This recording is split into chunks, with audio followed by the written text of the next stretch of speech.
One.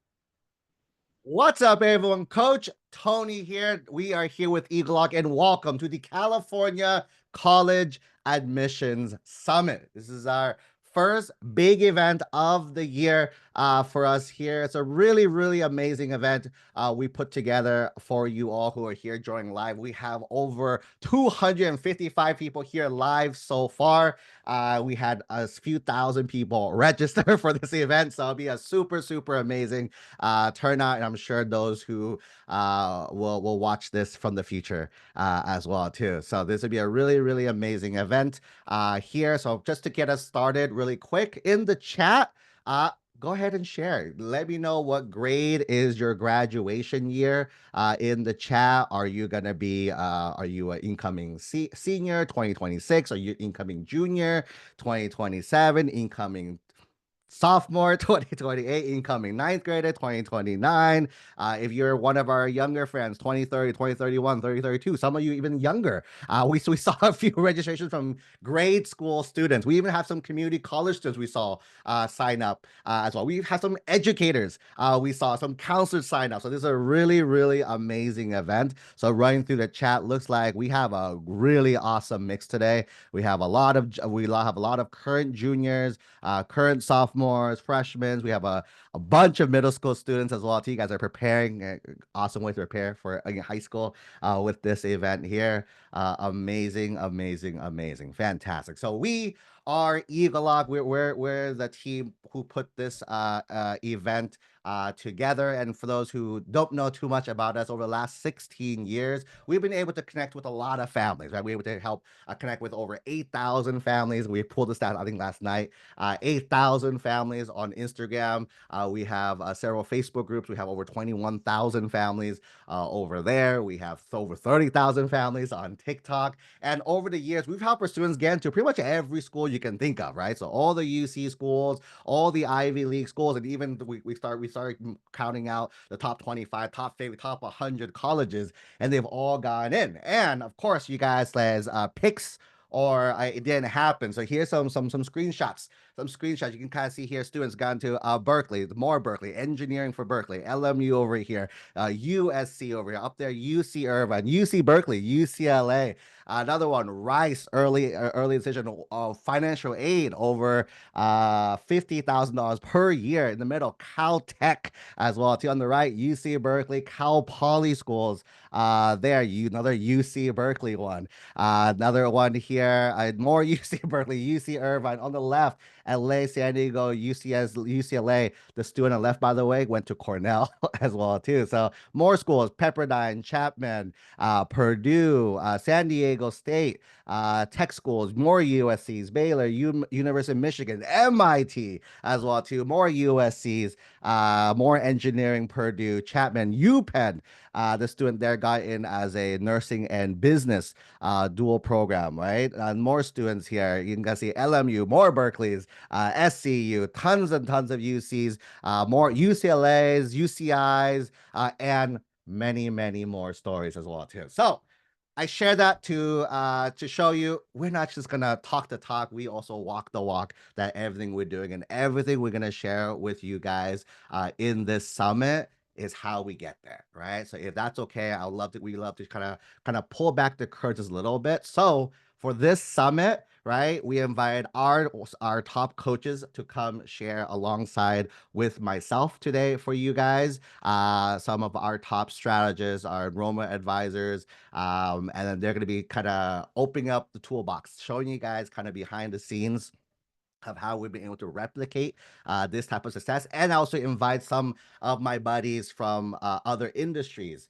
as well too, right? Who have brought stuff. We have one of the top test prep companies out there coming today to teach you guys about the new ACT as well too. We have one of the top research programs out there. Though a lot of our families are very interested in that as well. So the more and more our goal to put the summit on is to do one simple thing today, is to help you guys crack the college code. You kind of say, boom, that's our kind of tagline on the thing, because we know admissions can be very complicated, right? You guys go on forums, parents, you guys go on forums all the time, and you guys, wait, that kid has a 4.8. How did they get rejected? Oh, this kid with a 3.9 get in, and you're looking at things that we don't understand what the real truth is. So again, it feels like a game. It feels like a mystery as well too, until you understand the game, right? Imagine yourself playing a game for the first time and you have no clue how to play. Right? One of the things we have here at egelloC, we always hang out. We have a really amazing team.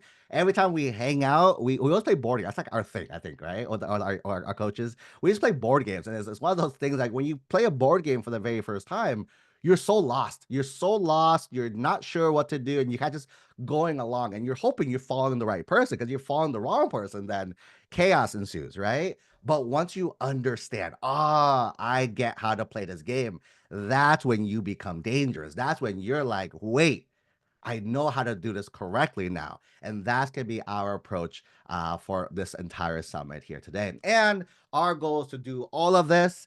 I told every coach, every presenter today, hold nothing back. So throughout the entirety of this training, our goal is to help you guys, give you everything you need to make sure you succeed as well too. There's not going to be an extra, oh, at the end, go pay for this thing for the real information. There's none of that here. So if you have your credit cards out, you can put your credit cards back in. And we're not going to do any no sales at the end of this session. No sales during any part of the session as well too. I know some of our guests will have some extra incentives for you guys to help you guys in case you guys help you to save some money. But again, no one's pitching anything on today's session here. Okay, so that is the big thing. So to give you guys a little preview of the summit, you guys know what to expect. Our summit is literal back to back to back to back to back. We are kind of following the TED Talk style of a presentation where everyone, right, let's get straight to the point. Let's give the people what they want, what they need.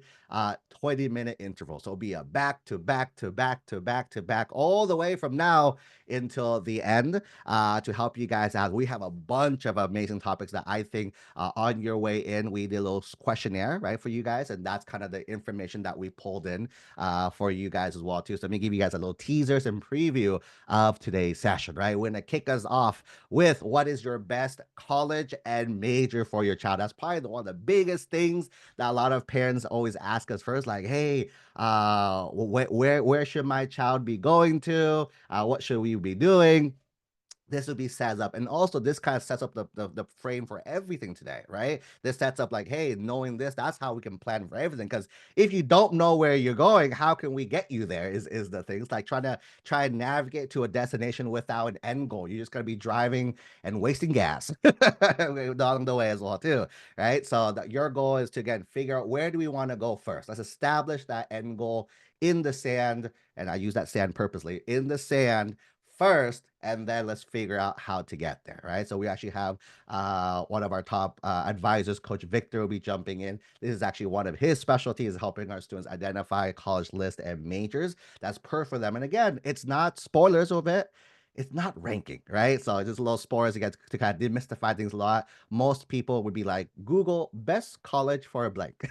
That is not one of the strategies for today. So a little spoilers there. Second session, I'll be jumping in. Once we understand what college and what major you guys want to go, I'm going to go ahead and teach you guys how to set up your academics to make it there. So if you're aiming for a certain school, if you're aiming certain major, there are things to help you get to where you guys want to go. So we'll go ahead and talk about that next. Then we're going to move over to testing, right? This is one of the new phenomenons that has kind of reemerged for the last 5 years as well, too. All right. Some schools are test blind, some schools are test required, some schools are test optional. So for those of you who are applying test optional and test required schools, one of the new changes that happened was the ACT had a little tweak, right? Actually, last month in April. So one of our amazing partners, Magoosh, one of the top test prep programs in the world, they are coming in. They're doing a special presentation for you guys and teaching you guys what the changes are. And maybe that might be the right test for your child now that with the new changes, right? So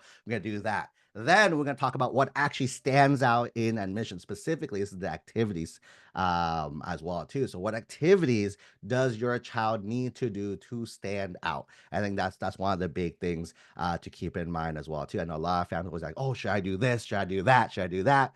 we're going to break it all down for you guys here so you know exactly what we tell our students who've gone into the schools that you kind of saw earlier, right? Then we're bringing on one of our other partners, Lumiere, one of the top research and internship programs out there. They're going to be talking about personal project and research, right? How to do this. We actually, if those who joined us a few weeks ago, we actually had a mini presentation, little teasers for this as well. So we're going to go ahead and do a fully, a much more detailed, more tactical training for you guys on this session here. And we also invited Ray, again, for those of you who joined us past week, we had another mini training on how to build a business with AI. So this is one of the cool things. He's a Harvard Innovation Lab mentor. So he's been help mentoring students at Harvard on how to build businesses. So he's going to be teaching you guys step by step how to actually do this. In case that's something you guys want to do, is a perfect teasers, a perfect summer activity for students to do here. Okay, then on that topic, right, we're going to talk about what to do this upcoming summer. Right now, if you're watching this live, it's the beginning of May, and for most people, they're like, I'm going to wait to get started with admissions in after finals, and I'm like, you want to plan for summer in summer? That's sounds kind of silly, right? So that the goal is planning for summer started like a few months ago, and if you haven't started a few months ago, next start time is now. It's like planting a tree, right? So we're gonna help you guys kind of prep for this, help you guys figure out what to do this summer if you haven't done it yet. There's still some tactical things you guys can do to make sure you're ready for this upcoming summer as well. And we're bringing on one of our head strategists, our head of coaching, Coach Art. This is one of his amazing things that he does. He's going to teach you guys how to answer every single college essay. I know, but we have a bunch of incoming seniors joining us here today. And if you're not a senior yet, this is great to keep in the back of your head for the future. But there's a little trick to this, right? Little teasers and spoilers that this is probably one of the most important pieces. This is why you see kids who have the strong GPAs, strong TVs, who still get rejected. It's not because they're not smart enough or good enough. It's because they don't know how to do this part correctly. So Coach Art is going to jump in and help you guys dig deep and help you guys figure out this section right here for how to write every college essays. I'm going to jump in and help kind of call some awareness things out for you guys. The biggest mistakes high schools make, this for all years, 8th grade to high school, even some of them might be applied to middle school and community college students as well too. But the biggest mistakes we see families make in this process, so if you are doing it, just pause it, pivot, let's do something else after this event now that you're aware as well. I forgot a slide here. My apologies. One more thing, we also have a financial aid session as well too. We brought in our financial aid expert, Coach David, to come in and help you guys. He's been helping families. A lot of our families we know, especially this event is kind of catered to a lot of our California families, right? So a lot of you guys make a little too much money to qualify for federal aid, but not enough to get like free money to not worry about the cost of college either. So Coach David, he's been helping a lot of our families find free money, free institutional money as well too. So he's kind of our go-to expert when it comes to that. So he's coming on, he's going to share you guys money. So parents, this might be a really good session for you guys to understand, hey, how could I make sure the college bill is not so crazy as well too. One of the aha moments I had, a parent told me was like, man, like, you know, when you buy a house, you use a realtor, right? You use a realtor to buy a house. When you do your taxes, right? You use a CPA accountant to do your taxes. College, right? If you do the math, it's your second biggest expense in your life, right? Probably under a house, right? If you think about it, anything you go buy, right? Second, our college is what, 160 to $250,000, right? If you do the math out times four, right? Plus more for those who are going to med school and law school, right? It's your second biggest expense, and some of these families haven't prepared for it. I'm like, whoa, you're willing to gamble on your second biggest expense in your life as well. So it's a very interesting concept as well too. Saying Coach David will be coming in helping you guys with some awareness things when it comes to financial aid, right? And I've been talking this entire time, and some of you guys were like, it's my first time. We have a lot of first time. Real quick in the chat, drop a quick one in the chat if it's your very first time joining any of our events, any of our trainings in the chat. Drop a 2 in the chat if you've been with us here or there. If you've seen our stuff, you're one of our coaching clients, you're one of our partners, you're one of the stuff, go ahead and drop a 2 in the chat, but drop a 1 if you're, who is this guy? Who is this guy with this marvelous mohawk on his head? as well. Jump at number one.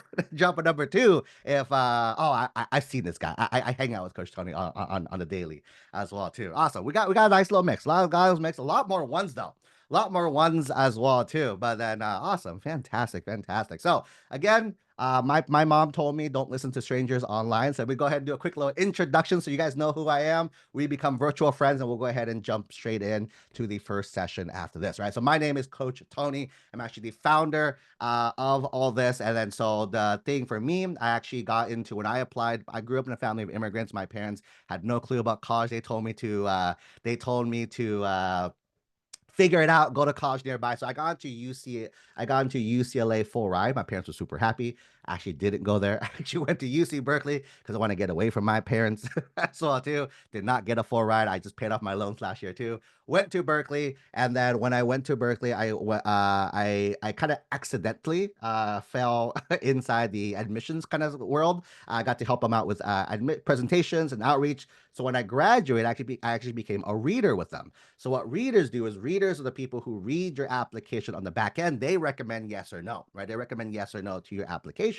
So I did that, read a bunch of apps, and that's kind of when I was like, my aha moment is like, wait, all these students you see online, they're doing things to look good for college. They're doing things to stand out for college. But as a reader, I didn't care about most of those things. So why are we stressing about all these things that we have to do when no, as a reader, I'm not trained to look for that. So you give me extra stuff, right? That I don't really need. It's like, for example, if I came up to you guys and I gave you a random sticky note, right? You don't need the sticky note, but like I have a lot of really good sticky notes. I'm like, okay, but I don't need sticky notes right now, right? So that's the same concept. You're doing so many impressive things, but that's not what readers are trained to look for. So a lot of our approach and our angle is exactly that. What are readers trained to look for? Let's give them that. That's basically our kind of angle when we help our students and our families with this process. Like, hey, they're looking for this. Let's give them this. You should be fine after that here. Okay, so that's kind of what I did. Quick little other extra bio for those who are interested. I actually worked at UCLA as an outreach director there for a little bit. I was a co-founder of a high school in the Orange County area.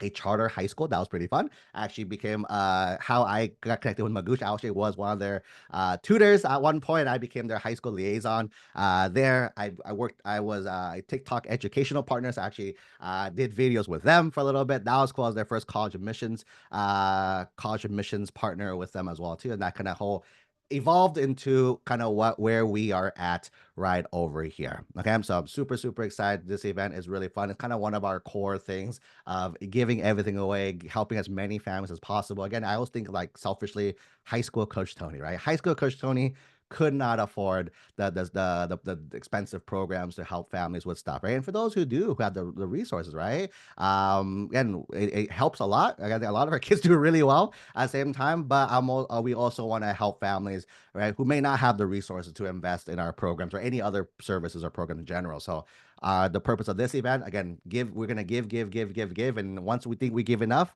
we're to give even more. So hopefully that is a takeaway. I'll ask you guys to get the end if that's kind of the feeling you got from this event. And I'm hoping, and by the end, the answer is yes, right? That being said, I also have a few tips for you guys. We've run these events. We've run a lot of events. For those who know, we actually do a training literally every single day. We run an event almost every single month. So we are very good at events. Hopefully you guys seeing we're quite good at what we do so far. So here's a few tips on how to make the most of this event is number one. Number two, first off is we're going to ask you guys, right? Feel free to engage with us in the chat. Go ahead and ask us questions, share your reactions, let us know. Our team is reading. You can kind of see we have different coaches coming in. We're monitoring the chat. We have a lot. We have over 200 people live right now. I told you 1,000 people who signed up for this event too. So we're gonna go ahead and interact. And my one thing to you guys, be selfish, ask any questions you guys have. We have a Q&A box over there in the Zoom somewhere where your screen is. We'll be answering questions over there as well too for you. And the one thing I ask is, again, if you guys can chime in, our team may ask for comments. Our team might ask you guys answers in the chat. Feel free to answer it. You guys know we've all lived in a Zoom life at one point, or some of us still do as well too. It's kind of awkward talking to a camera as well too. So let's practice real fast. Right? Could everybody say hi? And we drop a quick HI in the chat real quick for me. Let me know. Making sure the keyboards are working. making sure the keyboards are working and everything is good to go for you guys there. Beautiful, beautiful. That's all I ask, guys. And if you're nervous, if you're shy, feel free to turn on the host and panelist mode, right? So at least we can see it, right? As long as the panelists, we can see it. We're feeling good. We're feeling good for this, right? That's number one. Thank you again. I appreciate that one. All right. Number two, take notes, right? We had someone ask earlier, like, hey, we're gonna send you slides. I'm like, real talk, we've done this for years now. Every time we send the slides, no one opens. We have a tracker on them. No one opens the slides. No one opens anything. But the best thing, if you take notes for yourself, okay, keep in mind, we're trying to account for a bunch of different grades as well too. So we're gonna do some information for everyone. So take notes on your thing. You don't if you're a freshman, you don't have to worry about senior stuff yet, right? So just focus on the ninth grade stuff right now. If you're a senior, you can kind of ignore the eighth grade stuff and focus on the senior stuff as well too. So take notes for you guys as well. Like I mentioned, our team will be sending out some freebies for you guys. So after this event, we'll send you guys the freebies afterwards as well too, right? Big thing, think in terms of action, not information, right? One of the big things we have learned is we give a lot away. If you check out our YouTube, by the way, we just did a track. We have over 500 hours of training, and it's all free, tactical, step-by-step training, right? I can safely say, I think we give away more free training videos than any other group, to my knowledge. I challenge anyone to kind of find someone that has more, right? So the information is not an issue because we've given you guys the information. The issue is action. The reason why each presenter only has 20 minutes is we want to give you it fast. And we want you guys, hopefully, by Monday, you do something with each of these, okay? Number 4, stay present. Try not to multitask. We're human. We think we can multitask. Our brain says we can't. So if you can focus, again, relax, grab a drink, enjoy the next 3.5 hours there. And let us know in the chat if you have an aha. Again, this is why we're here. Again, we feed off the comments. So if you guys let us know as we go, that's going to be the biggest thing to us here, okay? Before we bounce off, I'm going a little over. Apologies, Coach Victor. as well too. Before I bounce in, if you guys can go ahead and drop any chat sessions here as well too in the chat, we'll go ahead and do that, okay? First one, will this recording be emailed to us? We will be sending a recording for those who register. So those who registered, we will get one. Those who haven't registered and you found this link somehow, at the end, I'll give you guys a special area to register. We can send you the replays as well too, okay? That's one. Someone asked, if these trainings are free to everyone, why do we have to pay thousands to join? I'm assuming you mentioned like a coaching program or a service as well too, because the information is not the issue. Ooh, aha, big aha right there. The information is not the issue. If the information was the issue, then our kids will be fine. And we have families, right? Again, we've sent screenshots a lot as well too of there's families who have the information and they used it. They used it and they got in, right? The reason why a lot of people is they don't implement. That's the big key. So again, that's why the purpose of today's session is very actionable things you can do right away. It's not just theory. Do this is kind of what we're hoping to get you guys to do, right? Because if you do it, you're fine. But for a lot of our families, some students need the accountability. Some of our students need the expert guidance, right? As well too. So it's not just the information, but for some people, the information is that first step that they just don't have access to is the big key. Okay. With that being said, I'm gonna go ahead and stop presenting. I'm gonna pass it off to Coach Victor. Are you here in the chat, sir? As well. I thought I saw your name as well. Let me go ahead and promote you to panelist as well. I believe you should be able to share your screen as well, and you can go ahead and get started with the first training. All right. Hello, everyone. Welcome. Can y'all hear me okay? All right. And can folks see my screen? Are folks able to put that in the chat just to make sure? All right. Excellent. Excellent. Okay. Nice to meet you all. If y'all don't know me already, I'm Coach Victor. I'm super excited to share the stage with Coach Tony. Fun fact, we actually did admissions together way back in UC Berkeley together. We actually learned admissions with each other during the same time. I was an outreach coordinator going to different high schools, sharing information about how to get into college. And also I taught a class on how to get into graduate school at UC Berkeley.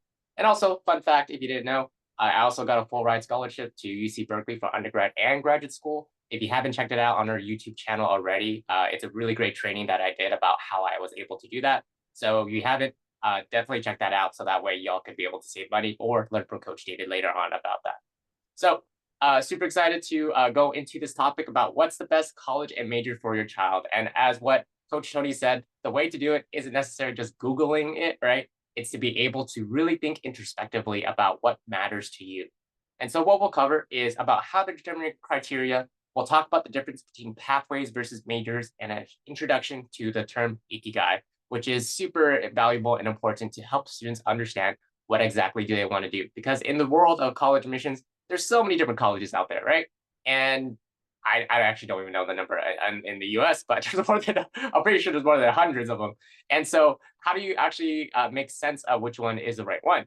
And a pro tip, it's not about the most prestigious university. Yes, we got students into Harvard and Berkeley and Stanford and all those other top schools, but that's not what really matters about the name. What matters is about what's a good fit for your child. So let's talk about how do you actually determine your criteria. So first off, you want to ask yourself, what really matters to you, right? What do you actually want? Because for school, it's going to be about 2 to 4 years of schooling, whether if you're transferring in as a community college student or you're going to be there for the next 4 years. And that's a good, significant amount of time. And you deserve to have a really great, fantastic 2 to 4 years of schooling. And so you don't want to regret it. Don't just choose a school based off the prestige or the name, but you really want to understand what is the experience, what is the learning experience do you want? And also when it comes to college apps and the strategy, right? What matters is that you're telling to the readers why this school is a good fit for you, right? And you're not gonna just gonna say, hey, I think I'm a really good fit for Stanford just because the name is great, I have a great name, and therefore we are a good match. It's not like that. So some example criteria, the top 10 common ones are such as the academic reputation, the location, campus size, and majors and programs, campus facilities, career services, campus culture. There's so many different types of things that relate to your school. And particularly, I want to emphasize, like, especially location. Location matters a lot more than what people think, because generally speaking, majority of students tend to stay in the area after undergrad. So think of this way. If you are a student and you want to move to a different city, is there a sense of an idea of where you want to potentially work later on? Because more than likely, you're going to have opportunities to take internships or get your first job right after college in that local area. So that is something that's super important. Plus, you never know. Do you want something more urban, something more rural? Like, do you want like a kind of a change of scenery? What really matters to you? Because if you want to take a change and you want to get out of your hometown and like experience something new, this is the time to be very selfish about what exactly is it that you want for that experience. Because most people either move away for two reasons. One is to get a job at some other city, and second is college, right? And so those are two generally big inflection points in your life that you could be able to decide that. So really take consideration of what's your top 10 common criteria, and then you want to ask yourself why. Okay, why is it important to you? And then we're going to go into an example of what that actually looks like. So for example, if you were saying like academic reputation really matters to you, which I would say majority of the families, it's the top number one on this list, right? But what does that actually mean? So if you ask yourself why, right? Why does Berkeley, Stanford, Harvard, Yale, all these things like stand out to you? Well, colleges that sound better on my resume. Okay, sure, right? Why is it that this sounds better on your resume? Because employers know that I work hard and that I am smart. Yes, it is very true that in the employer world, right, especially in the workforce development, for most entry-level jobs, they do look at the academic reputation of the college, but it's because of what they learn from the college and also what skills and experiences they are typically getting from that. Because it is uh, typically known that, or generalized, that students who do go into very prestigious universities have developed the really soft skills, the discipline, the hard work ethic to be able to work hard to get into that college. And therefore, that translates to how they might perform in the job. But however, that's not the only thing that really matters to them in terms of the academic reputation, because in other places, you might want to ask yourself, like, why is it that employers value your experience in college and what is it that you learn? And it's possible that if you ask yourself why again, this program is taught by a specific professor in the field. So what that means is the reputation of a university might be tied to a professor. And that professor has a very great reputation. And if you're able to say that you learn from this particular professor, then through your experience of being able to learn from them, that can be tied to your employment or your professional reputation.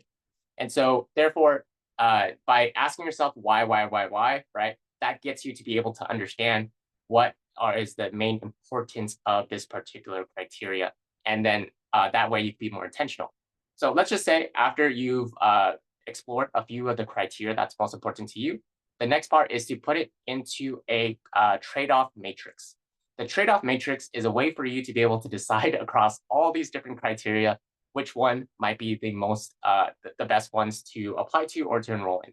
So for example, you might on the left side, you have the colleges 1, 2, 3, and 4. And at the very top, you have all your different criteria here. And then you can rate each one by high, medium, low. And this is really important to be able to help you determine which of these colleges might have a majority of the criteria that you're looking for. And in most cases, right, most students will not have all the criteria fulfilled. And this is where it's important to acknowledge what are the trade-offs will you be okay to accept if you go into a particular college. So for example, let's just say you fill this out. After you go through colleges 1, 2, 3, and 4, you evaluate the cost, the location, the majors, and extracurricular options. Then you have all these low, medium, and high scores. From there, you can easily tell like, oh, okay, college 1 is probably the best choice, right? Because it has 2 highs, which is majors and extracurriculars. Medium, like the location's all right. And then also the costs are low. And in this case, maybe the costs are too high in this case, as in like it's very expensive and therefore it is rated as a low outcome. So from this sense, right, you might prioritize college 1, then college 4, because there's 2 highs and 2 lows. And then there's a toss up between college 2 and 3 right there. However, right, it's possible that maybe one of your criteria might matter more than others. And this is where you might add weights to it.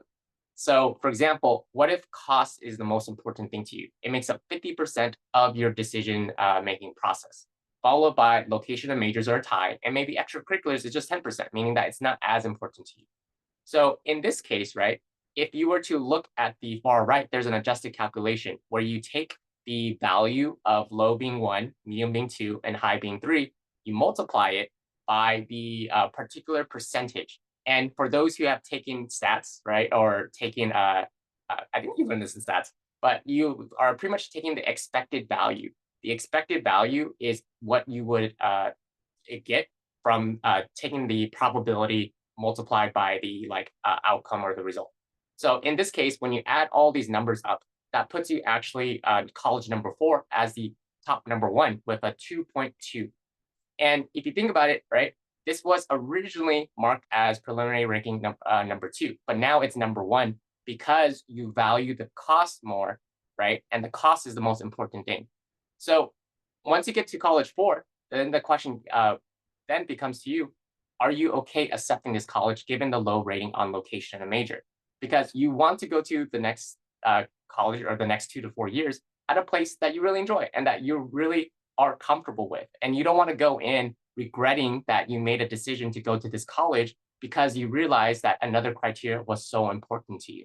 So for example, it's possible that you go to an amazing school where the location's the best, the majors are the best, the extracurriculars are the best, but the costs are so high that it hurts you financially. And are you okay accepting that potential trade-off if the costs are so high? So that's why by evaluating your criteria and thinking about what criteria matters most to you and adding weights to it, this will help you give you a mindset to move forward comfortably. So that's the way to be able to consider which colleges that you want to apply to. Now let's talk about majors, okay? And the way that we think about majors here is that we don't want you to choose a specific major. And in fact, majority of students don't even know what major they want to go into when they first go into college, even myself, right? Because for the most part, students change majors all the time. It's likely, I think it's like 70 or 80% of students, once they go into college, they're likely to change their major at least once. And so admission officers and readers, they understand that. So instead of thinking about majors, you want to think about pathways. And the way that we think about pathways, there's 3 general ones. First is the computer science and engineering pathway. Second is STEM and business. And third is everything else. Meaning that, for example, for pathway number 1, if you were to study software engineering versus mechanical engineering versus electrical engineering, those majors are different, but the pathway is the same. And the requirements for those pathways are the same.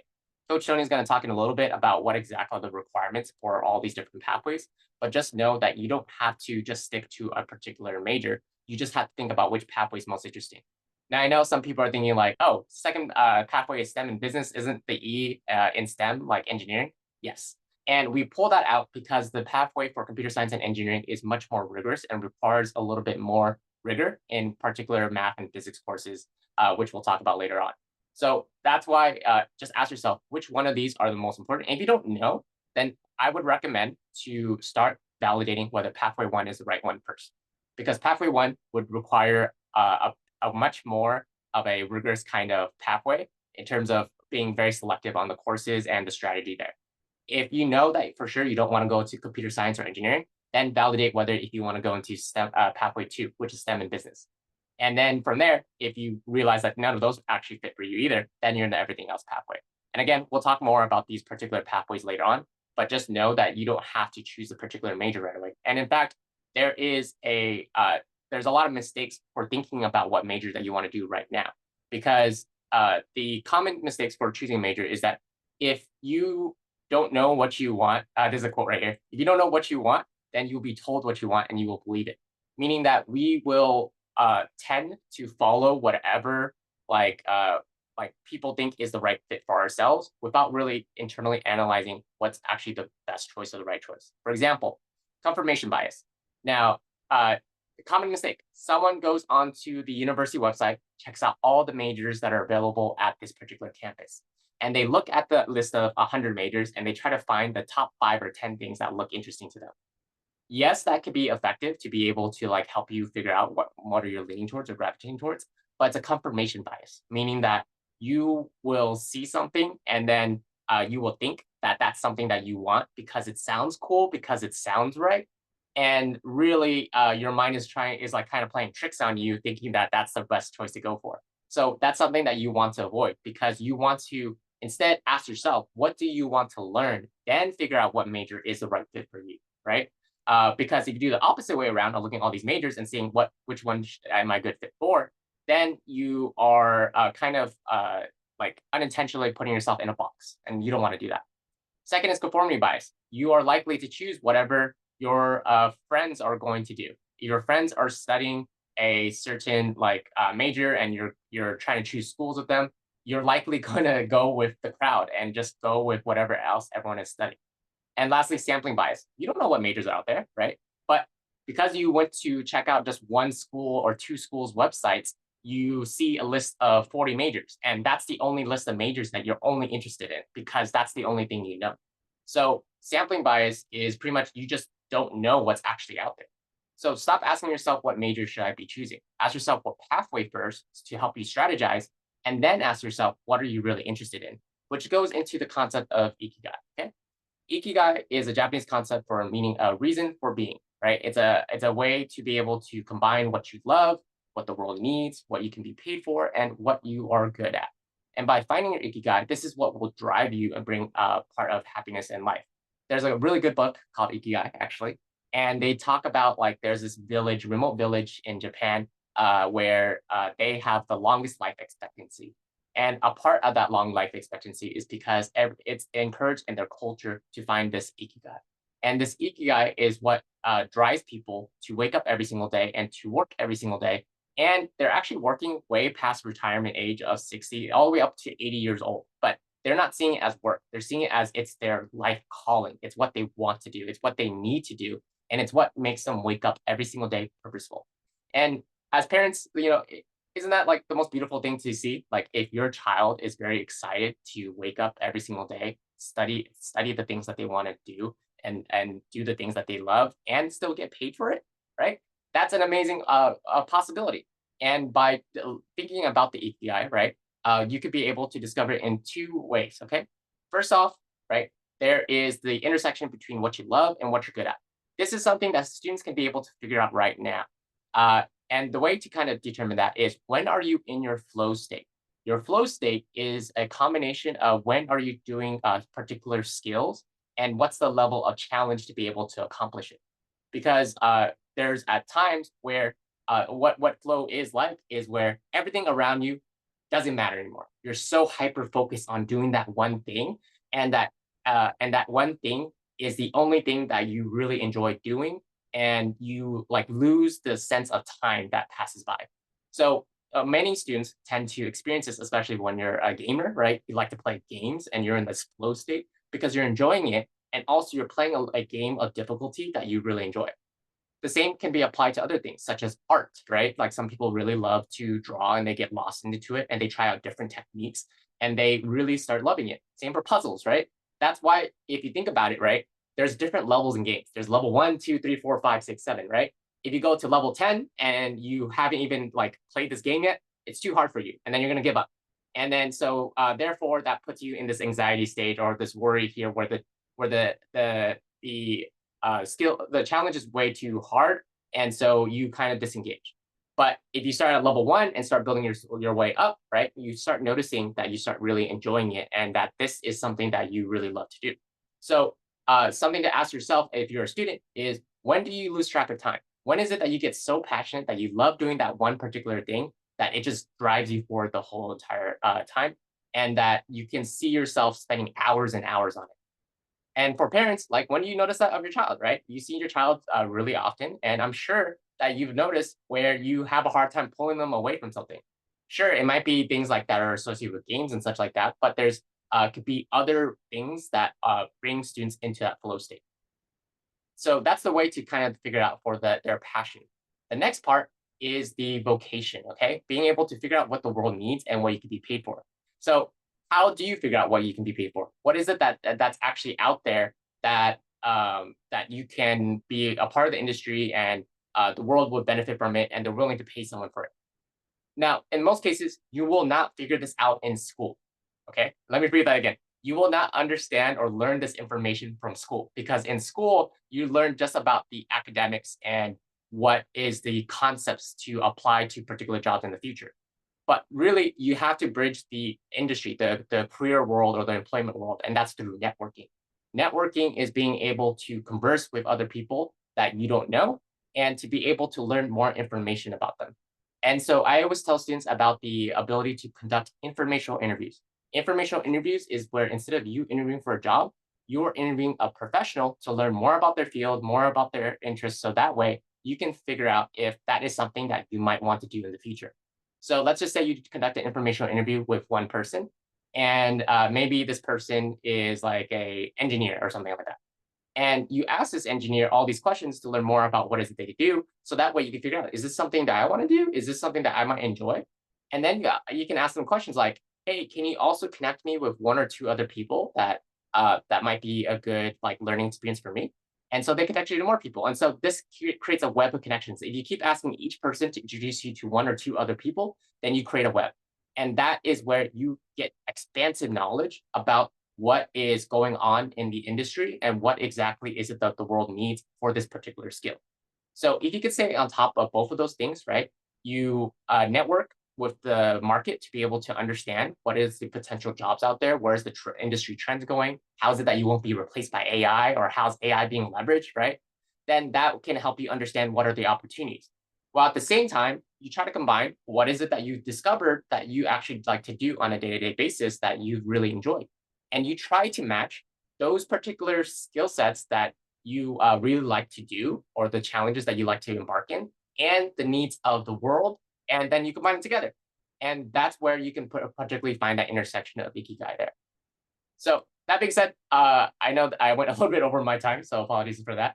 But this is a way for folks to be able to really discover what the right pathway is for themselves. So I'm going to pass it back to you, Coach Tony.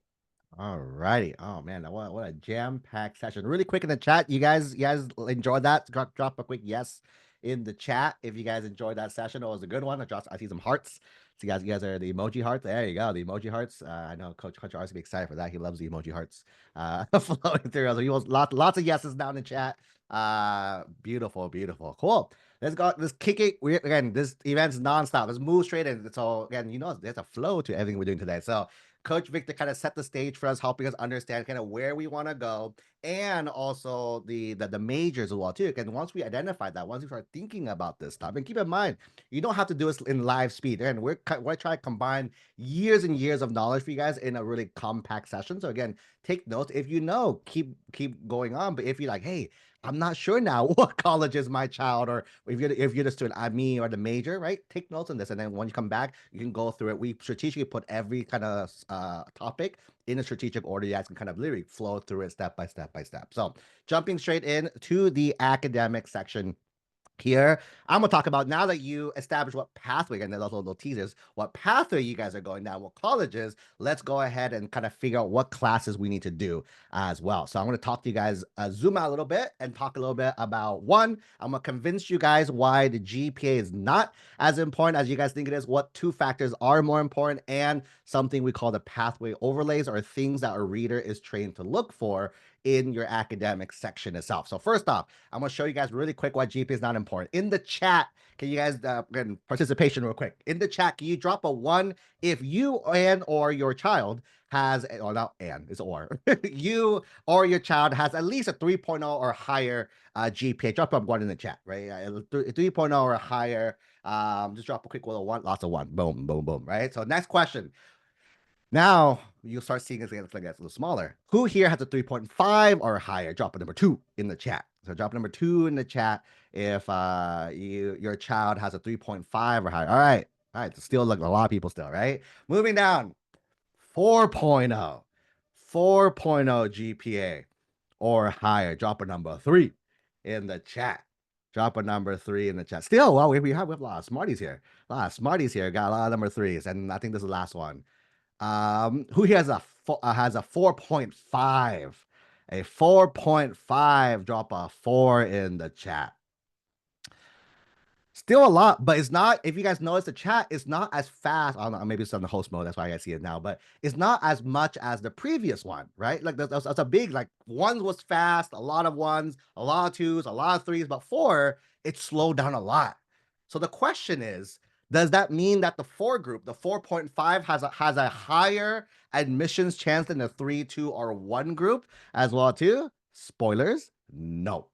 So dude, that's definitely not the case. So here's a quick little example to kind of drive this point home. So let's say you are admissions officer. I think this is probably the best way. So put on your admissions hat. You are the so I'm the University of Coach Tony, right? As well too. I'm trying to get the best students in my students as well too, right? Let's say I have student number 1 with a 4.0 GPA, and we have student B with a 3.8. The biggest misconception, by the way, is everyone keeps looking at GPA and keeps trying to optimize your GPA. So with these two students, you're like, oh, of course the 4.0 student is better than the 3.8 student as well too. But let's break it down. This 4.0 student got straight A's, right? That's how they get that 4.0. But they took 0 honors or AP. They did not challenge themselves at all. And they also didn't have a lot of activities on their schedule either. Versus student number B, they did have a 3.8. They had a lot of A's, a few B's here and there, but they took every single AP available at their high school. And they were involved in 10 plus activities at the school too. So quick little poll now that you know more context about both students, which student would you want for your school? If you ran a school, would you want the 4.0 student with no rigor, no activities, or student B? Again, still a strong GPA, but right, a lot more rigor, a lot more activities as well too. Overwhelming amount of B's in the chat, right? So the takeaway that we have so far, we're getting the GPA can be an indicator, but it doesn't tell me much. That's why if you notice, a lot of our coaches, we never ask for GPA. It's a fun metric we track because parents like to know that number, right? But for the most part, I have no clue any of our students, maybe our coaches know, but I don't know clue any of our students' GPA, right? Instead, we look for 2 other factors. We ask for 2 factors that are the most more important. So little teasers, but this is the call out real fast. This is in the future when you ever see parents on forums that say my child was X GPA, keep in mind they're looking at the wrong number, right away. That's my instant giveaway as well too, because they're trying to optimize for GPA, but it makes sense. Their counselors talk about GPAs all the time. Their friends talk about, Coach Victor's talk about the group, right? Your friends talk, your neighbors talk about GPA all the time. That's why you're conditioned to think about GPA. Let me restructure your brain a little bit, right? The two factors you should be looking at, grade trends is number one, and number two is academic rigor. So when it comes to grade trends, there's two trends that as a reader, I'm trained to look for. Number one, high plateau means as many A's as you can. If you get a B, the only person who will be mad is mom and dad. That's all too, right? People freak out too much. Oh no, B is not a bad grade. Oh my God, do I gotta tell the readers why I got a B in the class? No, a B is fine. Do not stress out about a B, right? A's and B's. Most of our, again, we interviewed a bunch of our Ivy kids. You guys are bored after this summit.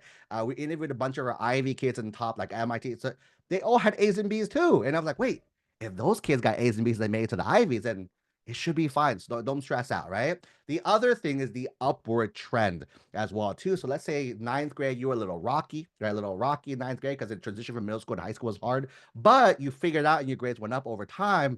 That's another good thing, too. Like, again, that dip in the grades, right? We like to think of it. You want to think about a Nike swoosh. You want to basically, if the dip there, you want to bounce back up. If you go down and you stay down, that's where like, that's not probably not the strongest thing to look at, but your goal is to go up, right? And also keep in mind, college will only see grades up to the summer before 12th grade. That's why a lot of our students, we recommend you guys take classes.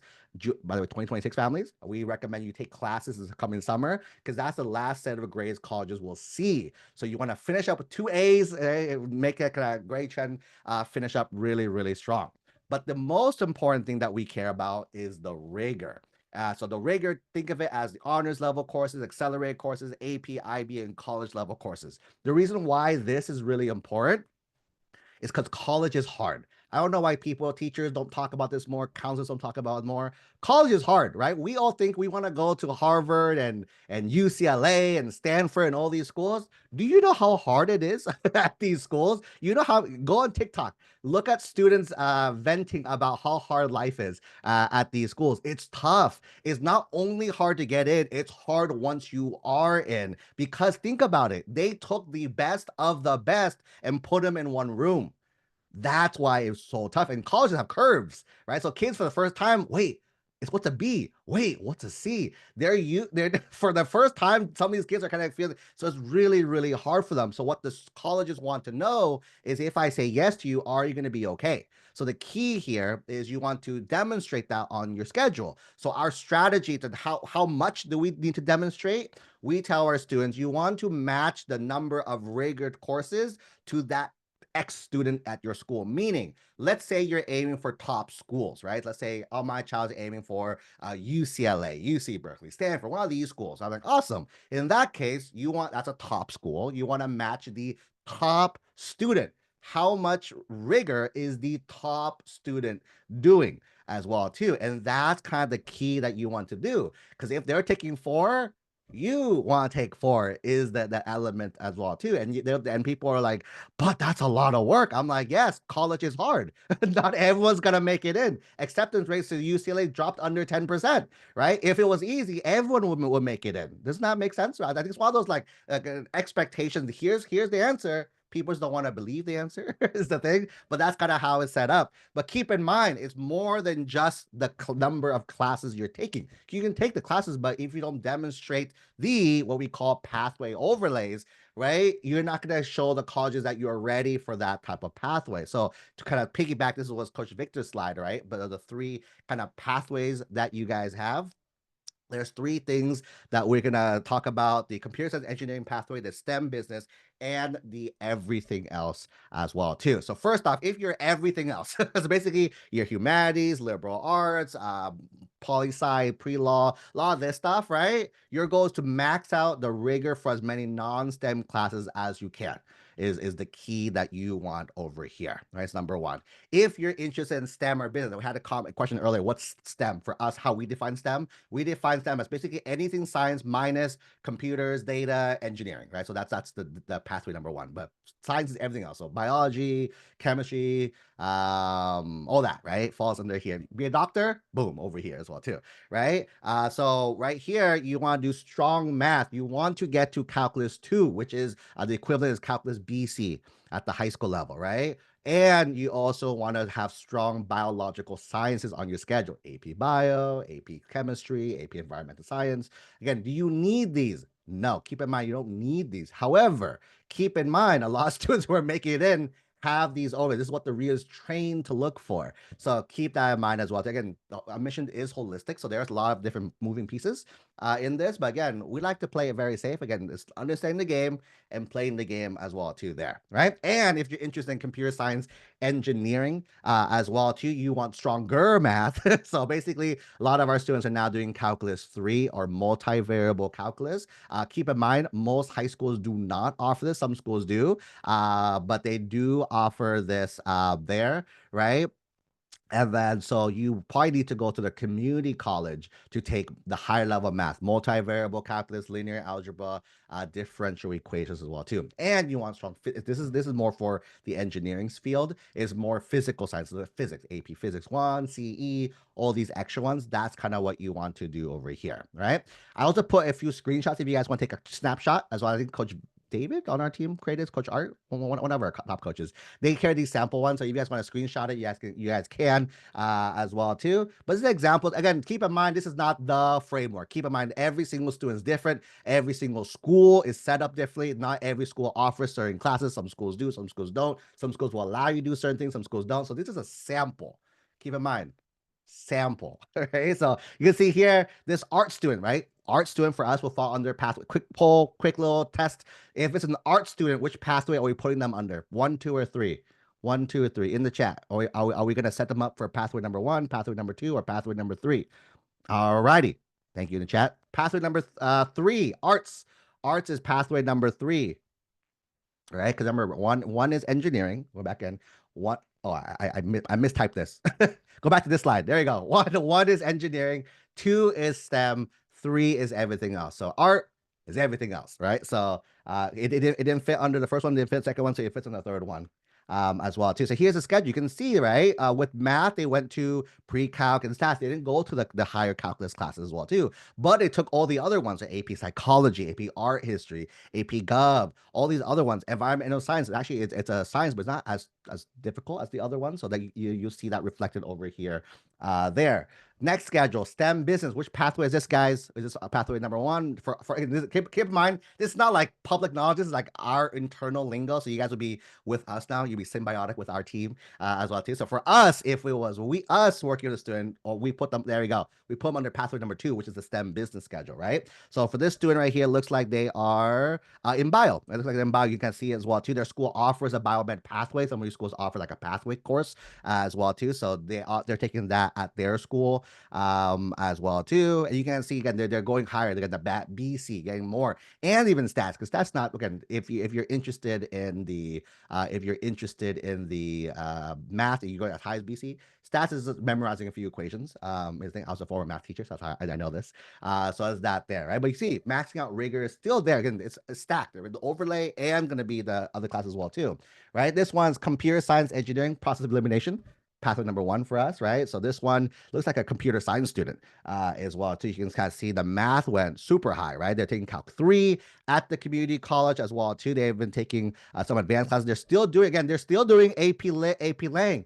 But Coach Tony, my child is a engineer. They don't like English. That's fine. They don't need to like English, but that's the rigor. Now, can you see how the rigor stacks on first? Then we stack on the overlay on top of the rigor as well too. So that's kind of the big thing. And they took the physics here as well too there. Okay. Want to kind of give you guys a quick, again, this is just sample things, overlays. I know there's a few questions in the chat, so I want to answer them before we pass it off. I believe Linia's up next. Linia, if you can let me know in the chat if you're here as well. But really quick, I'm going through the questions really fast. I'm seeing here. Someone asked, how is a 4.5 possible for the UC system? Is it capped at 8 courses, 4.33 cap? So the question here is asking about the UC GPA, which is a special way to calculate it. Again, if you want to learn how to do it, you can, right? We have like hours of trainings on that on our YouTube channel. You can take a peek at that. We always caveat in those trainings. We just showed you you probably don't need to waste your time calculating this. It's not a big thing. Every school actually has a different way to calculate the UC GPA. Some schools do UC cap, some do UC uncapped, some do both numbers. So the idea, the takeaway, again, hopefully by the end of today, you shouldn't be talking about GPA anymore, right? The whole idea of this whole purpose, that's kind of one of our big kind of emphasis is to get rid of GPA talk. Let's talk about grades and classes. That's kind of the big thing we want to focus families on, because the more you think about GPA, or like you're going to optimize for GPA, and that usually ends up in not a good situation, because you might make mistakes that you normally wouldn't have made if you didn't do that as well too. Okay. So as that, someone says activities. We'll talk about activities in a little bit, so I'll save that question for later on, as well. Someone says students at schools take 18 to 20 APs and get A's. How do I match or do more? Depends, right? Again, does your school even offer that much? Is number one. Some schools that we have students from like the Bay Area, from New Jersey. Those are, I think, the two pockets of really, really competitive students as well too. Keep in mind, admissions is regional, so they'll be comparing you against your classmates as well too. There's always a way. I wanted to give you little teasers this summer. So not this summer, in the summer training. So hang on tight for that. I'll give you guys that as well too. Was biomed pathway. Some schools offer like a pathway for bio. Like a pathway series, like a pathway for engineering, pathway for for medicine. They have that in play as well too. If you engineering path, can you discuss the need for foreign language requirement? I'm not sure the exact question is, but that's a high school requirement, right? The high school requirement is to make sure that you need to get your language in. There's also if you're applying to UCs, the UCs have a UC requirement to get the A through G requirement. Again, we have a bunch of trainings on this. So if you're specifically on UCs, look up A through G requirements on our YouTube, egelloC. You'll find a bunch of them on there. But the idea is the UCs are requiring that as part of their thing, right? Is that so? It's not the rigor, but more of the requirement for the UCs itself. Okay. Looks like Magoosh is here. I'm going to invite Magoosh up to the room. I'll do like two more quick questions and then we will pass it off. There we go. I see you. All right. Promoting you up real fast. If you want to go ahead and get your slides started too, Linnea. There. And then my child's 9th grade, takes Algebra 1. Geometry is next year. They have no idea which pathway. Missed the summer schedule, both for geometry. Can't take different math this next summer. So again, if you don't know what you want to do, I think Coach Victor kind of slid this in his presentation. Start at 1 and work downwards, right? So start and do we think we want to be an engineer? Do we think we want to do we think we want to be an engineer? Do we think we want to be computer science, right? Try that first, set up for that when you find out, nope, don't want it. Perfect. Let's move over to pathway number 2. Let's try, do we think we want to do science? Do we think we want to do business? Then switch over again. So the idea is you want to start from the most rigorous one all the way downwards as well too. Okay. Take a quick little pause. If you have more questions, feel free to drop it in the Q&A box. I'll go ahead and again, I'm hanging out in chat in Q&A mode. So if you guys have questions, I'll be the one answering the questions in Q&A. Feel free to drop any and all questions in there. But without further ado, I'm going to pass it off to Linnea. Hey, you can see me, you can hear me, all is good? I'm hoping that's a yes. All right, I'm going to talk to you guys a little bit about the enhanced ACT. So just to kick this off, a little bit about myself. I already told you my name. I'm Linnea, and also thank you, Coach Tony, for that introduction. I'm currently, since 2019, a content creator and instructor at Magoosh. But prior to that, since 2004, when I first started teaching the SAT for the Princeton Review, I've spent over 2 decades in the test prep industry, both in the US and abroad. I've been a teacher, a tutor, and a content creator for pretty much every test that's out there. And then eventually I became a teacher trainer for the Princeton Review for SAT, ACT, and GRE tests. Eventually, after that, I worked my way up and was the director of instruction management for the Princeton Review in Taipei, Taiwan.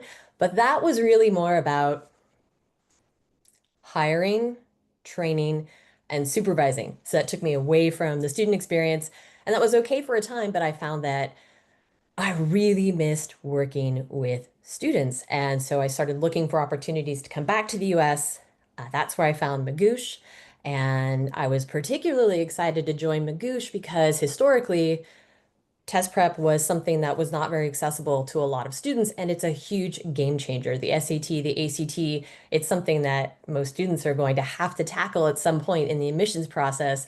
The students who had access to test prep really excelled when it came time to that test because I tell my students it's like learning a foreign language. The more familiarity you have, the more fluent you are in that language, the easier it is. And students who didn't have access to test prep just didn't necessarily know the ways that you could apply different strategies and techniques to excel at these tests. So Magoosh not only offered me an opportunity to come back to the US, but it offers test prep at a much more affordable and accessible capacity. So I get to work with students again. I get to work with awesome people. That's where I met Coach Tony.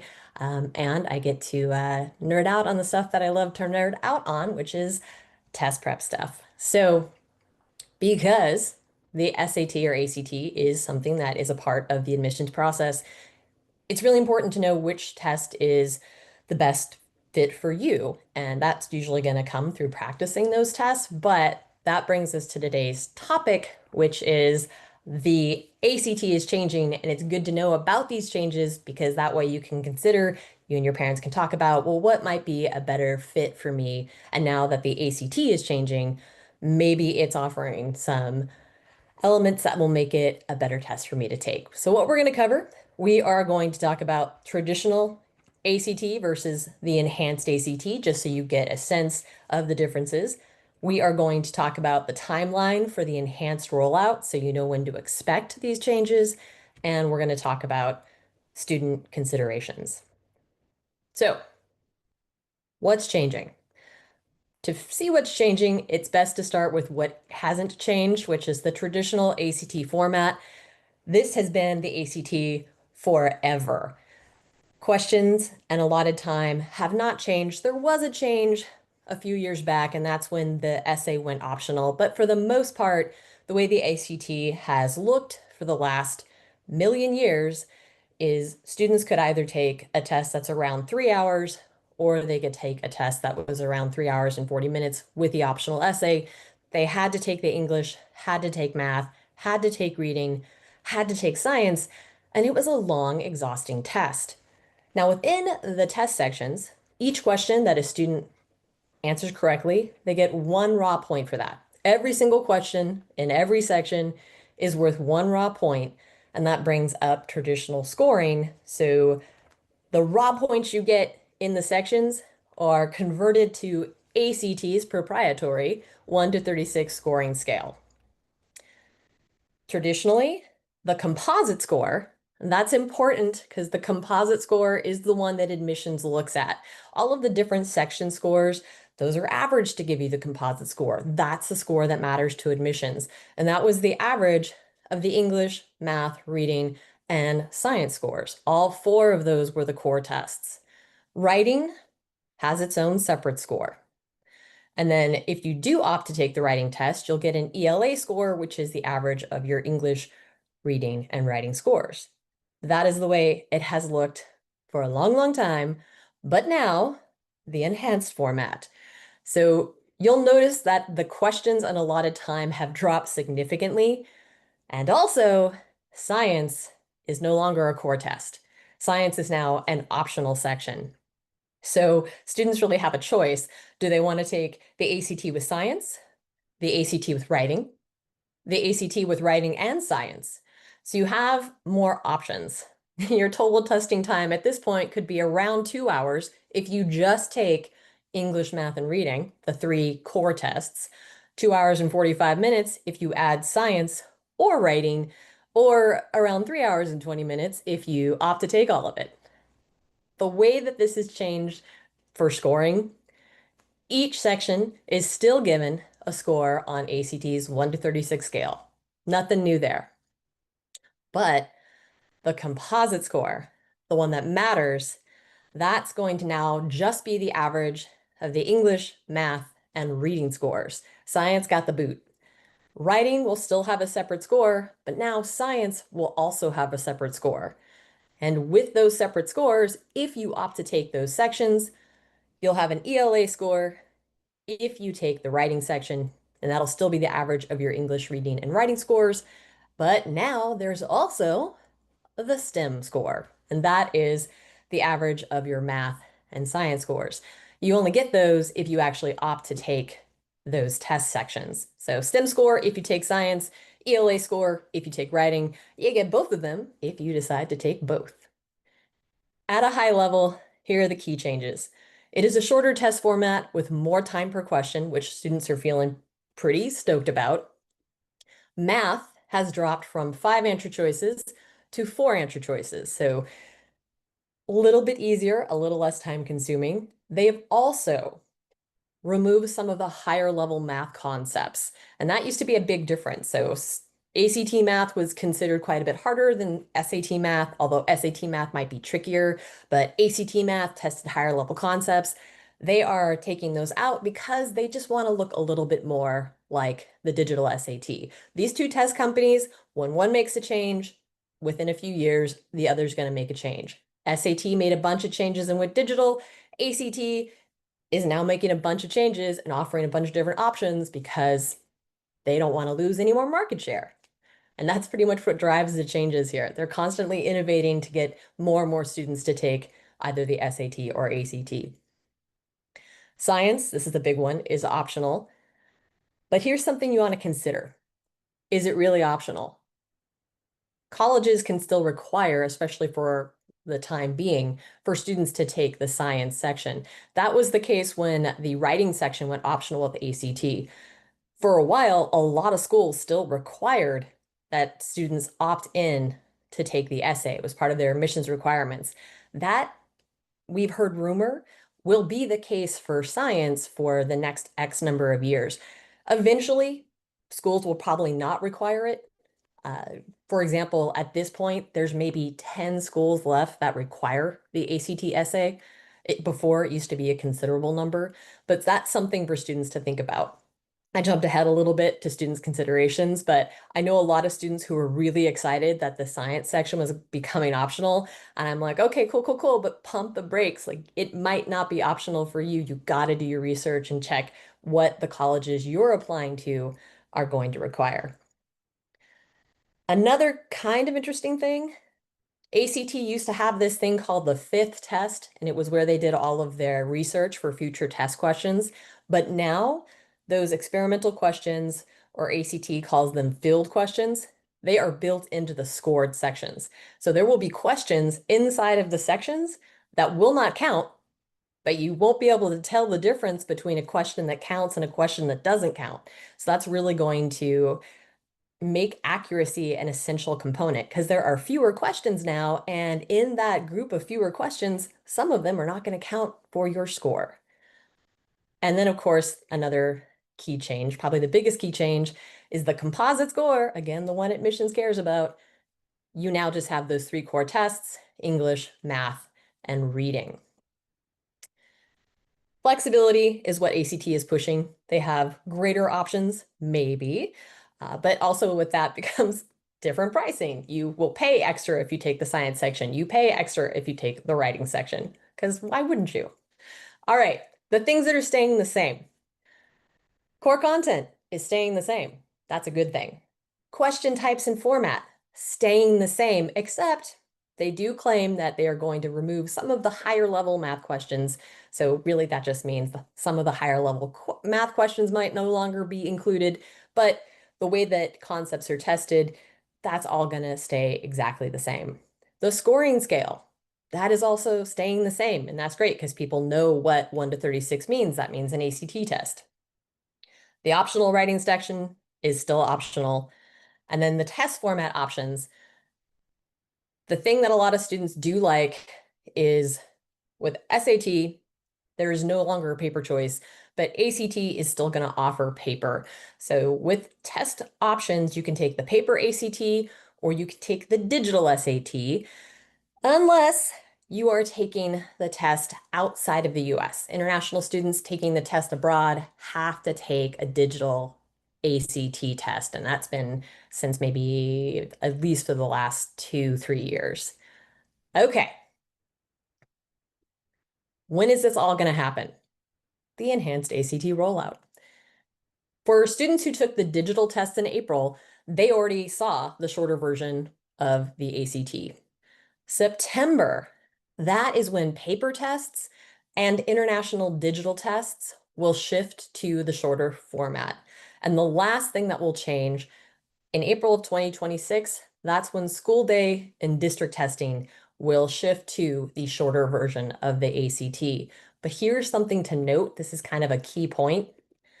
Beginning in September, science will no longer be included in the composite for all tests, digital, paper, and school day. So that new scoring system starts in the fall, despite whether or not you actually have ACT as an option or not. Student considerations, so high level comparison, ACT versus SAT. ACT, you have paper and digital testing options. SAT, just digital. For enhanced ACT, you've got the English, math, and reading core sections. And then for SAT, it's module-based, 2 reading and writing modules and 2 math modules. The scoring for the ACT is not adaptive. However many raw points you get in a section will be converted to that 1 to 36 scale. For the SAT, the scoring is section adaptive. So that means that your performance on the first module will determine the difficulty level and ultimately your overall scoring range on the second module. So what that means is if you don't do well on the first module, your second module will have easier content, but then that also lowers your scoring ceiling. But if you do awesome on the first module and you get a second module with higher level questions, you now have the opportunity to reach a higher range of scores. I have a student right now who is shifting from the SAT to the ACT simply because the section adaptivity causes a lot of test anxiety for her. Some students might find that, okay, I just don't like having that much pressure in the beginning. That's not a good fit for me. That can be a consideration. And then, of course, with enhanced ACT, science, and essay are optional sections. You can do them, or you don't have that, whereas you don't have that opportunity with SAT. So historically, we would tell students who really excel in STEM, but were weaker in verbal, to gravitate towards the ACT. And we would tell students who excel in language arts, but maybe are a little weaker in STEM subjects, to gravitate towards the SAT. That line is no longer going to be as clearly defined now with the changes to these tests. But something to consider, if you do excel in STEM, there's a science section that's available on the ACT. If you know you're going to do an awesome job at that and you will have a great STEM score, especially if you're applying to programs that are STEM focused, that might be something for you to consider. It might be a place for you to showcase a particular strength. You don't have that option with the science or with the SAT, but the counter to that is there are science-like questions built into the SAT tests, and everybody knows that. So a lot of it really does come down to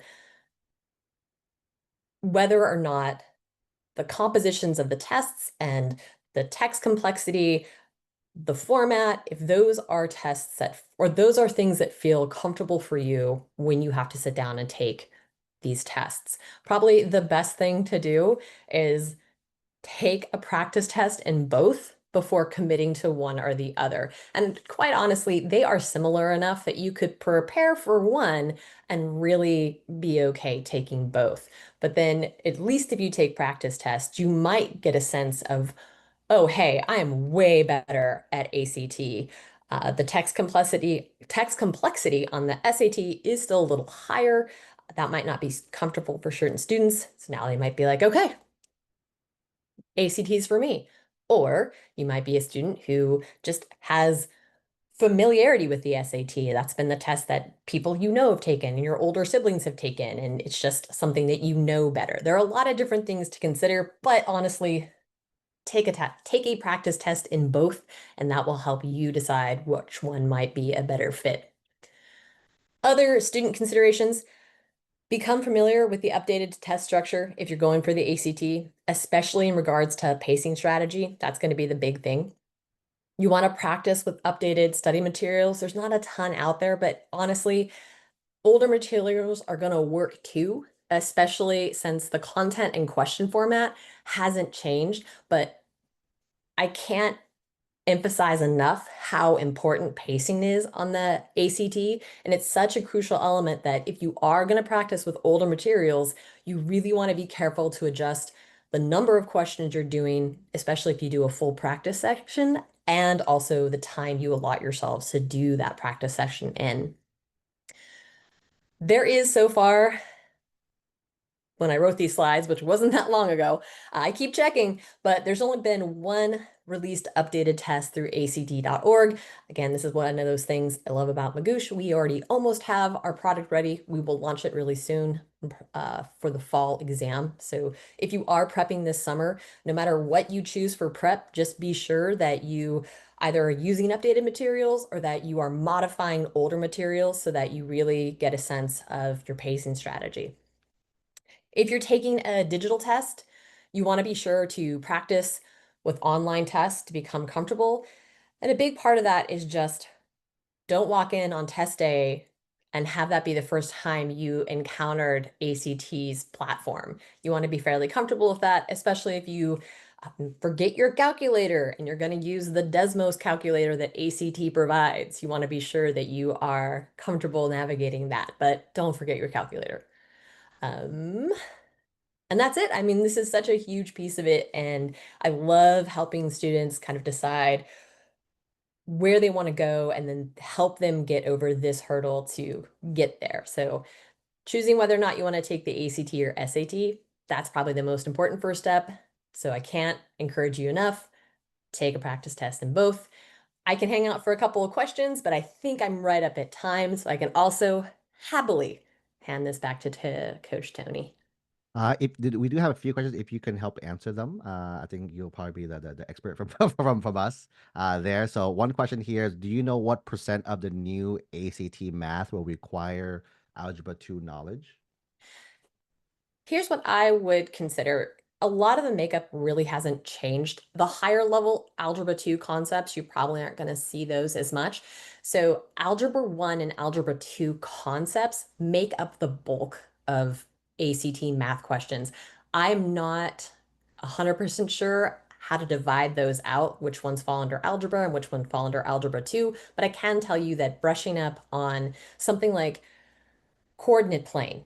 Be very familiar with coordinate plane fundamentals. ACT loves to test lines. They love to test quadratics, things of that nature. So you can expect that algebra and algebra 2 will be the majority of question content for that section. Awesome. Another question here was: can you talk about the transition dates and like switching, like the ACT switching? If you can either show the slides or explain that really quick one more time. Yes, let me see if I can go back to that slide. I'm sure that I can. I have that ability somehow.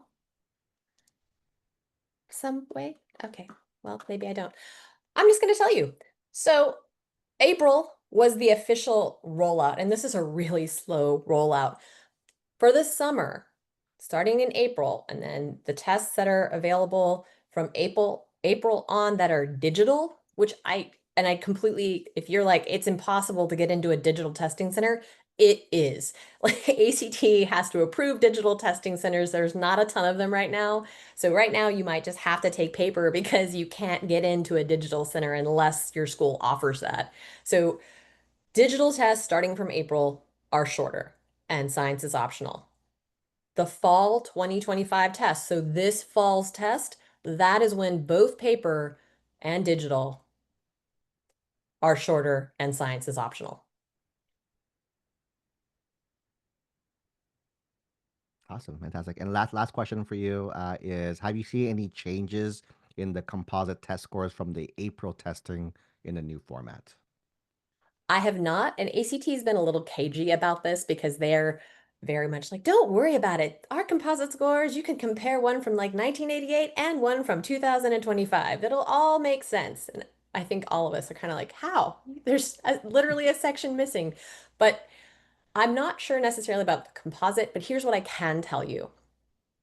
Because there are fewer questions, what I've heard is that even though they're claiming that it's easier the mix of questions that people are reporting tended to scale a little bit medium to harder because you don't have 75 questions in the English section anymore. They took away 15 questions and the report has been, word on the street is that a lot of the easier questions were cut and what you're left with is the mediums and the harder. But I mean, that's a little bit kind of hearsay. I haven't sat down and taken one yet, but I've read experiences and talked to students who took that, and that's they both have agreed that it seems that it's not as easy as it used to be because you don't have as many easier questions in those shorter sections. Love it. That's pretty much it as well. One other fun little call out, like I mentioned at the end of this event, we're gonna send out some free goodies. I believe Magusha has a little special gift for the attendees. Is that correct? Magoosh has a special gift. We have free practice tests for everybody all the time. So if you really want to try out an SAT, ACT, then if you go to Magoosh, you can navigate to Magoosh's free SAT practice test or free ACT practice test. And those also include score reports. So those could be a crucial first step for you in deciding which direction you want to go in. But also we are offering a discount for students who would like to work with Magoosh through this conference. Love it. Thank you so much. Yeah, for Of course. Magoosh, I was with them. Still love them to this day. Ours, by the way, it's little spoilers. Our coaching families, we use Magoosh as our main platform as well too, because their stuff works. So it's one of those. If it works, it's really really good. We roll it out as well too. So for our coaching families, you probably have known. Oh, that Magoosh logo. This is them in the flesh as well too. So thank you so much for coming today. Thank you for having me. This was awesome. Awesome. Cool. All right. So moving on, again, jumping on as well too. Again, if you have questions, if you can throw them into the Q&A. Our chat does go a little crazy. We're having like a lot of chats with some families as well too. But kind of moving on to the next session right over here. We're gonna move over to activities now, right? So we're gonna talk a little bit about planning where we want to go. We talked about now figuring out in terms of academics. Now we're going to move into the activities of what actually stands out when it comes to the activities section itself. So first off, we're talking about what are activities, number one. Number two is our internal metrics, what we look at specifically when it comes to activities. This is not a public do this. This is more like this is what our families do. Our families do really well.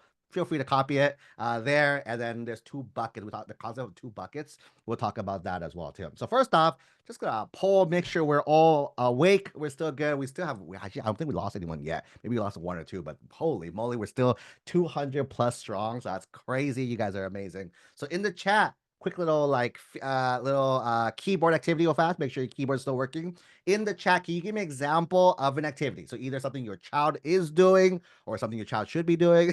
So just go ahead and drop just an example of an activity that your child is doing in the chat. Go ahead and take a quick 5 seconds. Keypad, drop what activity is your child doing, or if you don't know what child's doing, just give me examples of activities here. So in the chat right now, soccer, sports, musical theater, taekwondo. Fun fact, I was a 50 black belt myself. There, volunteering, tennis, workshops, martial arts, sports, athletics, a lot of sports here, robotics, taiko, very cool. Dance, choreo, baseball, band, swimming, lacrosse, HA gaming, rock climbing, track, cross country, culinary, fire cadets, marching band, scholarship program, jazz club, volunteering, film, scuba, very cool as well. So I think you guys understand the concept of this, right? So when it comes to activities, it's just basically how we define it is how you spend your time minus sleeping, minus school, minus your homework. That's kind of like if you think about the activities sort of that way, right? Everything you guys are sharing is the traditional things that we do, but right, there are also potential a few things that you might have thought like, wait, that's an activity. Yeah, that could be an activity as well too. So let's go ahead before we actually talk about the activity, the exact activities as well too. We always talk about what's something we look for, right? So something that we look for our students to try to keep where they need to be is not what they do. So when people tell you, oh, when their first question to us is, what research program does my child need to do? I'm like, again, you're looking at the wrong thing. Just like GPA, don't look at that. What we look at first is the number of hours that you are spending for the activity that week, is the thing as well too. And we have some numbers. Again, keep in mind, these are not hard set numbers. These are not do this or you won't make it in numbers. These are kind of aim for this. If you aim for these, you will be kind of fine. And then our students aim for these, they do them, they tend to be fine, right? So a few metrics for you guys. Again, this is the California College Admission Summit. So we're going to focus on California-based schools, right? So first one, if you're applying to a Cal State schools, you think about Cal Poly, Cal State Long Beach, all these schools, they actually don't have an activity section. So a little fun fact for you guys who didn't know that, when you apply these schools, it's only academics. They don't really ask for anything else. So does not exist, D&E, right? It's number one. So again, just do things, is number one. But if you're aiming for the UC schools, typically what we have our students aim for is roughly 20 plus hours of activities per week, not per month, not per year, per week, right? If you're aiming for like the more like the next tier up, which like was like USC, UC Berkeley, 25 hours is typically what we tend to see. And if you're aiming for like again Stanford and these types like almost like top 25 plus colleges, 30 plus hours a week as well too. And at the moment, I know some of you guys eyeball shot out, use like, holy moly, Coach Tony, that's a lot of hours. There's no way I can do that. There's no way I can make that happen in the time. I don't have time. My child's too busy. And all those I'm gonna call those excuses now, right? You call them excuses now. So I don't have time.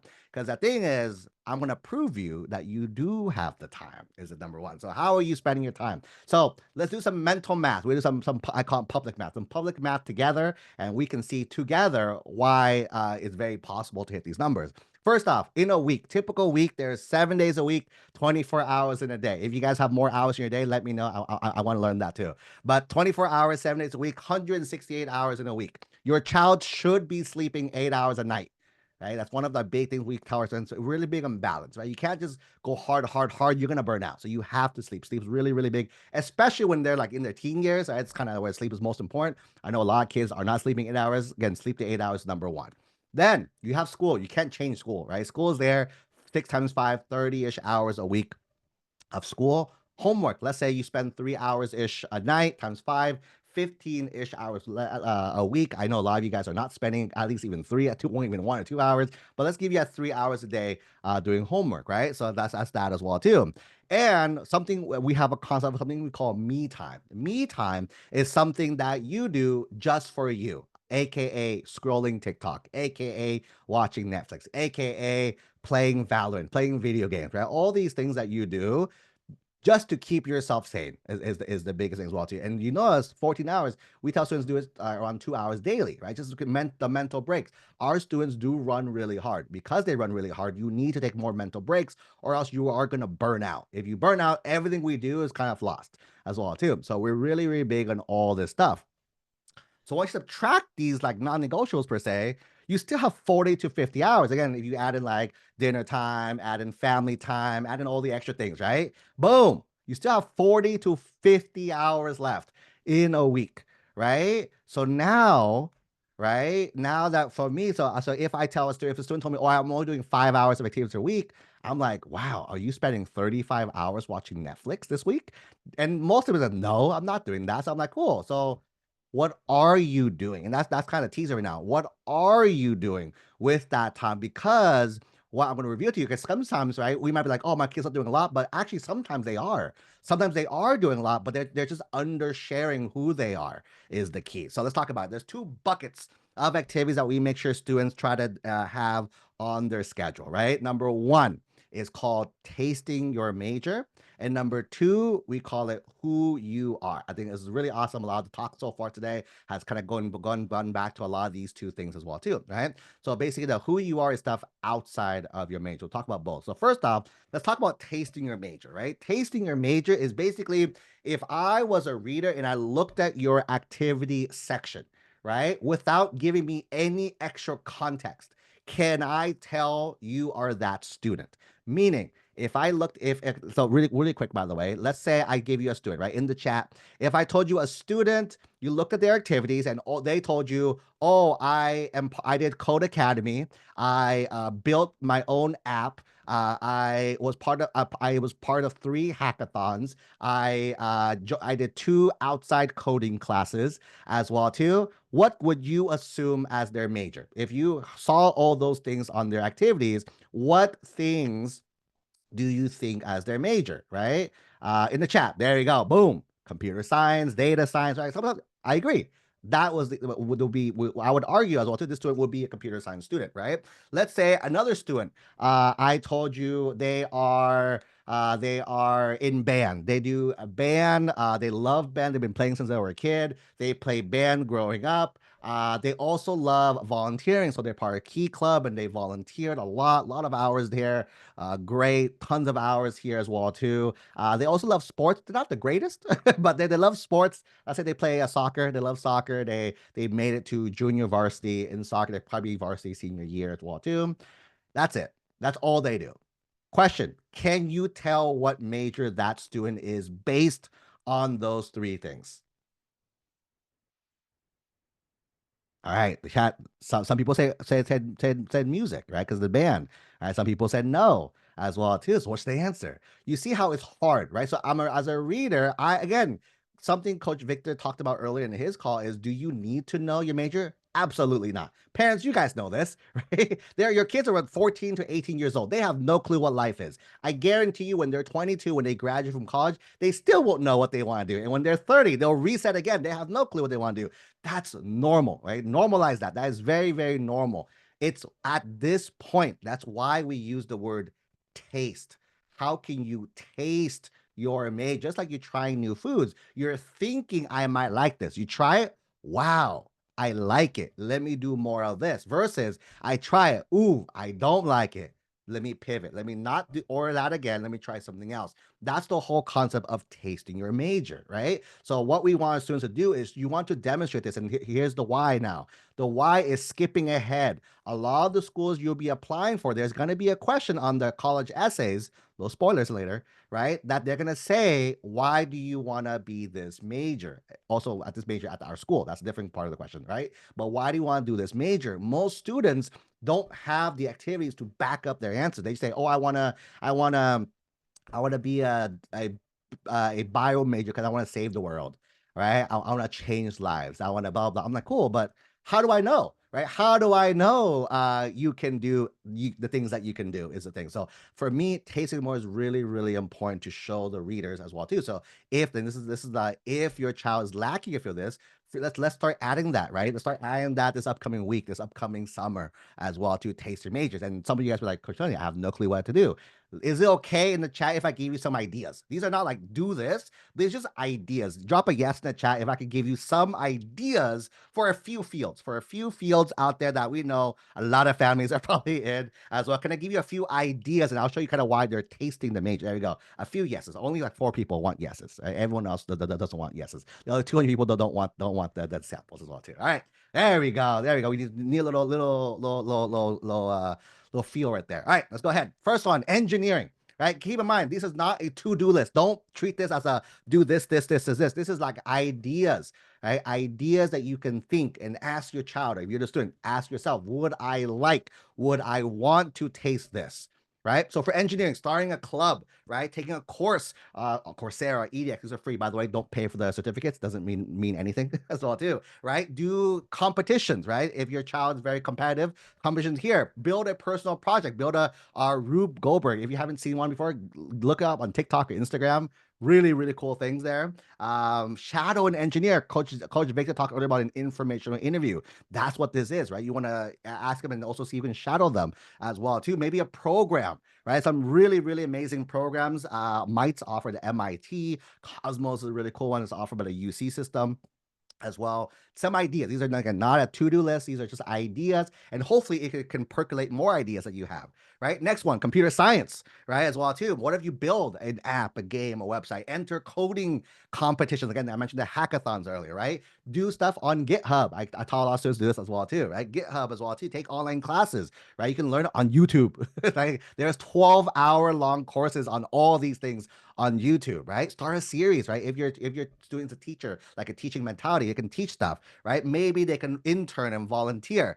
What if any future doctors, right? Future doctors, shadow a doctor, a nurse, or a technician, or do research at a local university, a science fair stuff, right? Volunteering at different areas or nonprofits. Because hospitals are really hard to get, right? Nonprofits, taking classes, starting a project, join clubs, host us a big bio club as well too. Business, if you're interested in business, start a micro business. Again, a little spoilers as well too. In about like 30-ish minutes, we're inviting Ray. He's a Harvard Innovation Mentor. He's gonna teach you guys actually, if there's something you're interested in, he'll teach you step by step how to do it. Not only limited to business majors, but if you're interested in making money, that's a good like a setup for that as well too, right? Business competitions, taking courses, shadowing people, launching a fundraiser, tracking things on your own there. Pre-law, people interested in become a lawyer in the future, right? There's a lot of clubs, mock trial debate, model UN, interning at local office as well too, writing your own opinions on things, volunteering, sharing summaries, right? There's people who do this on TikTok. If you show them like a daily thing, that's really cool. Creating a campaign. So there's tons and tons of things you can. These are just ideas. These are all just ideas that you can do, but taste it so you can show the colleges. And part 2 of this is showing who you are. This is how you stand out in the admissions process. Most people think, oh, I need to do, if I want to do law, I have to compete at the highest national level in a debate to qualify.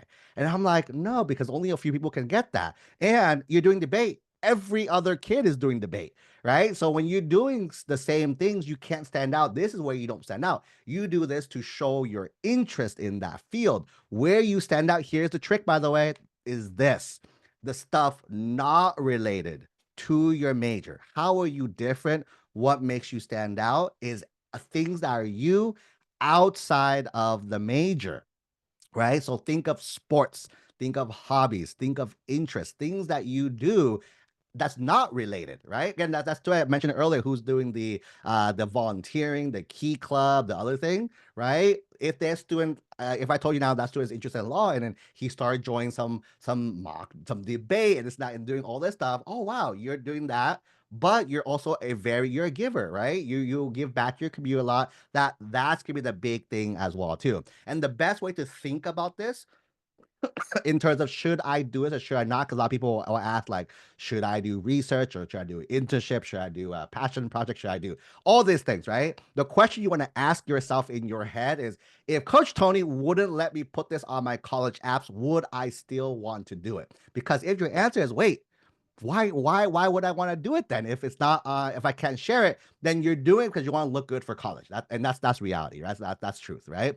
And then if that's your answer, which is fine, that is your answer, but I guarantee you, if someone else has a stronger answer than you, then they would trump you on that specific topic, right? So do things you want to, because again, parents, think about your life right now. You don't do things, you're not chasing something, right? You're doing because you enjoy things. Same thing with students, right? I have students who love this certain thing that they do, and I'm like, what if I don't put you up? It's like, it's okay, I still love doing it, I'm gonna still keep doing it regardless if I like it or don't like it.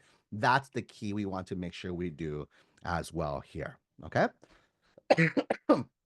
That's a little setup for our activities section. We have a few very tactical things for you guys coming up to help you guys with this, but hopefully kind of start some ideas for you guys to think about what to work on as well. Really quick, as I start to answer a few questions, Dhruva, are you here in the chat? If you can say hi in the chat. Up next, I think Dhruva from Lumiere. There you go. I see him. Let me go ahead and stop sharing. If any questions, again, go ahead and drop it in the chat. Sorry, in the Q&A, not the chat. As well too, I see people dropping in the chat, but then in chat we just chitty chatting with the folks back and forth as well. So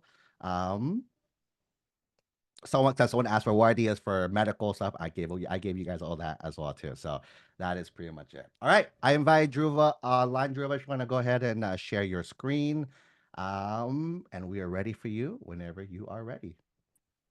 Hi everyone, can you hear me okay? You are good. Hello, hello. Thank you so much for having me, Coach Tony. I'm super excited to tell you guys a little bit about research. Heads up that some of this is going to be interactive, so make sure you have your fingers ready to type out some answers. Over the course of the next 15 to 20 minutes, I'm going to be telling you about what research is, how it works, and if you wanted to do it in high school, what are some ways that you could consider doing it. Before diving into any of that, I want to start with telling you a little bit of a story. Who am I and why are we doing what we do? So my name is Dhruva. I'm one of the co-founders of the Lumiere Research Scholar Program, which is a one-on-one research mentorship program for amazing high school students from around the world. Last year, we worked with nearly 2,000 students from over 80 different countries, more than 200 of whom did the program entirely for free as part of our financial aid program. So we had a record of working in research. But the story actually goes a long way back. I grew up in Chennai, a city in South India. I have helpfully marked that out on the map in case you don't know where it is. And growing up, I don't think I knew a single person with a PhD. If I really looked, I probably could have found someone who is working in medicine or engineering, because I came from an Indian family. But I found myself interested in other topics. I was interested in questions like, why are some countries rich and other countries poor? What causes ethnic conflict and how can you prevent it? What are the roots of technological innovation? And there was no one that I could turn to with these questions. So I decided studying at a liberal arts university would be my best bet. I applied to universities in the States and ended up getting into Harvard, where I studied economics.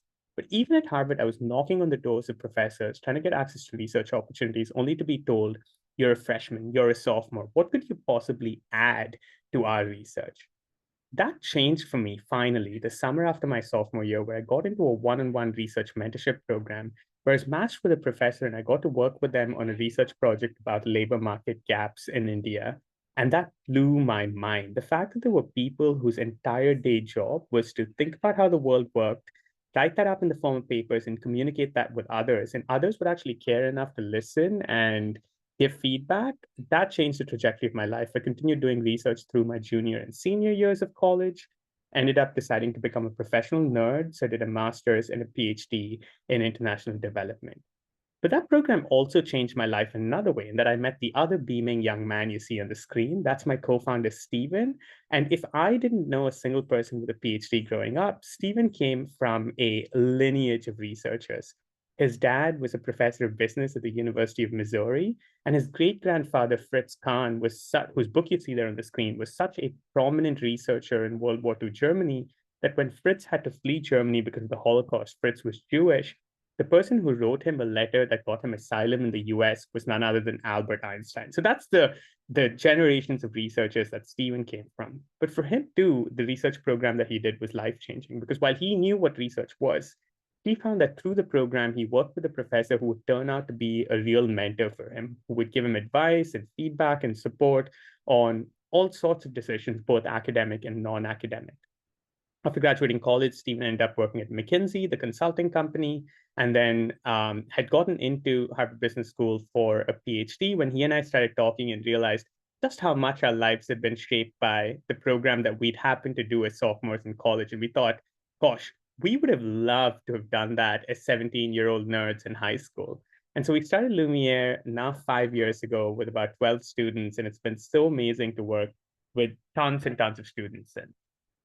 But I've been using the word research without actually defining it. And I think there might be differing conceptions of what research is. So when you hear the word research, what comes to mind? Throw it in the chat. What does the word research mean to you?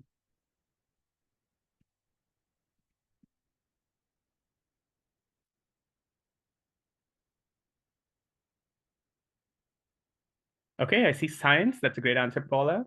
Hard, fair enough. Study, analysis, data, reading, writing, investigating a subject, delving deeper. These are all great, great answers. Academic, publish, or perish. Really interesting term. We can talk about that in a second.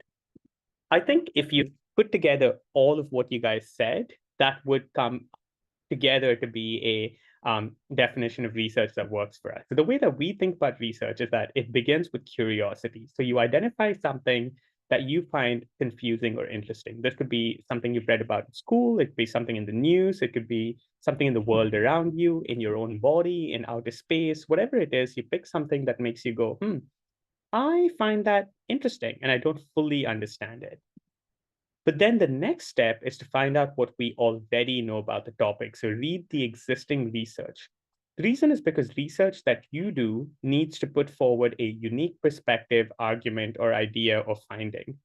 Let's say an apple fell on my head. I found that interesting. And then I did a ton of scientific research and I came to you guys and I was like, oh my God, there's this thing called gravity that exists, none of you would be impressed because gravity has been discovered and it's been studied. And so you want to know what we already know so that you can then define a specific research question, which is new and interesting. And then you do your analysis. We're going to talk in a second about what this analysis looks like.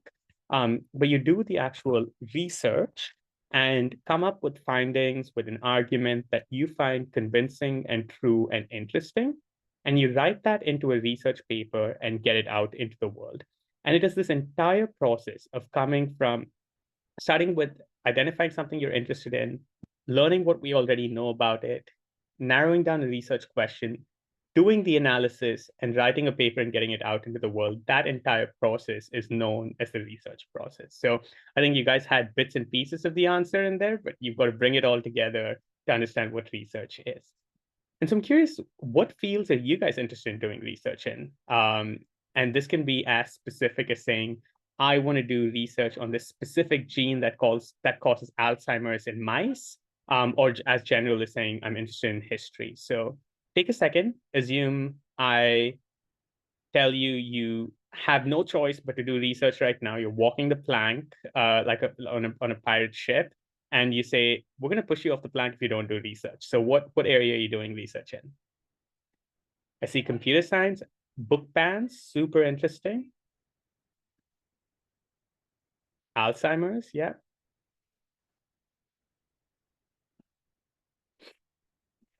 Let's keep going. World peace, environmental science and climate change, data science. What's fascinating is that you see that research can be done in pretty much any field imaginable. Just in the few responses that we've gotten so far, we have biology, computer science, environmental science, sociology, all sorts of really history, the book banning topic, politics, philosophy, and neuroscience. And the kinds of methods used in these different fields is slightly different. And I think it's important to go through this because when you say the word research, I think people imagine scientists in white lab coats mixing chemicals together in a lab.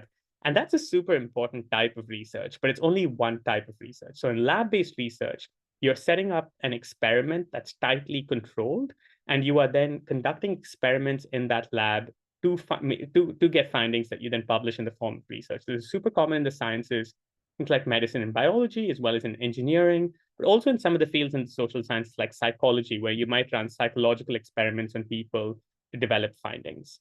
But that is by no means the only or even the best kind of research that there is. And so I want to introduce you to 3 other types of research, which I think are interesting for you as high school students, because those are all types of research that can be done from home online, and therefore are a lot more accessible than lab-based research, which you might only be able to get to, say, in your senior year of high school. So one is called quantitative research. And so I'm curious, when I say the word quantitative, what does that mean?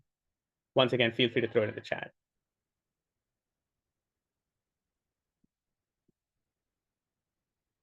Numbers. That's exactly right. So quantitative research is about using numerical data and conducting statistical analysis on, I see the word stats as well, conducting statistical analysis on that numerical data to find patterns, which then tells you something about what you're studying. So this is common in the social sciences, where you might be studying census data, which lots of countries collect data on their populations in the form of census.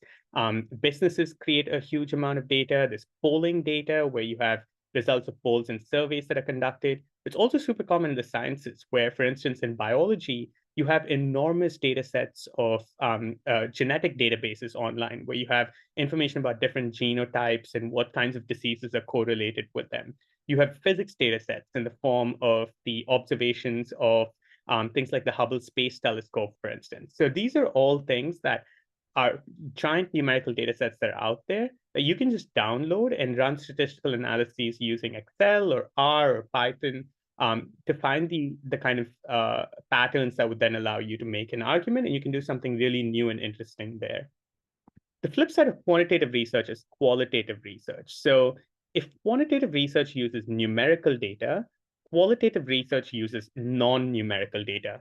what could that be? So what's some examples of non-numerical data that you might use in fields that's especially common in the humanities and the social sciences?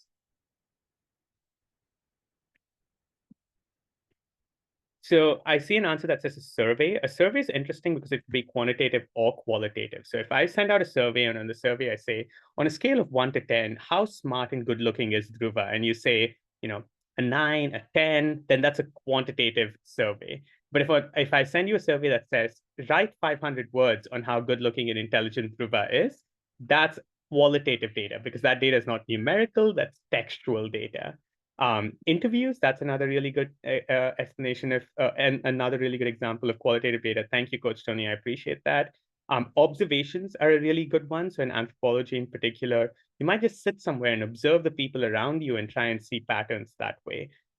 Other common uses are images. So you could be doing research on pictures, paintings, advertisements, it could be video, it could be audio, it could be archival documents. So for example, government public policy documents, historical documents, works of literature, all of these are examples of qualitative data that, once again, as a researcher, your goal is very similar to the quantitative researcher, where you're trying to look into the data and try and find patterns within the data to say, okay, what is this telling me about the thing that I'm studying? So this is super common in fields like history, English, political science, sociology, and so on.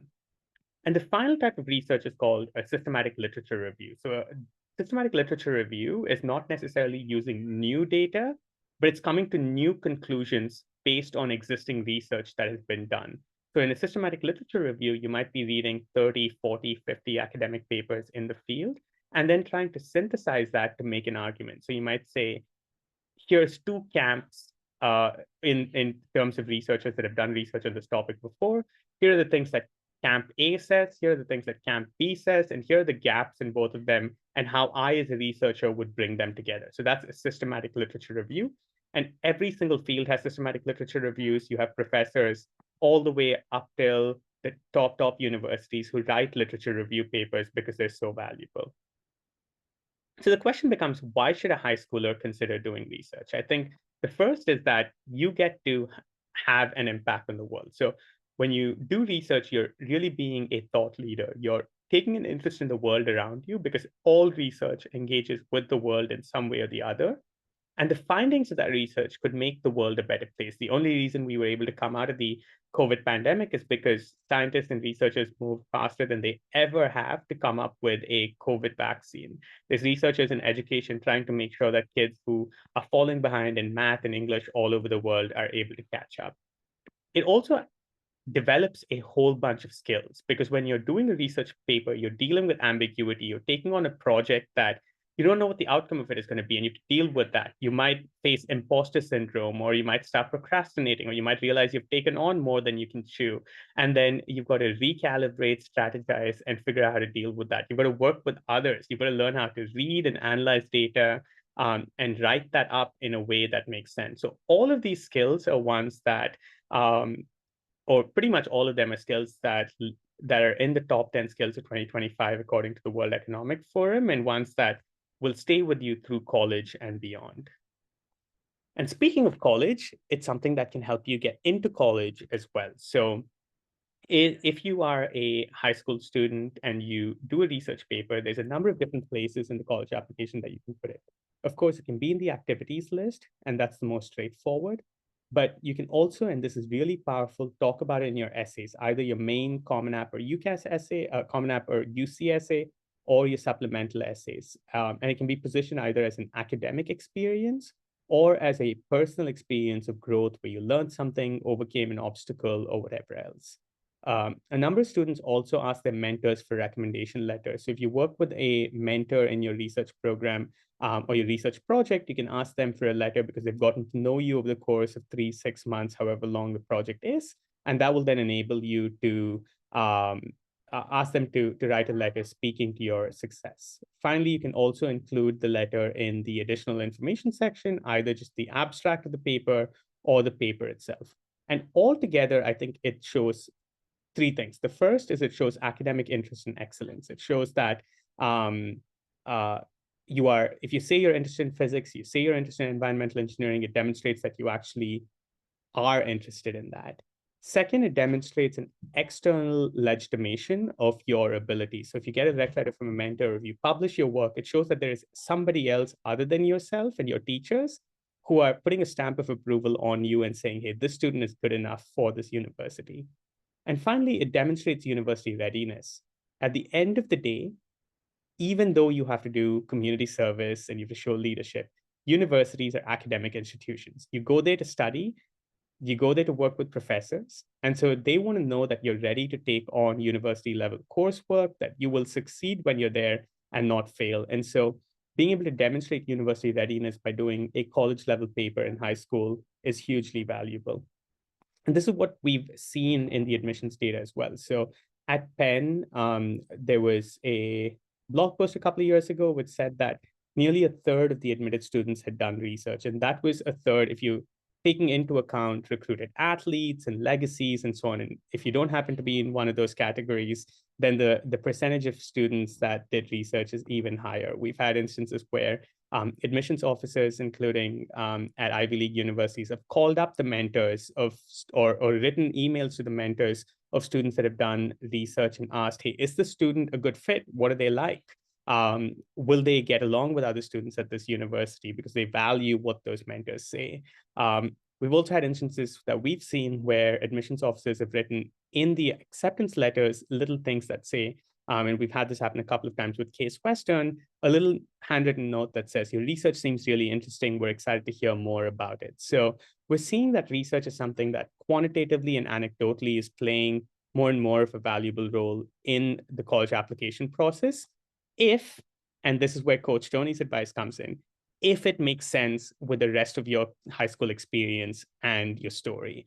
The number one thing that admissions officers have told us is a red flag to them is if the research that students have done stands apart and is totally divorced from the rest of your application. So if you're someone who's an environmentalist, so you volunteered with environmental conservation, you've started the environmental club in your school, and you randomly do a research project on particle physics, that is going to look like it has no connection to what you've done so far. And like you're doing it because you have to do it or because someone told you to do it. You never want that to be the case. You want to think about what you're interested in. What are you genuinely curious about? And turn that into a research project. So let's say you're an environmental and kind of like someone interested in the environment. You want to study physics in the future. The thing that you would then want to do is think about what's a research topic that would actually bring those together and do a research project on something like the dynamics of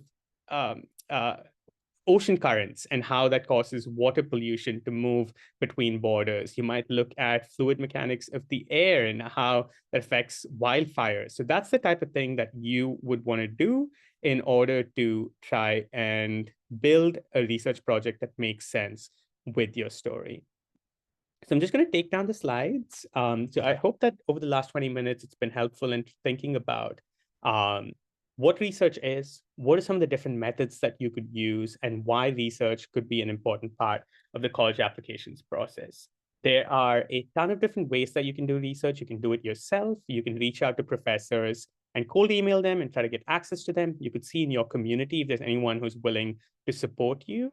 And you could apply to research programs, both research programs like Lumiere, as well as research programs housed at universities like MIT's Research Sciences Institute. If this is something that you guys want to explore more, please feel free to shoot us an email. My email ID is dhruva.pat@lumiere.education. Our website is lumiere-education.com. And just to, before I wrap up, to go back to the first slide, research really has shaped who I am and changed my life. I hope that some of you get to experience it through Lumiere, but regardless, I hope that you get to experience it in high school and college and that it changes your life the way that it did mine. Thank you guys so much. And thank you, Coach Tony. Awesome. Thanks so much, Dhruva. Again, one more time, Dhruva put his email in the chat if you guys are going to go ahead. Again, also, again, after the event, we'll do a big blast of all the freebies, resources, and everything as well. We'll include Dhruva's email and how you guys, if like some of our students are involved with the Lumiere program, they love it as well, too. So we're definitely going to go ahead and send it over for anyone else who is interested with that. Okay. Again, the emails in the chat, if you guys want to see it, is actually Lumia.education. So I feel like, wait, where's the .com? There's no .com. Yeah, That's it's what I do. Education. That's right. Yeah, fantastic. Cool. Perfect. Thank you so much, Dhruva. And without further ado, let me go ahead and transition. Again, another kind of really cool thing for students. Again, we talked about the research angle for certain students. That's going to be a really perfect fit for your application. For anyone really quick in the chat, can you guys help me out? Is anyone here interested is your child interested in business? Drop a 1 in the chat. Anyone here interested in business, entrepreneurship? Drop a quick little 1 in the chat. We got a few folks. Is there anyone here whose kids is interested in technology? Not doesn't have to be business, but technology. They love kind of drop another 1 as well too. If you're interested in technology, and one more if you guys are your kids are curious and interested in playing with AI as well. Go ahead and drop number 1 in the chat as well too. So hopefully, if you answered yes to one of those 3 kind of topics, that our next speaker and next presentation will be perfect for you guys. So I'm gonna go ahead and introduce Array. Here we go. Am I on? You are on. Hey, Tony. Hey, everybody. Thanks for having me here today. Before we get started, let me start sharing my screen and get all the technology stuff out of the way. So let's do here. Advanced. Portion of the screen.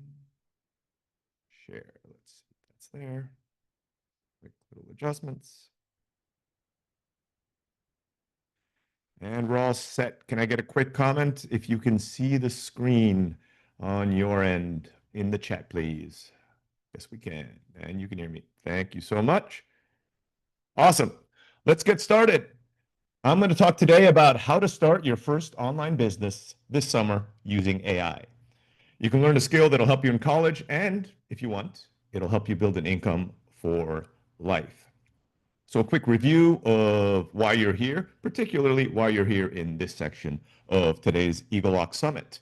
You're here to answer 2 simple questions. How can I launch my first business this summer? And will it help me get into my dream university and make me my first real income? But before we get into the details of the answer of that and how to do it, let me introduce myself. My name is Ray Blakeney. I have a Bachelor of Science in Computer Engineering, even though I did a lot more computer programming in my professional career, from Case Western Reserve University. I am also the Chief Operating Officer and CTO here at egelloC Prep. In the little free time I have outside of working here, spending time with my family, I'm also a mentor for online businesses at the Harvard Innovation Lab. And over the last 20 years, I've built about 20 profitable online companies. And I've sold 4 of them, and I've appeared in a few of those magazines below. So if you're interested in learning a little bit more about me, you can just Google my name, and that should come up real quickly. Now let's get on to the interesting stuff. And obviously, I am biased when I'm recommending a lot of these things. This is my life. This is my passion. I love doing this stuff. The big opportunity for you is this summer, in just a few weeks, you also can launch your online education business. And this is something that's new. A year ago, 2 years ago, this wasn't really possible, but now that AI has become part of our lives and accessible to almost everybody on this call, it is really a possibility. You can build a business that not only helps you and your family, but it'll improve your college application, excuse me. It'll help you earn your own income. And speaking from a personal side, you'll learn skills that I wish I had learned at your age if you're in high school. These are things that I've used my whole life, but I had to learn as an adult, usually working in corporate or starting my own businesses, and I had to learn them the hard way. So let's talk a little bit about that today. Why don't most students stand out when they apply to universities? I think a lot of you know this. That's why you're here at the egelloC Summit today. Most applicants already have good grades. They have a few extracurricular activities. They do some volunteering.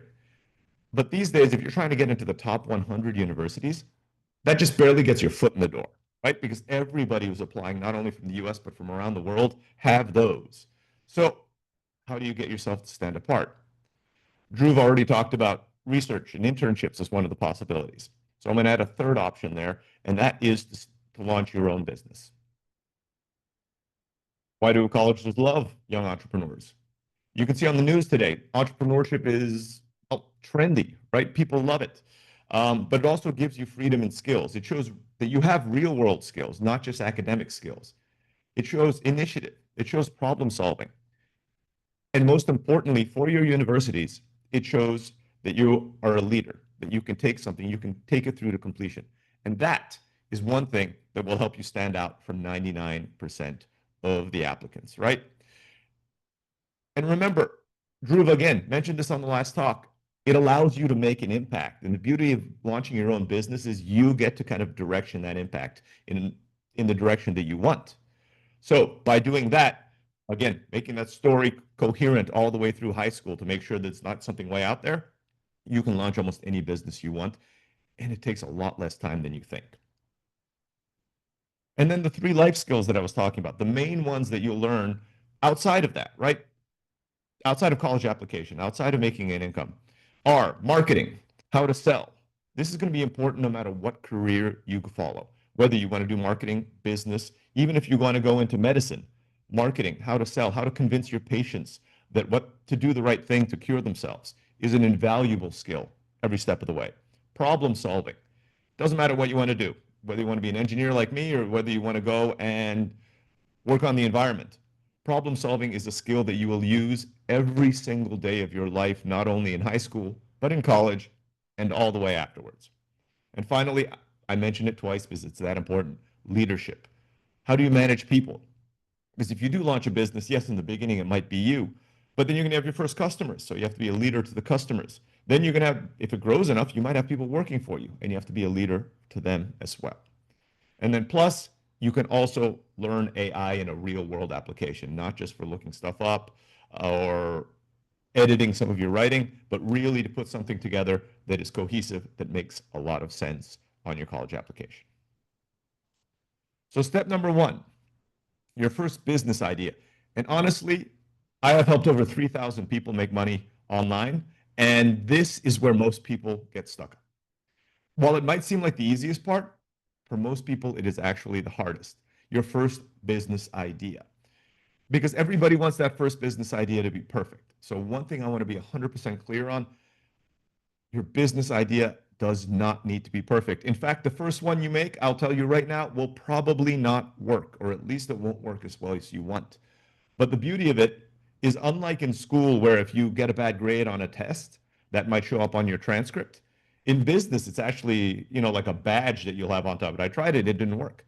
That's great because every successful entrepreneur has done that. In fact, if I met an entrepreneur who said, I've been doing this for 20 years and I've never failed, I wouldn't believe them. So go try a business. Don't worry so much about the first idea. Just ask yourself these 3 questions. What do people ask you for help with all the time?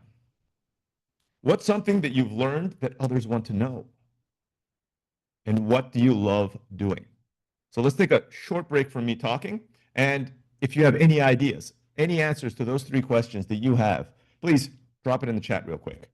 What do people ask you for help with? What's something that others want that you know that some other people want to know? And what do you love doing? Give it a few seconds. No? No answers yet? Well, if you think of anything for the rest of the talk, feel free to chat. Oh, there we go. Thank you, Cindy. Math. That would be something you could definitely help other people with. There we go. Graphic design for your son. Graphic design, wow, that's a really useful one as well. It doesn't matter. And you're going to see as the ideas come up, and if we have time, I'll do a quick example for everybody here. Oh, artwork, photography, love it. On a total random note, I was just at a conference earlier this week, and there was somebody doing very well with an online business. She was teaching artwork, people how to draw, watercoloring, I believe. Drawing. There you go. More math. This is it. There you go. Tennis. Oh, my son just started taking tennis. Love that. Maybe I can hire SC to help teach him that. College application. There you go. Absolutely. Absolutely. You can teach people how to do that. I mean, that's exactly what we do here at egelloC as well. So we know for a fact that this is something that you can do. Healthy recipes. Oh, I need some of those. Definitely. My wife could tell you I could probably use losing a few pounds. Thank you so much. Those are amazing ideas. You can see, and once you get started, the beauty about generating ideas like this is once you get started, they start flowing. It's a muscle that you develop in your mind about generating ideas. I joke that before I have breakfast in the morning, I have about 10 or 15 business ideas, and my wife tells me, yeah, write them down somewhere, but this is not something you want to do here. But keep in mind, most people get stuck here. Don't get stuck. Find an idea, find something you like, and then move forward. Now I'm going to introduce to you the concept, what we call info products. This is a product that shares knowledge.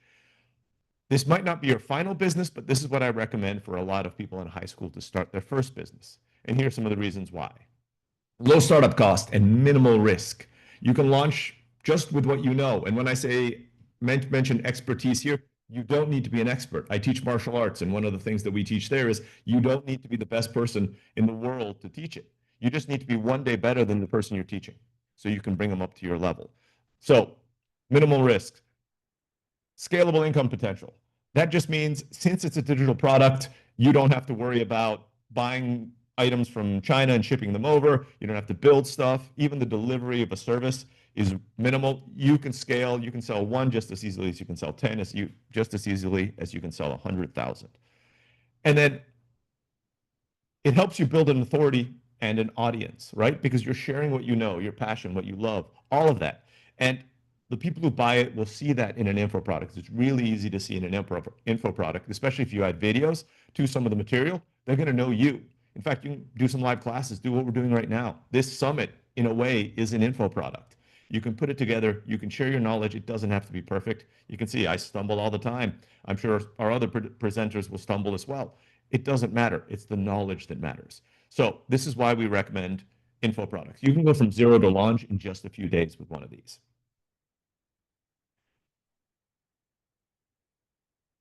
You could, before launching an info product, the problem was you have to write it, record it, create the images for it, all of that. It could take months, if not longer, to launch the first info product. And the bad side is, remember I told you failing isn't that much of an issue when you try an idea.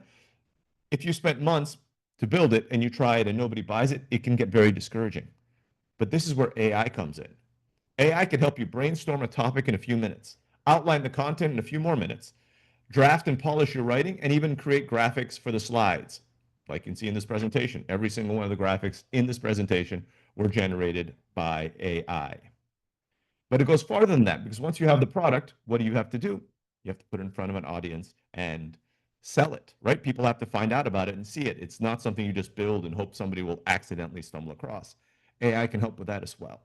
You can get free or even cheap tools like Squarespace, WordPress, Wix, go high level, and you can throw up a website in a few minutes. Using the same AI tools, you can write all the script and the sales copy, what we call copywriting, for those tools. And even as long as you're older than 14, you can open up an account at Stripe and PayPal and start collecting payments. Once you have that all set up, all you have to do is go on your social media or even just tell your friends about it, and they can go to your website, and if it's something that they like, they can purchase your info product, and you can email it to them right away, and there are different systems that you can use to do that. All of this, setting it up, almost no initial startup cost and even maintenance cost. The server you can get for $70 a year. That's right, not a month, a year. You can get a shared server for $70 a year. And that pretty much is your only big startup cost when you're trying to launch a business like that. So at this point, what I'd like to do is give you a quick demonstration of how quickly you can do the basic outline of an info product using some AI prompts. And don't worry, remember, Tony's already mentioned that at the end of this presentation, there you go. Tony's asked a question in the chat. Let us know if you want to see the demo. I think I have a little bit of time. Hopefully won't go too far over. We will send you all of these prompts in an email once all of this is done. So don't worry about taking screenshots or trying to copy it down onto your end. You'll get a document with all of them there, and you'll be able to work through this at your own pace, in your own time. And there'll be a recording of this as well. So if you forgot anything that I said, we'll be able to do it. So I'm going to quickly go through the 4 prompts, then I'm going to stop sharing my screen, share another screen, and then we'll go through the examples. So the first prompt is, what are some online businesses I can launch that involve delivering an info product, which can include an ebook, mini video course, or live teaching over Zoom around, we'll list out some interests. So when I put those square brackets and everything's in caps, we're going to replace that with whatever we want for that particular prompt. So that's going to be prompt number 1. Prompt number 2, can you help me create an outline for a product based on product idea, whatever it is that you had there? I want to teach others how to, boom, and what do you teach? That's a little bit more specific. So if you were teaching Spanish Your product idea is where you want to teach somebody another language. Let's just say Spanish, and I'm going to teach them how to go shopping at a market. So that's what you would teach, right? So we would fit that in there. The fourth prompt, write out the detailed curriculum for the module number, and all you do is replace it for number 1. Because remember, in this previous prompt, we said break it down into clear modules, right? So it's going to break it down for you.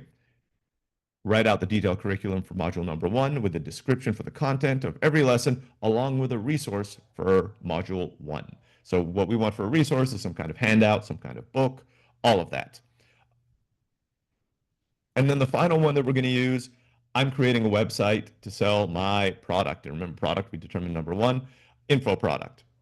And I need your help with recommendations on a hero image, which is the big image that goes across the top, and the text that's going to go on every page.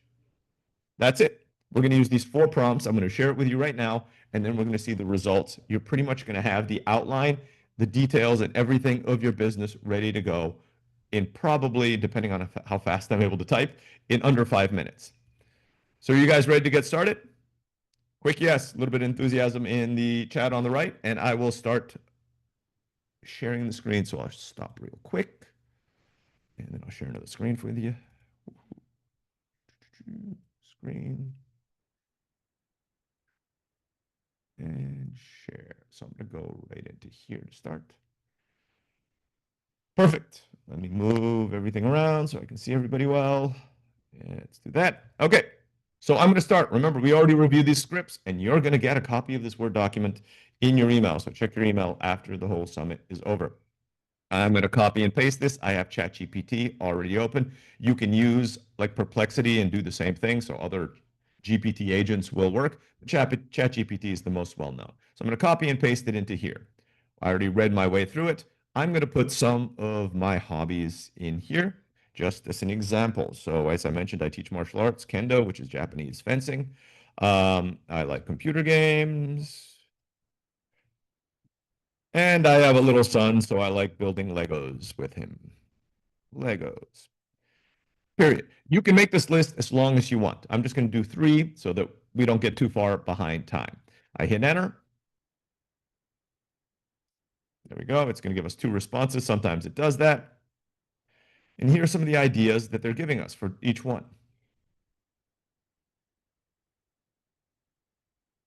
I'm going to read the right side because I can't read all of them. But some of these caught my attention. So like a Lego building course, Lego robotics for STEM. That sounds like a building workshop. Let's go with a Lego building workshop. So what I'm going to do here, I have another document open just so we can keep all of these in one place. It's empty right now. I'm going to go in here, Lego building workshop, so we know that that's the idea that we're going to have. I'm going to go back to the script, copy and paste. And I'm going to go back in here. Let's go and sub in Lego building workshop.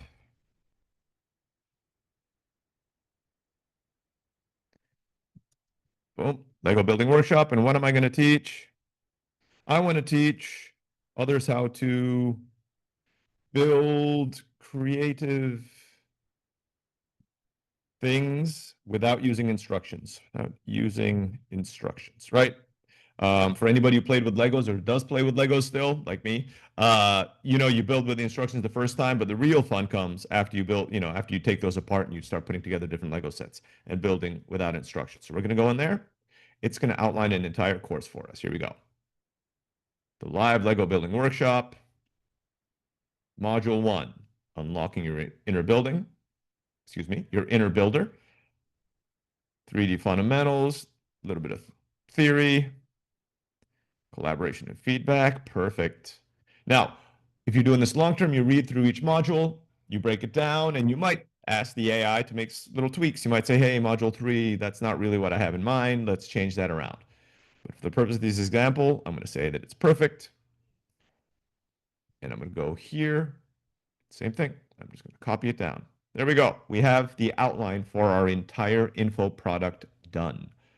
And you'll see that ChatGPT even knew what I was going to say next. He was like, write out the full curriculum. I do have the AI over here for module number 1 saying, come up with the details.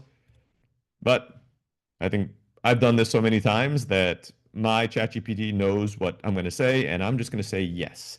But you can just copy and paste my script. And when you need it for module 2, I'm going to hit yes here so we can get started. You just copy and paste this and put the number 2 in there, and you play it again. And then you just put the number 3 in there, so it goes all the way through. There we go.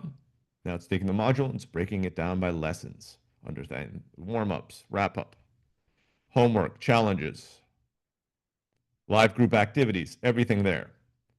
So we go and do that. Copying and pasting that in there as well.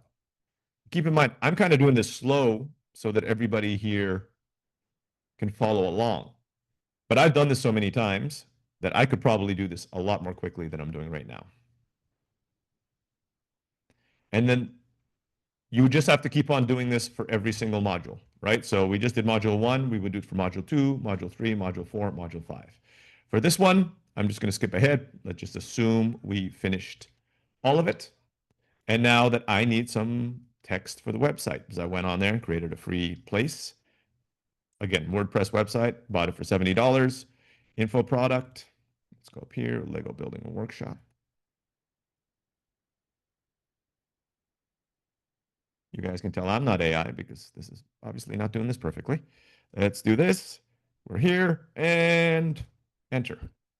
Now it's going to create the 3 basic pages you need on a website when you want to sell something. There's a home page, there's a sales page, and an about us page, right? So telling people about, in this case, particularly about you.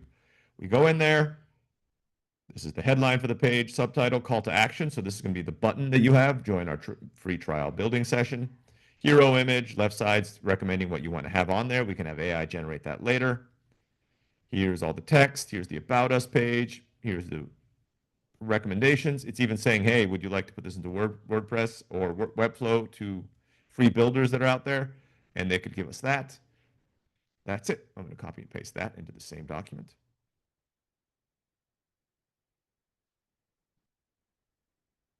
And we're done. So in less than 5 minutes, maybe a little bit more, I haven't quite been timing, we have done most of an online course and info product. Now we have to put them in place. There is a little bit of nuance to doing that, but really we have done the bulk of the lifting. What's amazing here, I'm going to stop sharing the screen so we can go back to finish up the presentation, is back when I started, and I don't want to say my age, but wow, back then it would have taken me weeks, if not months, to do all of this, right? But right now, we just did this in 5 minutes. It's an incredible time to live. It's an incredible time to launch an online business because the opportunities are out there and it has never been more affordable than it is right now to do that. Let's go back here. So the final points. What are the financial benefits? Because really, that is the point of launching an online business. It's to help you with your college application, sure. But a real success in an online business is selling something. That's what businesses do. And some of the people that I've worked with, both adults and kids, they can make $500 a month launching their info product. Even $1,000, $3,000 a month. That's much better income than a summer job. And of course, people who stick to it for long enough. So if you've started in high school, work on it through college, by the time you leave, you might be making $100,000, $200,000, $300,000, or millions of dollars a year from this info product. I've been lucky enough to meet many, many, many people who've been able to do that and earn freedom for themselves and their family through launching these businesses, even while they were going through college. And in some cases, even pay off their whole entire college tuition by doing these businesses. Don't hold yourself back with a lot of the doubts that a lot of people have. You might see it on the news that you need investors, you need fancy technology, you need a huge audience in order to launch a business. I can tell you from personal experience, when my wife and I launched our own first business back in 2018, we had none of those things. In fact, I've never taken an investor for a single one of the companies that I've built and sold. You don't need fancy technology, anything fancier than ChatGPT and WordPress. These things are almost free these days. You can get there. And a huge audience, you don't need it. You just need the right audience. You need to get in front of the people who have the same interests as you, and you will be able to launch a successful online business and share what you love with the world. And hopefully, again, like Dhruva was saying, make an impact not only on your life, but on the lives of others. That's it. And if anybody has any questions, I'd be happy to answer them. That was awesome, Ray. We do have one question here. One question is, how do you suggest to drive people to your website? Oh, that's a whole topic. I can do a whole presentation on that. So there are multiple ways of driving people to your website. For the first round, what I recommend is use your existing audience. That's why I mentioned this kind of social media aspect of it. Reach out to your friends. There's a technique out there called the Outreach 101, where you actually send a private email with a video to 101 people you know, and you don't have to know them really well, but you just kind of reach out to them and you don't go out there to sell because that can be a little awkward for some people, but you say, hey, here's my new thing. Can I get some feedback on it? And do you know anybody who's interested? And that's the key question there. You don't have to say, are you interested? You say, do you know anybody who's interested? And you'll be surprised about 10, 20% of the time, it's actually the person who gets the email who's interested and they will buy it. That's what you start with. Later on, and you can look this up on YouTube, there's things called SEO, search engine optimization. There's paid ad channels. On a high level, there's three ways to get people to your website. First is to buy an audience. Second one is to rent an audience. And third one is to build an audience. Buying an audience is generally considered paid ads, and you can do that. It's real fast. You can get them there today, but it costs a lot of money. Borrowing an audience is you contact your friends who maybe has a big audience, has an email list, has a YouTube channel, has something else, and you can ask them, hey, can you promote my product? And if they do that, there's usually a financial deal that you do, where they get 10, 20, 30% of sales. And then the final one is building it, which is free. SEO falls in that, or building a YouTube channel or TikTok channel falls into that category, but that takes a lot longer for you to get in front of an audience. Awesome. Last question here is this essentially how to create a website to sell, like a how-to manual? That could be one of the info products that you do. So info products is a very general category. How-to manuals are one of them. That's an easy one to get in there, follow them through. And manual also can mean a lot of things these days. So yeah, it can easily be an ebook with some images in there. What I personally recommend for your first info product, and a lot of what I teach the students that I work with, is mini video courses is actually it, with a community and coaching aspect in the back end, right? So it's not 100% info. You have a little bit of what we call accountability and connection. So you give them this thing, and then once a month you have a call and you can talk to them. Maybe when they finish, you have a call, you can talk to them and say, hey, any questions that you have, that's there. But they have videos with a little worksheet, excuse me, and then they get all the way through. So that's what I would recommend. But you can try it. You can try it just with an ebook. I know a lot of people have done really, really real well with that. Awesome. Perfect. Thanks so much, Ray, for sharing your knowledge. I My know pleasure. Coach Ray will again, like he mentioned as well too, at the end, we'll go ahead and send you guys all the scripts that he used. You guys don't have to like screenshot or go back. You guys can copy and paste it directly in as well. Okay. Awesome. Perfect. Thank you so much. My pleasure. All right. Now, moving on. Summer. This will be a nice short one, not super in depth, but again, something important, very time sensitive as well too for a lot of families. If you're watching this live, it's in May. Summer is in the month, right? As well. A lot of families like, you know what, we're busy right now. Let me wait. Let me wait to do something next month. And I'm like, next month is summer. So and usually when summer hits, it's really hard to do anything. So let's go ahead and talk about a few things you can do this upcoming summer. And I kind of broke it down for you guys, very tactical, right? Really quick in the chat, you guys remind me so I can kind of see which one to skim and which one to go faster. Where's everybody at? If you are let's do grades now. So if you're a current 8th grader right now, actually no, future. Let's talk about future. In the fall, in 5 months from now, what grade is your child or you going to be? So in 5 months from now, are you going to be a 9th grade, starting high school for the first time? Are you going to be a 10th grader, 11th grader, 12th grader as well too? All right, that didn't help. It's like a good mix. It's a good mix of everything as well too. Good mix, and also some middle school families as well too. Awesome, cool. So I'll kind of skim through each section so you guys have an idea there. Keep in mind, again, just like all things today, these are all general things, right? Each student is a little custom. So, but at a very high level, there's a few kind of things to keep in mind, right? So first off, summer after 8th grade. So if you're current 8th grade family right now, listen up. You're about to join high school very, very soon. A big thing is building a strong foundation in science and math. That should be the big key for us. And the reason why is that this is to help you plan for the future. If you notice, a lot of things we do, we like to work strategically. And though for those who haven't caught on yet, our company is called egelloC. If you flip it backwards, it's the word college, right? Because our goal is to work you backwards to get to where you guys want to go in this process here. So again, we're trying to prep for, where do you think you might want to go? So building a strong foundation in the math and sciences, even for non-STEM majors, right? You can get your classes done faster, do on the other pieces later on is one of the key. A lot of the big issues, people don't think about this ahead of time. I think one of the parents shared, or like, oh man, I wish I knew about the advancement classes that now they're like, oh man, I have to kind of feel I can catch up.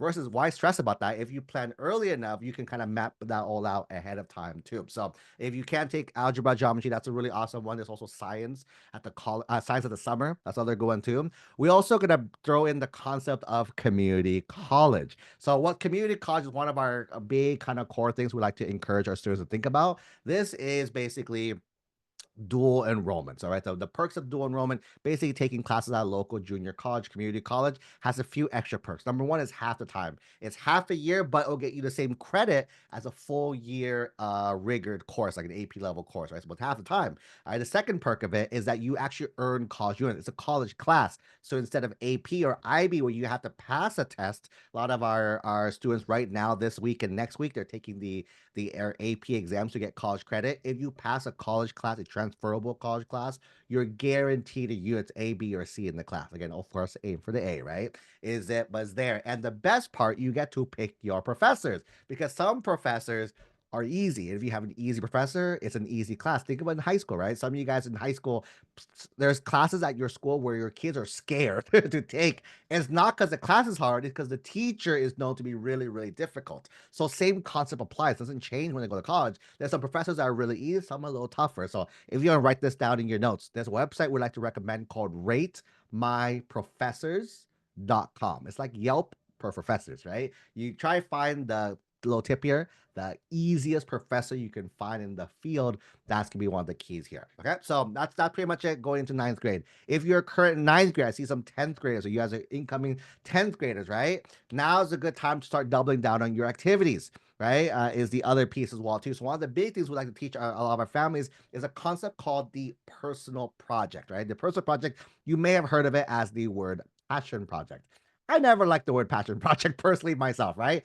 Think about your kids. They're 13, 14, 15, 16 years old. Do you think they know what they're really passionate about when they're that young? Probably not, right? So it ends up being their passion project or stuff they do to look good for college, this kind of thing. And that's not, again, based on all the calls, their presentation so far, that's not the intention of this area. What we want to do is we want to show who we are. Those spoilers for Coach Art's talk next, right? Spoilers is that who we are.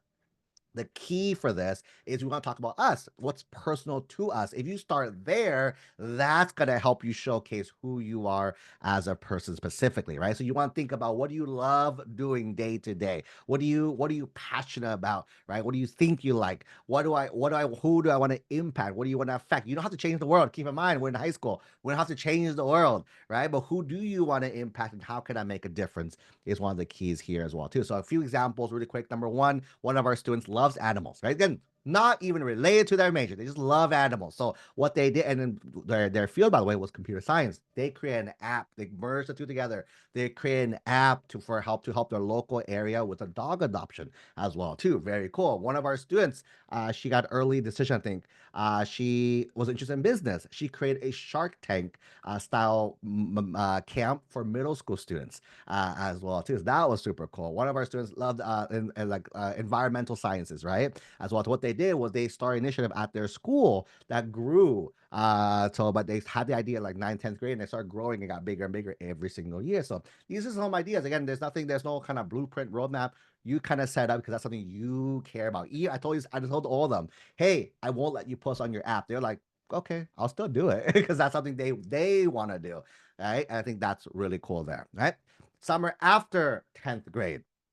After 10th grade, now we're starting to make sure your academic rigor. So anyone incoming 11th grade, this could be really big for you guys as well too. Making sure your rigor is starting to show. This is when the number of AP level courses, college level courses starts to mattering, because this is when you can take more of these higher level courses as well, to make sure that's locked in with your academics, and making sure your interests align as well too. So when it comes to that, right, are you, like, say, these are ideas for like the classes you can take, right? Again, doesn't have to be a formal class either from a school. It could be online courses you can find online. Like I know Harvard has a free, I think through EDX, they have a free set of classes you can learn and things you can do, right? These are like areas you can learn as well, to just to explore, show the colleges, hey, again, another one of those tasting your major, right? Hey, I'm interested in this field. I'm taking the classes to show that I am interested, and I am, right? I am doing it, and I do like this as well too. And keep in mind, it's not just the classes,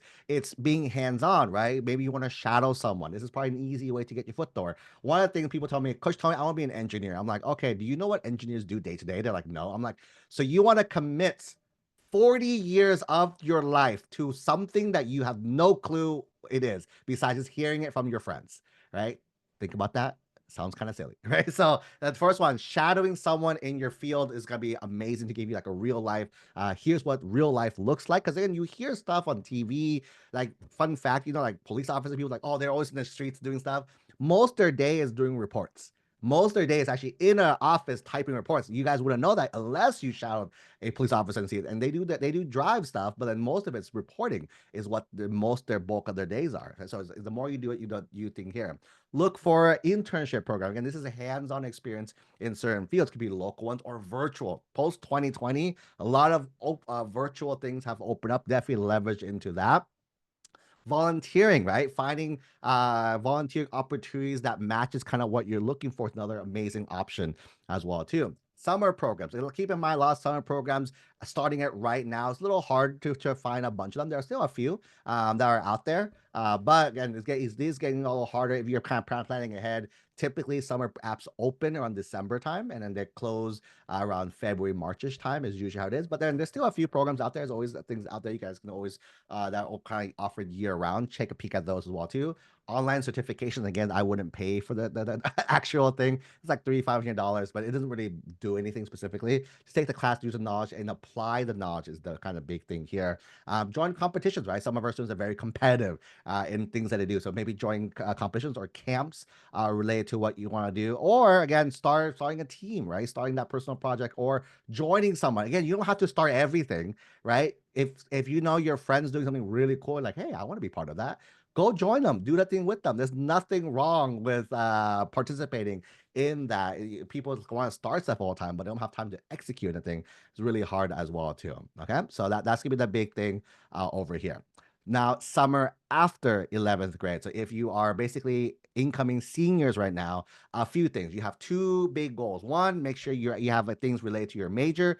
And number two, work on your college applications, right? Is the big thing as well. So one of the big things that comes up typically is like internships, right? People talk about internships a lot as well too. Here's some fun kind of facts from Coach David, one of our top strategists on our team. He always tells our students to avoid, he calls them mug and hoodie internship and program. So like people like, oh man, if I got an internship at Google, I'd be so happy. And then people like, okay, cool. And then when we find out, hey, what did you do that week? They're like, oh, I sat in a room all week, and they gave at the end, I just listened to people talk to me, and then by the end of the week, I got a Google mug and a Google hoodie, and that's it. And I'm like, so you basically, it's a very fancy like summer program. That's all it is, right? So again, you want to avoid these. Internship is hands-on. You want to be hands-on in the things that you're working on and see if you can get something done by the end of the week will be the goal here. So some programs that would be super cool for you guys to consider as well too. Cosmos is a really big one. Stanford, SUMAC, Yale's program, MIT's program, as these are really awesome ones. And just to transition us to the next presentation as well too, college applications. One of the big things we know is a lot of students don't think about college. Oh, that's later. I will start that at the end of summer. Let me start that later on once I'm ready. Spoilers as well too, you're going to be really busy later on. So one of the big things we do with our students, we front load a lot of the work. Our students actually started. We actually started in April last month. We have, I think Coach Art can share this later on, but I think we have like over 70 students done with their first drafts complete already, and we're still working on it with more and more students as time goes on, because it's something you can front load, you can do early, because again, warning, summer is busy. Warning, fall semester senior is busy. If you can front load a lot of the work, because spoilers again, the essay prompts don't change, right? It's the same ones for this year as well too. So again, one thing Coach Art will teach you guys in a little bit is how to write all these essays. for the different schools. And if you can get all your main essays completed by end of summer, you get to relax. One of the tips that we'll share, we may or may not share, but then one pro tip is that you do want to apply early action to a lot of schools that you can. The reason why more students don't do it more is because they can't finish in time. Because most students think, oh, let me get back from summer to start my apps. But by the time you get this a month, you have a month to submit, and it's really, really hard for students to cram all that in time. But if you start early enough, you open up that door to be able to do that as well too. Okay. That's pretty much it. Little teasers into summer. Again, there's no right answer. These are just things to consider, to think about, to kind of craft your own profile here. We have one quick question here. How do you handle if your kid doesn't show motivation for extracurricular activities outside of sports? I'm sure they like more things than sports. I bet you if you scroll through their TikTok feed, their Instagram feed, or YouTube channel, is more than just soccer. It's more than just basketball. And if it is, maybe they're really, really good. We had a student for Olympian years back, right? And that's literally all they eat, sleep stuff was that sport. I was like, oh, that makes sense for you. But again, you probably have more interests, more hobbies, right? So again, making them understand. Going back to the activity example, it's not anything formal. Just what do you like? What are your interests? And again, that's kind of a little spoilers. That's kind of what I do. If students tell me I don't know what I like, I'm like, open up your phone, scroll TikTok for a minute. Tell me what you see. Tell me the type of videos that gets and stuff, or show me the ads you're getting targeted with. Because the ad, little teaser parents as well too. If you want to see what your interests are, look at your ad. You'll tell exactly like, oh man, they know me really well.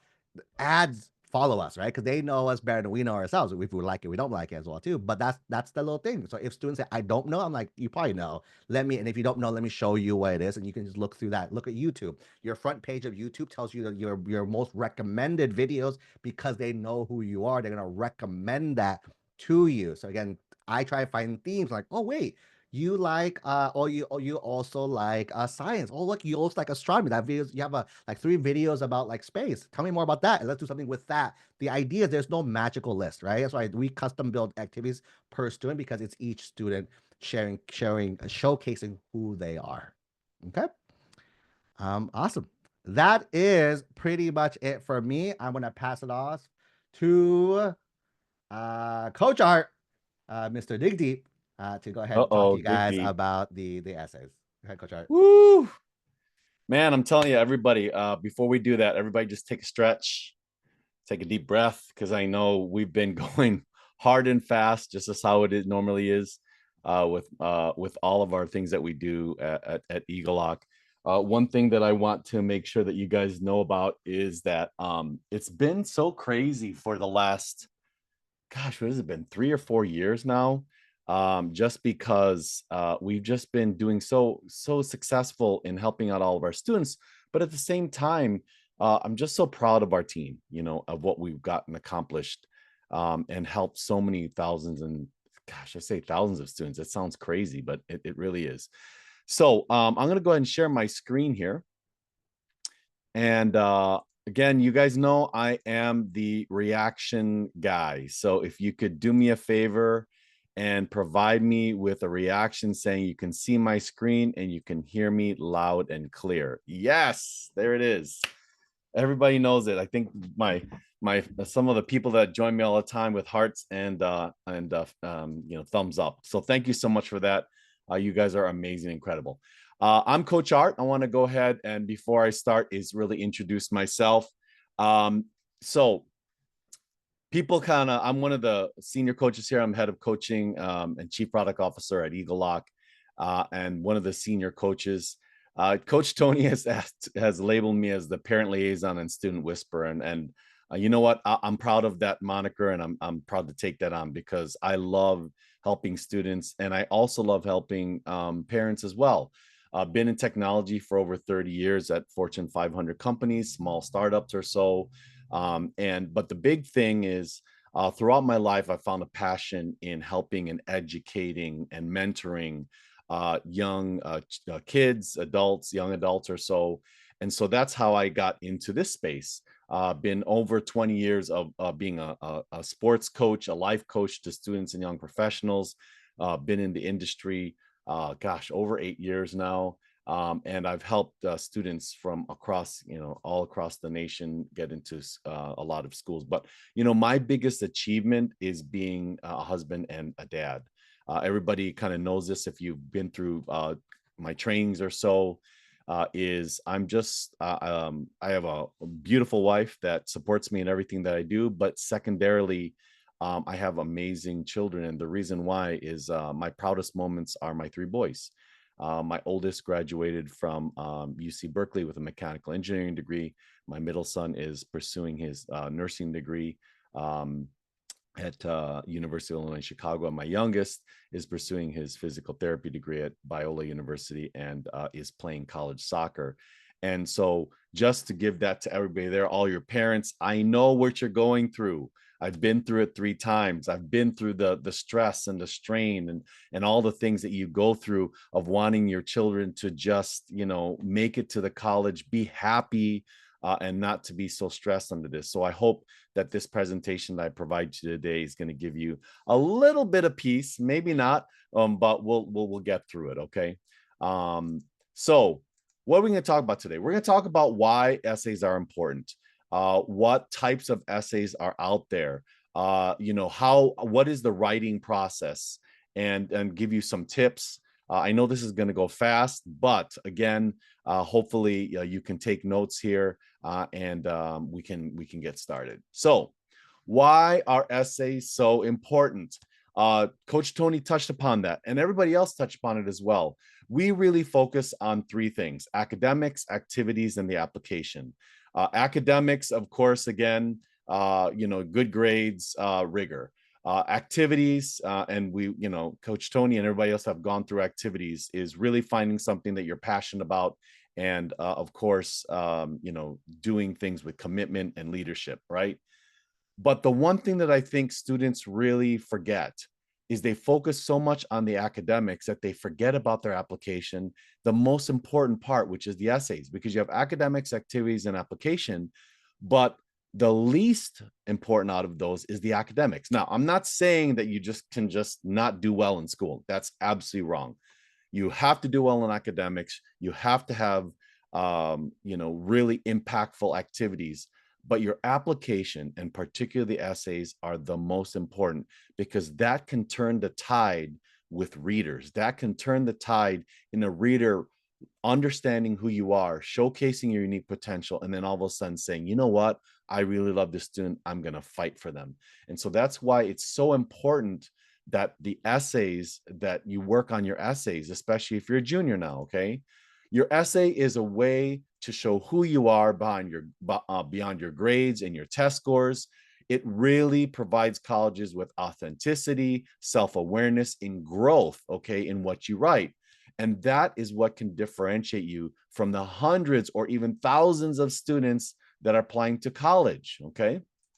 So what are the different types of essays out there? And I tried to put those together, but I want to make sure that you understand the types of applications that you may be filling out, okay? For you juniors, you're probably just starting out now. And so the different types of applications. So there's the common application. About 1,000 or plus schools around the country use this. And what's notable about this with respect to the essays, it's a personal statement one personal statement, 650 words. And this is the one that's most popular, used by many private and selective public schools. Now, you may get additional supplemental questions that you may have to answer, but the main thing is a 650 word essay. Now, the UC applications, that's all the University of California. Number of schools that use it is the 9 campuses. And what you have to do is you have to answer 4 what they call PIQs, personal insight questions, okay? Each one are 350 words. Now, there is also an application called a coalition application. It's sponsored and integrated within SCORE. If you don't know SCORE, that's a platform that's used commonly within high school.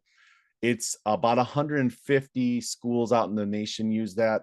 And it's really all about access and accessibility, meaning being able to access that particular application. There is Apply Texas. That's really specifically only for Texas schools. There's about 30 schools in Texas that utilize this type of application. And again, the essays vary for each of those Texas schools. Then there are school-specific types of applications. Okay, those are select schools. For example, MIT, Georgetown, the military academies. All of them have different types of essays. Okay. And then there's one other application that's called the Universal College. It's very few use it now. It's been largely phased out. But again, if you think about it and you look at all of the different types of applications that students are going to be applying into, there are all these different types of essays that you might be filling out.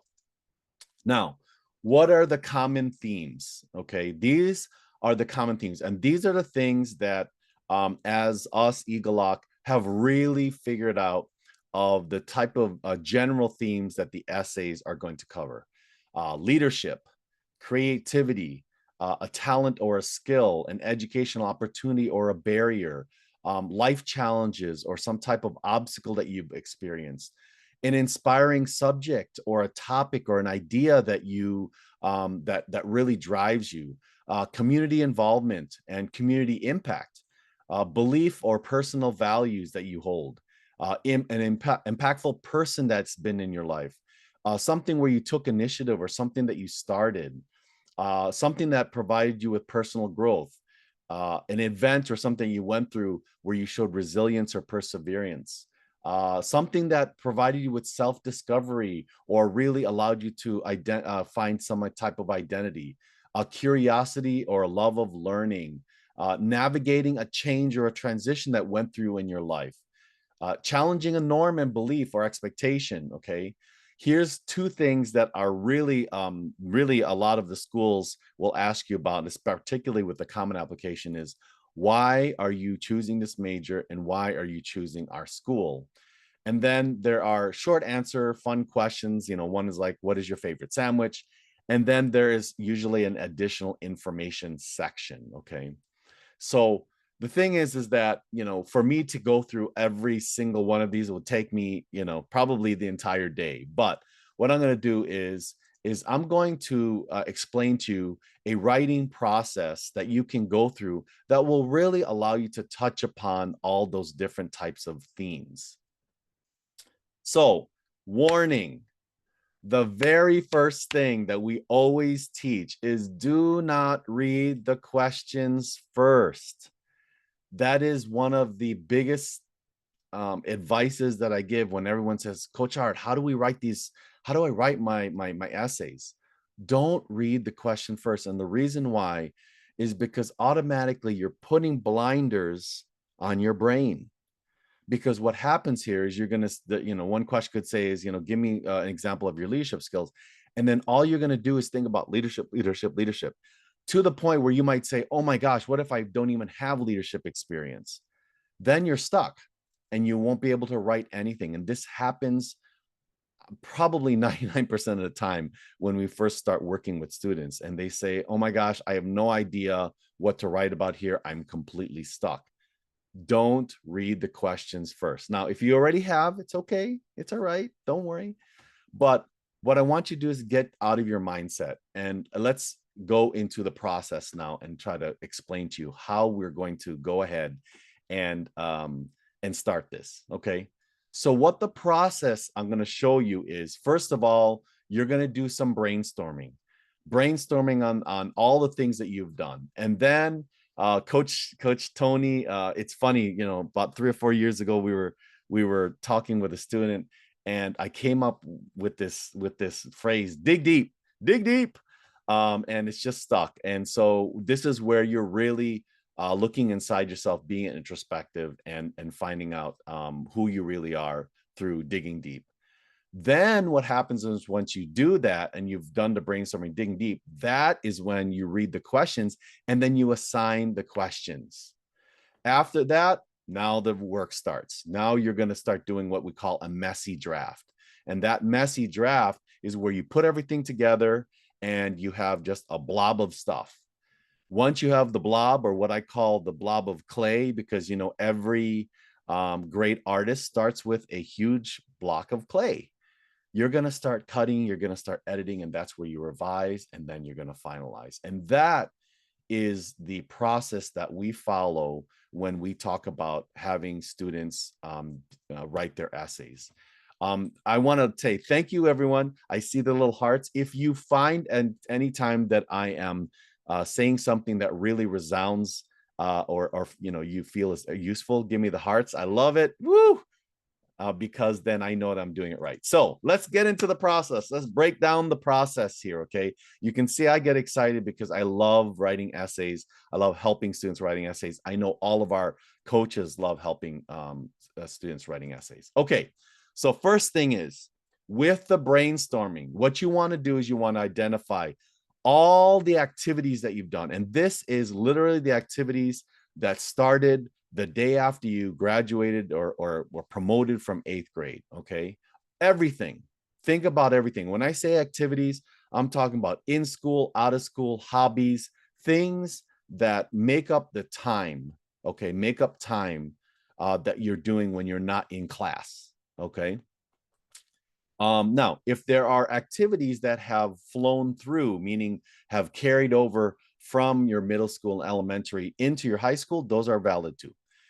I also want you to think about the experiences in your life, things that have impacted you. Okay, list out those experiences.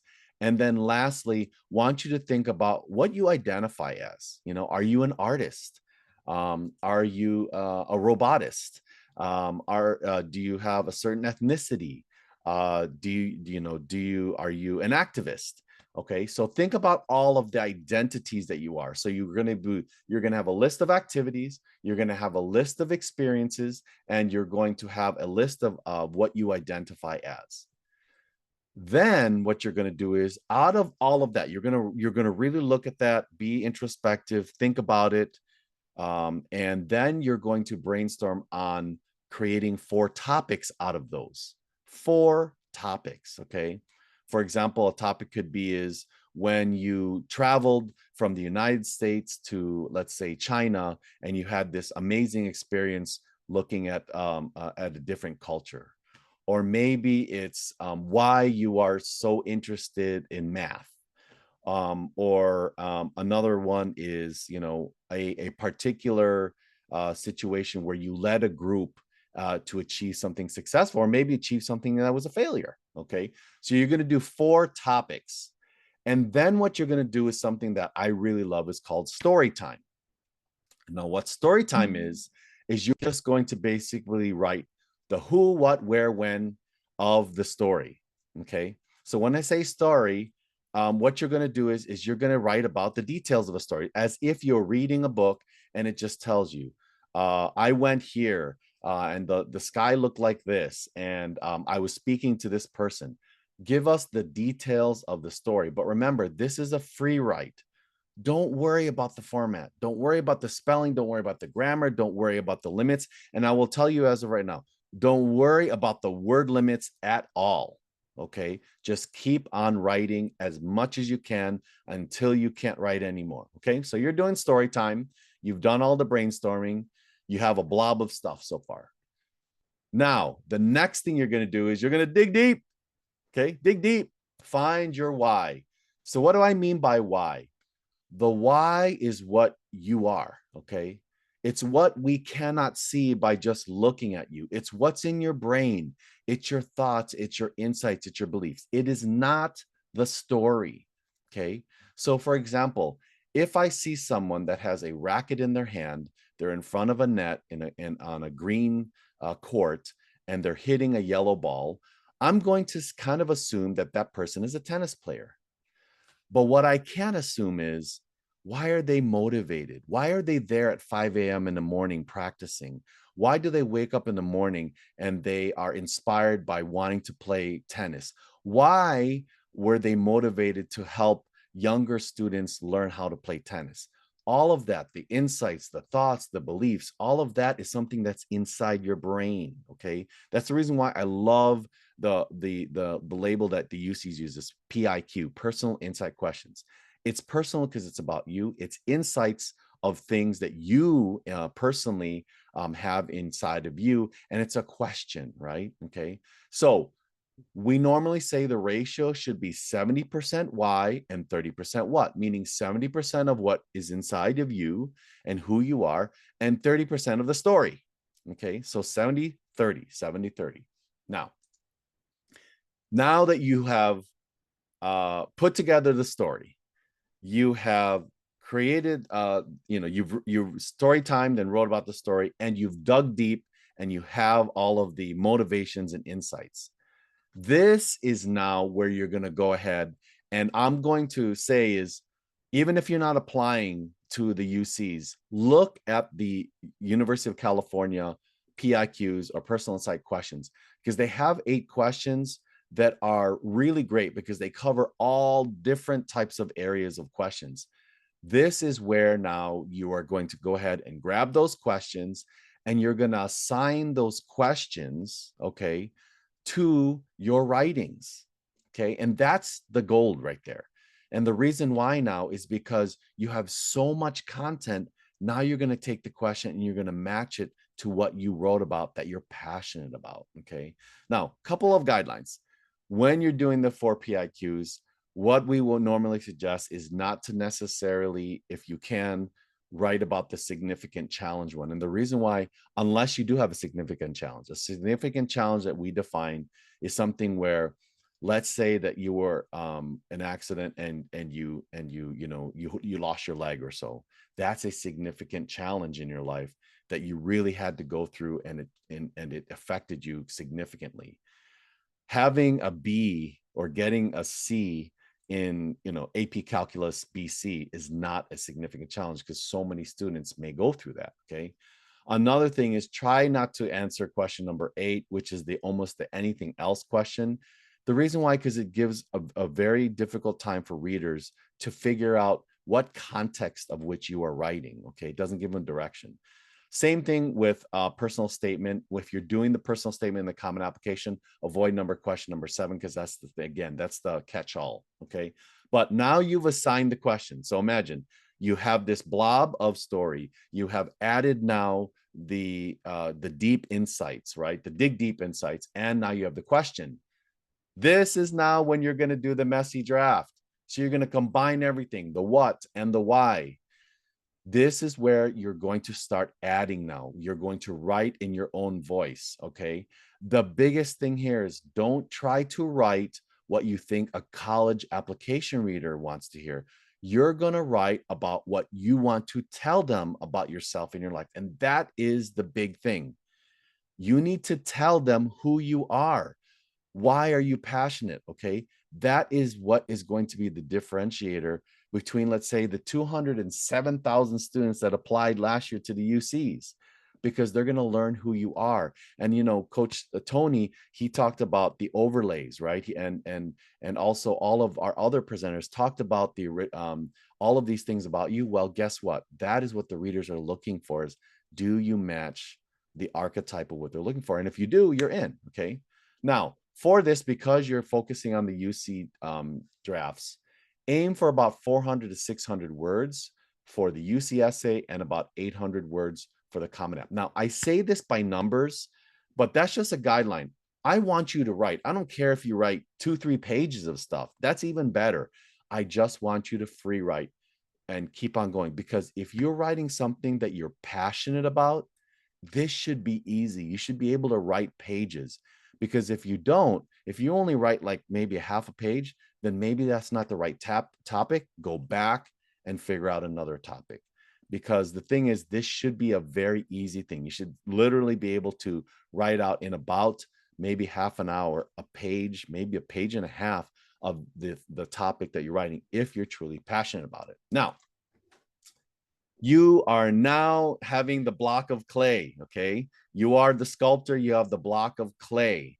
And remember, with the block of clay, the reason why I keep on stressing about, write as much as you can, is because with an artist, remember, if you have a huge block of clay, you can cut and you can start refining it so that you make this amazing piece of art. But if you have only a sliver of clay, it's really hard to create this masterpiece. And that's the reason why we say, have that messy draft, create that blob of clay of writing. Now, Once you have that, it's revision time. This is the key now, where you're now going to look at what you wrote, and you're going to start looking at the essay prompt and start revising based on the essay prompt. And you're going to answer these following questions. Does every sentence contribute to the overall narrative, to the overall theme of your essay? Does it reveal something meaningful about who you are? Are you showing depth and reflection, or are you simply listing out a bunch of your accomplishments? I can't tell you enough. This is the one thing that I've seen so many times, where that whole thing about when Coach Tony was talking about, oh my gosh, my kid had amazing, academics, they have amazing activities, but they didn't get accepted. And the reason why is because I read some of these essays, and it's literally a regurgitation of the activities listings. Okay, they just say, oh, I did this, I did this, I did this. They're not looking for that, because you've already listed it out in your activity section. What they're looking for is who you are, your insights. Okay, so what you're going to do is you're going to go through, you're going to look at the prompts, and you're going to try to answer the prompts, revise, rest, revisit, repeat. I can't tell you enough. And that's the reason why Coach Tony said that we actually started already in April. We've had, yes, about 70, 80 plus students already gone through our first iteration, what we call our Kickstart, where students are just exactly what I'm showing here. This is what they're going through. You want to go ahead and get your messy draft, your blob. You want to revise, and then you want to rest. Take a day maybe and get away from it. Clear your brain, because what happens is our brains are still working, and they're working things out of how to clearly write. Then revisit, and then repeat. That's the reason why you want to take April, May, June, July, August, September to write these essays, because you give your time for your brain to rest and to just to really make sure that you give the best. I'm sure many of you have realized when you have this thing that's really bothering you, and then you go ahead and get a good night's sleep, and then the next day it automatically hits you what the answer is, right? That's exactly what you're doing here. Is you're writing, you're revising, you're going away, and then you're coming back, and normally your brain will give you an idea of how to revise. Okay. Another thing, have another person read and provide feedback. We do that in our program all the time, of course, with our coaches. But I want to caution you is not to have too many editors. If you have too many cooks in the kitchen, sometimes you'll have opposing ideas, opposing comments. And the problem is then you get lost. Okay. So go to someone you trust, a coach or a mentor, somebody, and make sure that they help you work throughout, the particular revisions, but don't go to too many. Okay. Now you have this amazing work of art. No pun intended. Okay. But we're amazing writing essays. You have these essays, you've gone through revising, you have answered the prompts, and you're there. This is now when you start finalizing it, where you're going to trim it to the word count. You notice I never said trim to the word count throughout this entirety of the process. This is where now you trim it. So for example, the UC PIQs, 350 words. For the personal statement, 650. You'll have a different range. Different schools will have 150, 50. The most is usually about 650. I've seen one that's like 1,000, but that's kind of crazy. The essays that are shorter ones, like 150, 150, those are the most difficult. And you might think, why? How can that be, Coach Art? It's because you have to be so refined, okay? So make sure to stick to the 70-30 rule. Check word choice. If you can't answer the question, so what? Meaning you ask the question, you read it and say, well, so what? If you can't answer that question, why it's relevant, take it out. Make sure the essay is readable on a quick read. Okay, let your story do the talking. And the biggest thing is impact, impact, impact.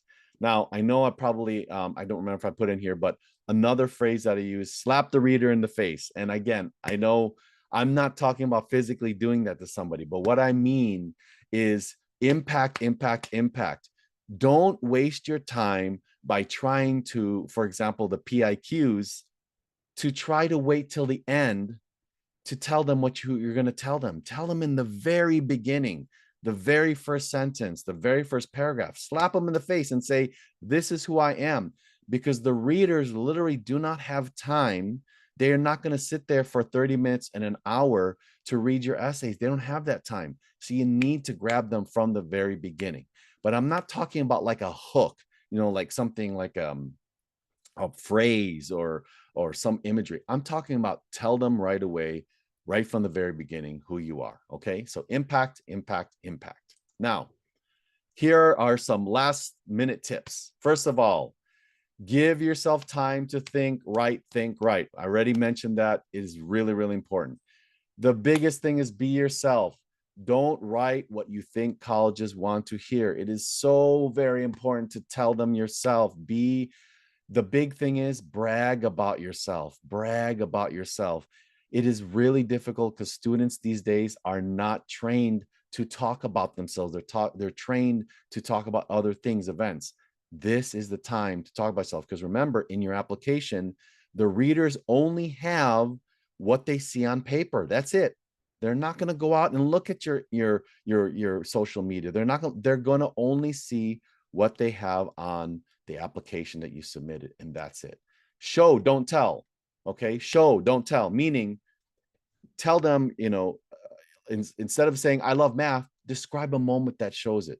Don't just tell them I love math.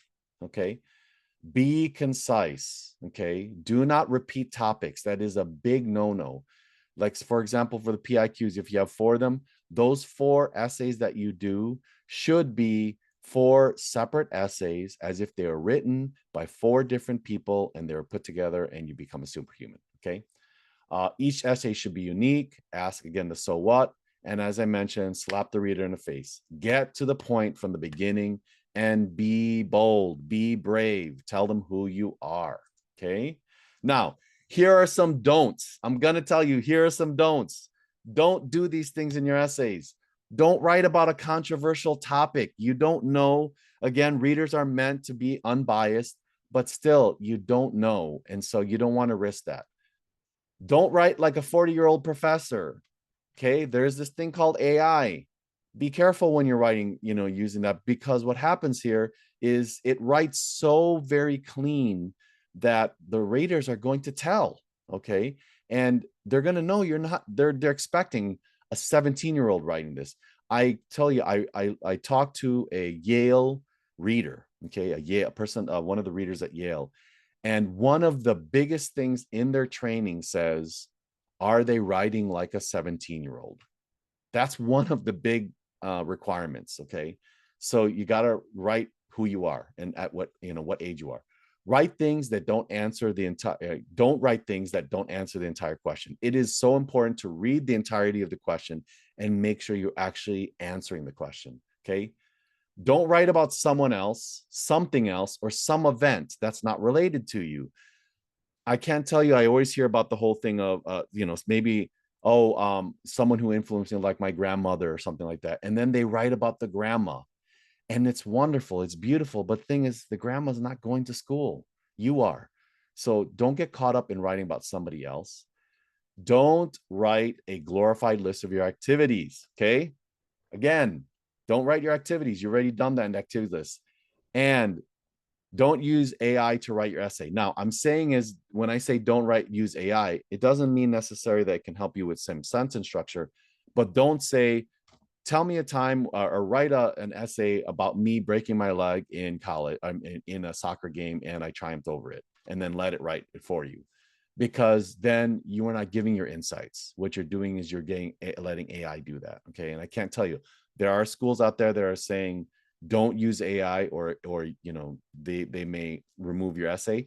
There are some schools that are saying, well, use it to help you write, but don't have it write it for you. Okay. So I just want to be cautionary on that. Okay. So with that, questions. Tony, did that make sense? I think the chat needs to let Coach Art know. Was that a good session? Uh-oh. Drop a quick yes or Yeah, drop a little okay. heart emoji so Coach Art knows. It was a good session, man. This is one of our this is actually one of our, like, I think, most frequent requested topics. I know. There. There. I answered most questions, but one question for you, Coach Art, that came live is: would it work if one of my 4 topics is living in Barcelona and attending there for 8th grade, or is that too far back? And should the essays be related to high school years? Well, typically the essays should be related. Yeah, they have to be related to high school years. Again, remember, 1 year, 1 day, literally after you promote from 8th grade is all, valid content. But again, it's one of those things where if it's something that had shaped you and it's carrying over, you see what I mean? Like, for example, if you had something in 8th grade where you say, I visited Spain and it really made an impact on me because then I started thinking about languages. Okay. And that really propelled me into now I'm wanting to major in, I don't know, classical, Spanish architecture or something like that. Then that's fine. Okay. But the one thing is that, yes, it has to be something that's related in high school, because that's what they're looking for. You are a much different person in elementary and middle school than you are in high school. So Awesome. any Last other question. questions? Yeah, one question here is, I think someone asked, like, do you start writing in summer junior year, summer sophomore year? Can you share what we do with our students? Yeah. What Again, might help? that's the exact process. Okay. I got to tell you, please, parents, and I'm talking to you as a parent because I've done this. Okay. Please don't stress your student out by asking them to start writing in your freshman or sophomore year. It is not necessary. It really isn't, because the one thing is they're going through growth spurts. They're growing in their high school. They're trying to get accustomed to high school. They're trying to just get through their classes and get through their activities and making friends and going to the prom or whatever it is that they do, right?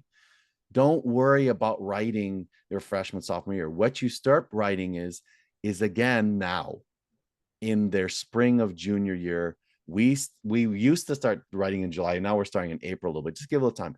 But around that time in spring is when they start. Now, I will say a lot of students, they stress out because they're having AP exams right now. They may be taking their SATs. They're trying to do their finals. They're trying to figure out their prom, what they're going to dress for prom, all those things, right? Allow them to do that. And then they can start, after that. But it's the case is that you want them to clear their mind, get that stuff out of their way, because junior year is one of the most important. Have them finish strong in their academics, have them finish strong with their activities, and then start writing. So not necessary to write freshman, sophomore year.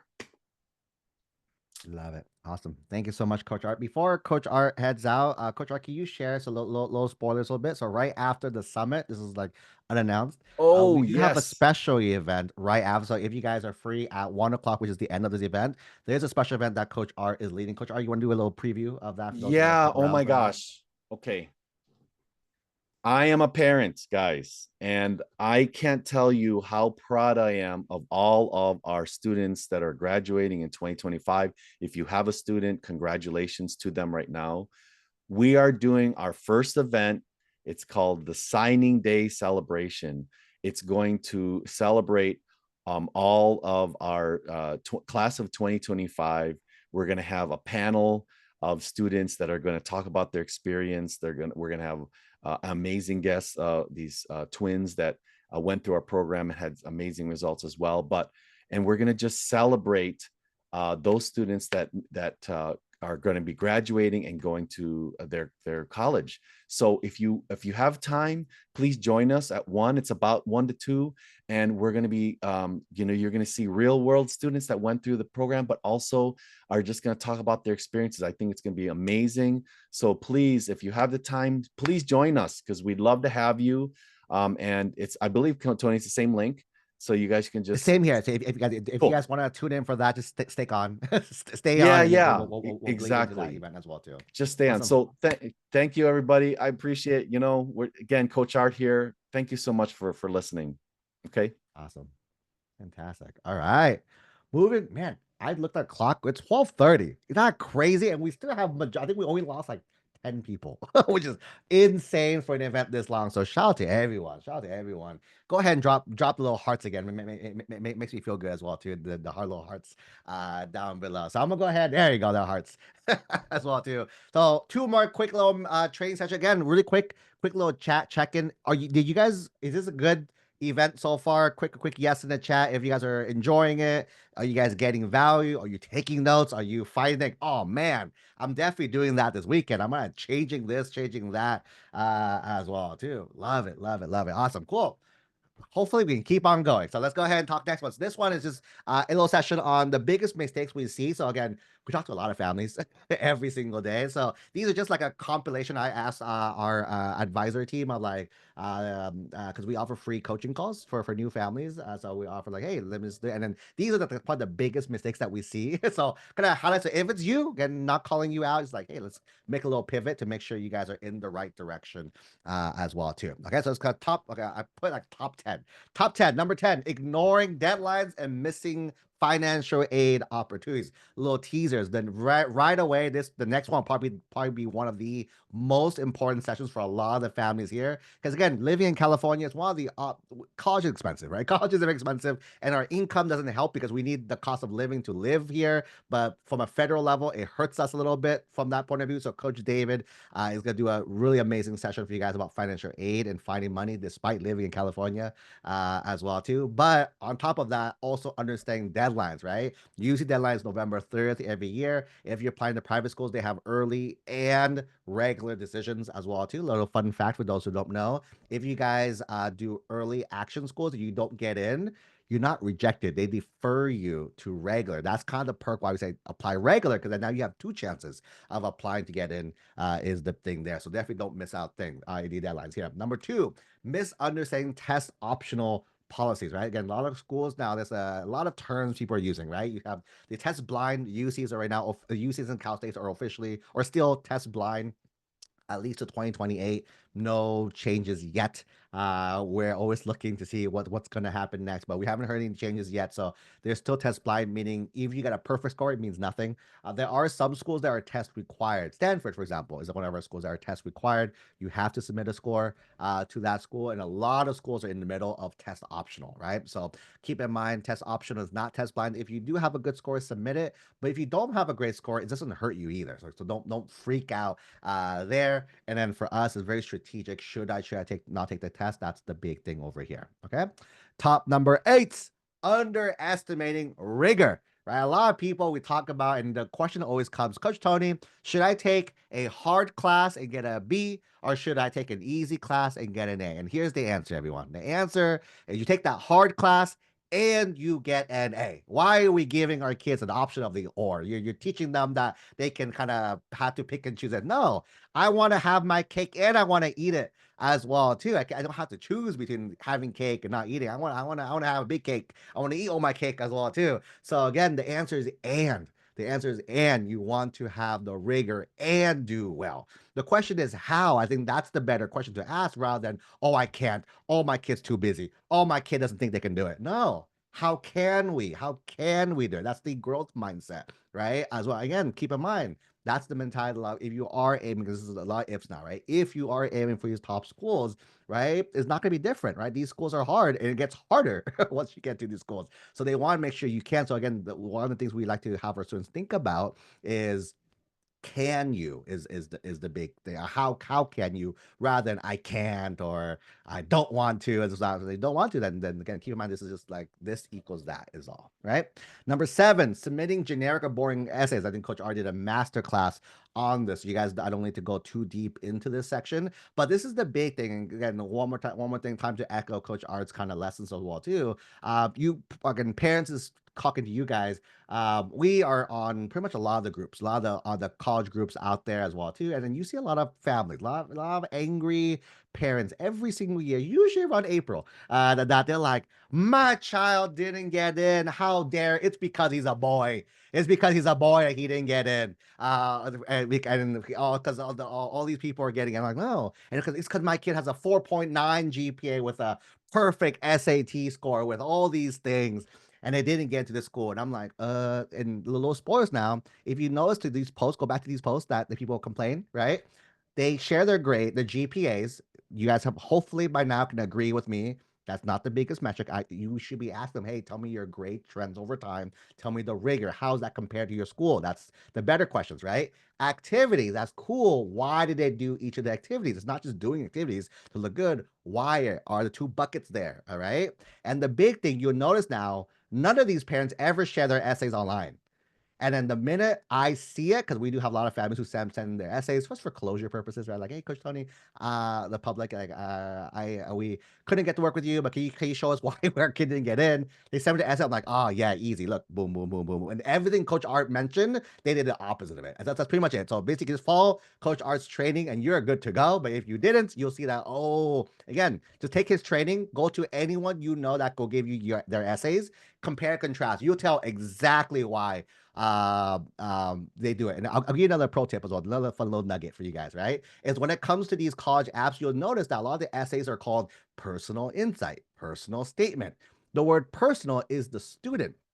The student is the student, not anyone else, right? Coach Art mentioned focus on the student, not anyone else. So a good tactical tip, every single sentence, use the words I, me, or my in every sentence. If you do that, you force yourself to talk only about yourself and not anyone else. A little pro tip right there as well too. But the reason why it's really, really hard for students is that in school, they're trained never to use I, me, mine, anything. That's what makes it really tough for students to write that way. That's why a lot of our editing is just that, hey, this is not about you. Talk about you. Turn to an I, turn to an I, turn to a me.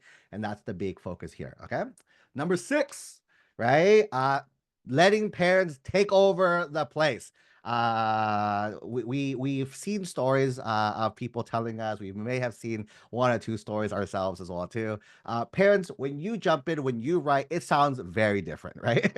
Parent writing these things sounds a lot different than other people's. Number 1, when your brain, how you think about stuff is very 2. You can't think like your kids. Number 3, sometimes even for some of our essay workshops, we tell parents, hey, you're talking to your kid too much, go sit in the back. Like literally kind of forcing them to sit away from their kids, because again, it's not your statement, parents. It is your kid's statement. It's your kid's personal statement. It's not mom's personal insight. It's Johnny's personal insight. So again, all of it should come from the student. That's why when parents ask me what activities look good, I look at the student. Hey, Johnny, what activities do you like? And the answer is yes, that. Right? It's not if there was a magical bullet, I'd be like, do this, right? All today, there was nothing we say, do this. All of it was consider this, consider that, consider that, consider that, because for every student is different. If your kid's not athletic, don't put them in sports. They're gonna hate it. They're gonna hate it. You're gonna feel frustrated as well too. But if they love to volunteer, man, let's find volunteering for them. If your child has a very curiosity-driven mind, maybe research is the answer for them, right? If your student learns best by trial and error and they're very entrepreneurial, maybe that summer program, like business thing is really cool. So the idea is what is best on the student. Start there and work outwards. Okay.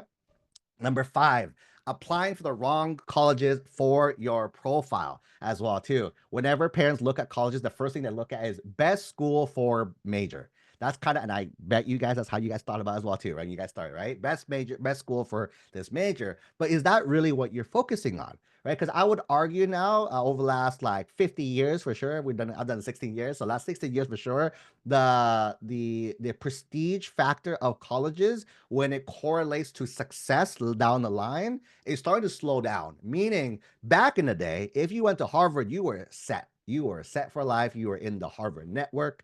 They will help you out with things. The name carries you longer. In today's world, it has the effect, but pretty much at your first job, right? They might help you get your first position. You might know someone who might connect you as first position. But if in today's world you're not good, right? And especially with Coach Art talking about AI and stuff, AI is coming as well too. I don't think it's there yet. It's almost here, right? It's here, but the power of AI is not fully here. We haven't fully utilized it yet. That's gonna basically, if you're not skilled, it's gonna take you. It's to take your job, take everything as well too, right? So that's probably the big thing here is that find schools that's the best fit for you. Meaning, we always tell students ranking, keep it top 10. Again, we're human. We have egos. We love to brag. All of us went to incredible schools ourselves. So we have that little human ego to brag. And plus, if our students do really well, again, you'll see in like 30 minutes for those who actually can join us live or those watching the replay, ask us for the replay. We may have the replay of that. I'm not sure. Don't quote me. But for signing day, you'll see our kids go to amazing colleges. We get to brag too. It's a win-win for that way. But at the end of the day, though, we also want to make sure, yes, the school's top 10 ranking, but what are the 5 other factors that you care about more than that? That's the big takeaway. Okay. Number 4, wasting your summers. Again, the big thing here are not planning strategically. A lot of people are planning for summer in summer, right? Most of y'all producers are usually gone. I always talk to people like, oh, when are you going to get started? Oh, we'll get started in 3 months. And 3 months later, how far did you get? Oh no, we're stressing out now. I'm like, why are we stressing out then where we could start earlier? So a lot of stuff is just planning ahead, right? You plan ahead and you execute the plan. That's the part of the big thing here. Number 3, just joining random things. Again, that was not a strategy with us. Just do random things, do things your kid enjoys to do, right? There's no point joining a million different clubs, right? Just do stuff that student enjoys. And that's gonna be the big thing, consistency, which leads to leadership. Because again, if you do something more, you just get better. When you get better, people see that you're better. When they see you're better, you kind of rise up naturally. So it's a very natural, organic kind of way of growing it. Number 2, focusing on GPA and test scores. This is one of the thing that irks me all the time when people talk about, but my child's a 4.x or like a perfect SAT, blah, blah, blah. And they use that as the measuring stick for everything. No, that's not it. We even argue that's probably the least important factor in the admissions process today, right? Coach Art kind of showed you guys that as well too. It's a holistic approach, but it's kind of back heavy, meaning the application is probably going to weigh the most based on our experience. The activities is the next biggest thing. Academics, because everyone's smart now. Because everyone's smart, it plays a role, not the full role there. And the biggest thing that we see as well too is people waiting for junior and senior. I did a poll. We have a lot of young students here who are joining us. So kudos and shout out to you guys. We got some 9th graders, some 8th graders. We got some middle schoolers families as well too, right? People always say, Coach Tony, when's the perfect time to get started preparing for all this? I'm like, it's like a tree, right? If you want the best time to plant a tree is always yesterday, last week, last month, last year. Next best time is always today. So again, the purpose of this session, this summit, is to give you the tools to plan, to help you figure out, okay, cool, my child needs this, or even just if you're the student, hey, I'm missing these things. Let me go ahead and figure it out and add to my schedule. Again, prepare now for summer. Once you're in summer, prepare for next year. And that's kind of how the stage will kind of work out to make sure you guys do really, really well. Okay. Quick question here. One question: what is considered a good score as well? Coach David kind of answers in the chat. Is that our goal is to aim for top 75th percentile of the averages is the biggest thing here. When's the latest we have Kickstart?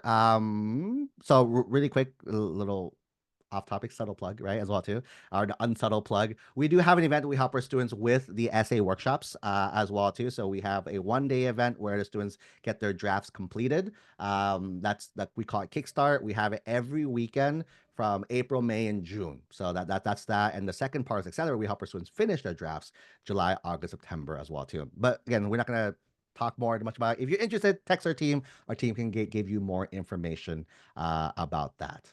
Okay. Yeah, we're hosting it every single weekend, multiple events per weekend. So it's crazy. We were like 3x, I think, last year's numbers. So craziness there. All right. That being said, we kind of saved the best for last. Again, so some of these topics, it may apply to some students, some people it doesn't. Some people it applies, but some doesn't. The next topic is universal for every single student, for every single family, whether you make $1 a year, whether you make $1 million a year. Money. That's the one common thread all of us have. Every college you're going to end up going to has a price tag associated with it. So we brought on our financial aid expert, Coach David, to give you guys a quick little 101. Off to you, sir. All right. Okay. So thank you guys for sticking around until the end. My name is Coach David. I'm one of the head coaches in our coaching program. I'm also leading the financial aid portion of our egelloC family, Financial Aid Secrets. Today, I'm here to kind of talk to you about Financial Aid 101. Here are the things that you need to know. Here are the things that you need to kind of understand so that you don't get lost in the financial aid process. So kind of a little bit about me, okay? I am a former lawyer, right? I am a former law school and college admission reader. I'm a financial aid self-proclaimed master, right? I graduated from the Claremont colleges, got my Juris Doctor at the University of the Pacific, right? And I've saved families millions of dollars. I hope I can do the same for your family later on, okay?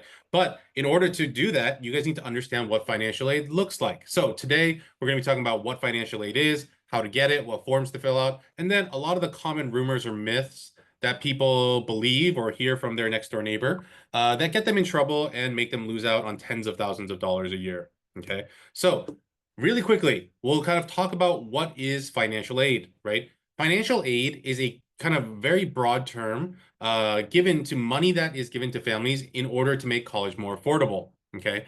Now, a lot of people might think, oh, financial aid is money that I don't need to pay back. But unfortunately, if you look at the list of the things here, grants, scholarships, work study, institutional aid, departmental aid, loans, all these things have different names, but money that they give you that you have to pay back and money that you kind of get for free is all considered financial aid. So keep that in mind because that becomes very important, okay? Now, for me, when I'm talking about financial aid, there's only two buckets of money for me, right? There is free money that never needs to get paid back, and there are loans. Whatever it's called, it might be called the presidential scholarship, it might be called this, it might be called that, some kind of institutional aid or some kind of grant. At the end of the day, what I'm looking at is, do I need to pay it back or not?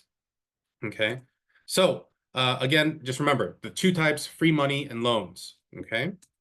Now, real quick takeaway that I kind of just already alluded to is this, right? Remember, financial aid is any money given to you, whether it's a loan or free money, okay? So if a school says that we're going to provide you 100% of your demonstrated need and the college costs $50,000 a year and they give you a $50,000 loan, they have provided you with financial aid, okay? So do not be tricked. Okay, so I know that a lot of families, they go on to different websites and they say, oh, this school meets 100% of demonstrated need. Well, again, don't let colleges make you think that it's going to be cheaper than it actually is, right? Because a lot of the times they stick loans in there to saddle parents and families with the brunt of the costs, okay? Now, the first step in this process is the FAFSA, okay?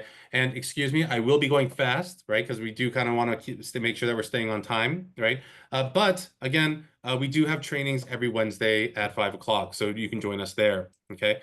But the FAFSA, okay? Now, for the class of 2025, for the class of 2024, there has been delays, okay? For the class of 2024, the FAFSA opened on December 28th, okay? For the class of 2025, it opened on December 1st, okay? Class of 2026, I'm not sure yet when it's exactly going to open, but with all the turmoil going on in kind of, you know, the kind of arena of education, right? I'm hoping that it's October 1st, which is its normal open date, but I am not 100% sure, okay?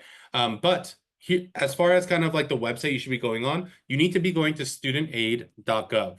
The reason I bring this up is that there's too many scam websites out there that try to get your personal information and credit card information. If a website asks for your personal or credit card information before letting you do something, right, or getting into the site, make sure that you are not doing that. That is a scam website that's just going to send you a bunch of junk mail, okay? Now, here are the things that you need when you're filling out your FAFSA. You need your appropriate year tax return, okay? Now, a lot of people are like, oh, well, it's just the tax return that we just filed, right? Actually, it's the tax return that you filed for 2 years ago, right? So for a lot of families, just last month, you filed your 2024 tax returns. If you do currently have a junior, right, that's going to be a rising senior next year, right? That is the tax return you're going to be using. So it's 2 years before the graduation date of your student, okay? You need your social security number, okay? Now, parents, I've seen this too many times, so I'm gonna kind of lay it out here. Make sure that your social security number is correct, right? There's plenty of people that have thought that their social security number is correct, and then they only find out when they're trying to match up their information with the IRS.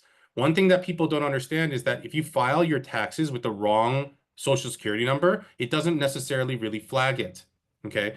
As long as you're paying something to the government, that's all they really care about. Okay, I've had parents that have been using the wrong social security number. I've had students where the parents said they knew it by heart, but they were 1 digit off.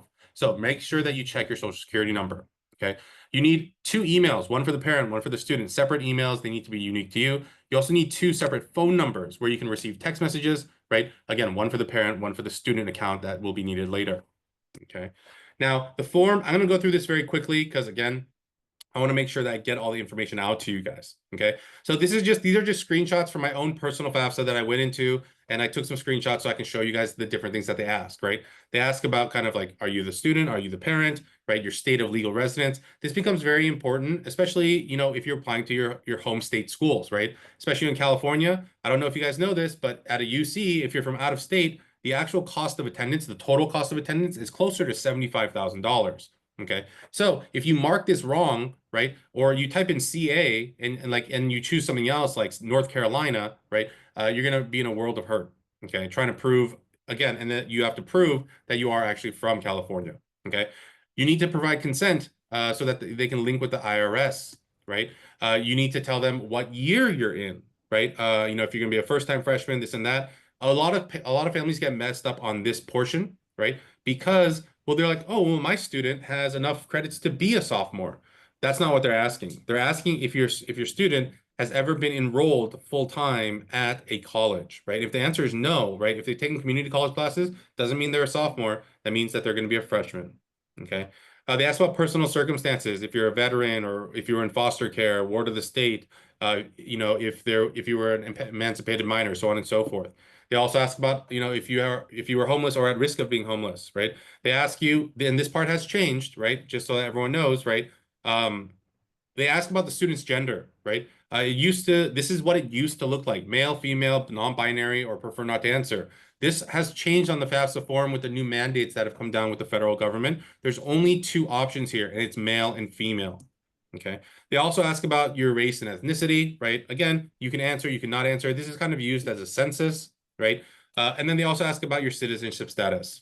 Okay. They ask about, you know, your high school completion status, right? Most of the students that we're helping have gone through high school, gotten their diploma. They'll ask you where you went to high school. Okay. Now for the student, right? Usually the students aren't working enough to make or to kind of file their own taxes. Okay. So if they are making under, I believe it's like around $14,000, they don't need to file their own taxes. They can go ahead and just file under their parents. So for most students, the answer to this is going to be no. One very important piece of the puzzle is this number in college. Now, if you have one student in college, that's fine. That's kind of the default answer that is inputted into the form for you, actually. But a lot of people just skip through. They see something filled in, they skip through. If you do have multiple students in college, please list it here, okay? Now, one of the things that is very important with the FAFSA form is that you're limited to 20 colleges at one time. Now, a lot of families might be thinking, well, 20 colleges, that's more than enough, right? But the average student is applying to their home state schools, right? And we're in California. So let's say you're applying to the UCs across the board, that's 9, right? Let's say you're applying to a couple CSUs, that's another maybe 3 or 4. So that's already 12 or 13. And then on average, students are applying to 10 to 12 private schools. So that's already over 20. Okay. Now for the FAFSA, you're not just sending it to one kind of like umbrella UC. You have to send it to each individual UC, each individual CSU. So if you are applying to more than 20, you do need to turn it in with the 21st. Then you need to come back after it's been processed, remove those schools, add the new schools, and resubmit it. Okay. So if you have, I don't know, 47 schools, you'll have to do this form 3 separate times, okay? All right, so again, I did a brief look at what the FAFSA looks like on the student side, okay? I also want to tell you about another form that's very widely used in the college admission space, and it is the CSS profile. This is run by College Board. It's called this College Scholarship Search Profile. This is the form that a lot of private colleges and some public universities use to see if their institution can give you any money, right? So the FAFSA is more federal and state, right? The CSS profile is more individual colleges, okay? But you have to remember that any form you turn in with any additional information is another way for colleges and the government to try and disqualify you from getting aid, right? So I'll kind of show you a little bit about what that looks like. Now, the CSS profile and College Board are probably very familiar to families because you've either taken an SAT or PSAT or an AP exam, okay? But the actual website is just cssprofile.collegeboard.org. You can also just go to College Board login and search CSS profile once you're into your account, and you should be able to find it that way as well, okay? But the CSS profile, it asks a lot more questions. Okay, it asks the same personal information, but it also asks you about housing information, right? About your residence, who lives there, right? Academic information, like what grade you're going to be in, also what type of school you're going to, public, private, charter, magnet, all those different things, right? And then they ask about parent details, right? Their income, if they have any child support. They also ask about your retirement. They ask about social security benefits. They ask about everything. They ask about kind of like what your mortgage is on your house, or if you're renting, what is your rent, right? They ask about the equity in your homes, right? They ask literally everything. It's like you're doing another tax return, but for college. Okay. So these are all the things that they ask here. Okay. Now, again, just quickly going through the form here, right? Here, again, name, right? They also do have preferred name. There's a lot of students have nicknames, things like that, that all their teachers know them by. That might be the one that you want to use. It's just about how they address you in any formal emails. Okay. But again, same thing here. Make sure that your birthday is correct. Make sure that your social security is correct. Okay. Parent information. Okay. So this is something very important out there in our audience. There's probably families that are maybe single parent families. There might be separated parents, all of these things. There is a lawsuit going on right now, a class action lawsuit. Okay. And so if there is a question about kind of like, hey, we're a separated family, right? Or I'm a single parent, right? This or that. That's something that I feel can't really talk about here because it's I don't want to put everyone's kind of information out in the world, but we can talk about that at a later time. Okay. But how you fill out this form, if you are divorced, widowed, never married, but living together, all these different pieces will greatly impact your financial aid. Okay. Now, for colleges, this is really nice on the CSS part because you can add as many that you want. But here is a problem. Okay. Well, not the problem, but here's like one of the kind of what's the word I'm looking for? One of the kind of differences about the FAFSA versus the CSS is that the FAFSA is a free application for student aid. That's what FAFSA stands for. The CSS profile, you have to pay. Okay, so it's $25 for the first one, and then $16 for each additional campus that you add afterwards. Okay, that adds up too. Now, if you are under a certain income range, then there is a waiver so that everything is free. But for families that are over it, unfortunately, you do have to pay to send the CSS profile. Okay, they're also going to ask about kind of where you're going to live. Now, whenever a college asks you where you're going to live, and they're asking because of financial aid reasons, you always want to say on campus. On-campus housing and food is the most expensive type of housing and food. If you're living at home, there's no dorm costs. If you're eating at home, there's no food costs that the college calculates. So you always want to say that you're living on campus. That is how you're going to have the highest cost of attendance. That is how your income is going to look smaller versus that higher cost of attendance.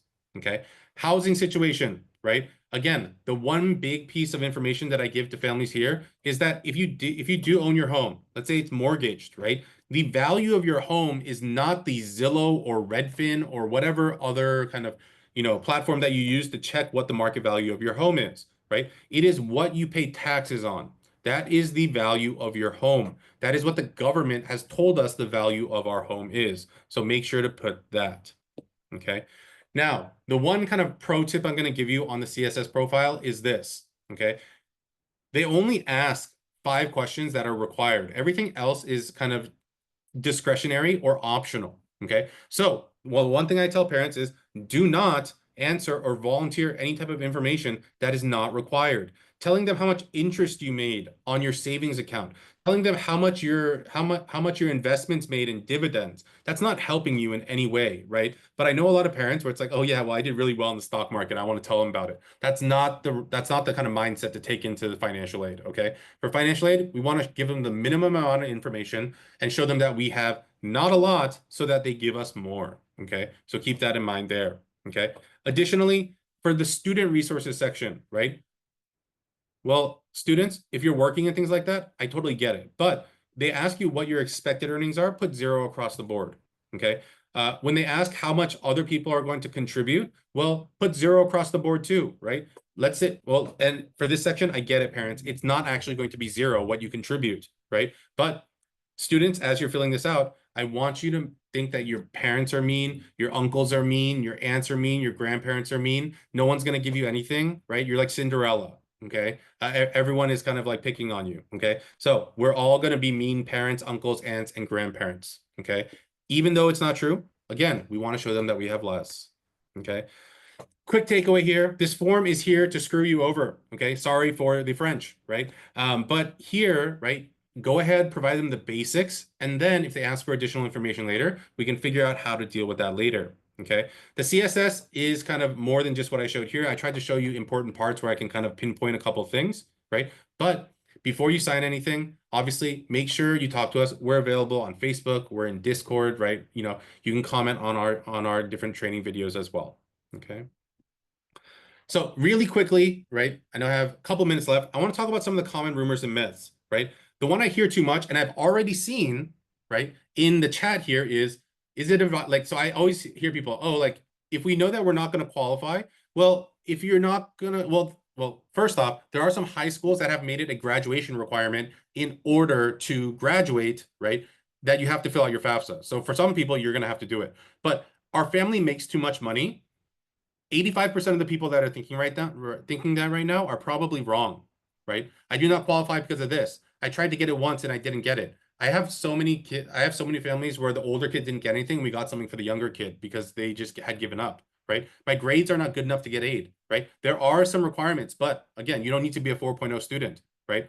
And a big one is like, oh, I'm an independent student because I have a job and I have my own lease on an apartment in college. Okay, so these are actually all wrong things. Okay, I do see some questions. I will get to those kind of in a second. Okay, now, one of the things here is, again, there's a lot of traps, right? There's different deadlines, there's this, there's so on and so forth. The biggest thing that I want to kind of point out there is that I know that there's a lot of families out there that prepare kind of for the future for their students, but the worst thing that you can be doing is having assets in your student's name, putting half the student, half of, the family home in, student A's name and the other in your, student's B name, right?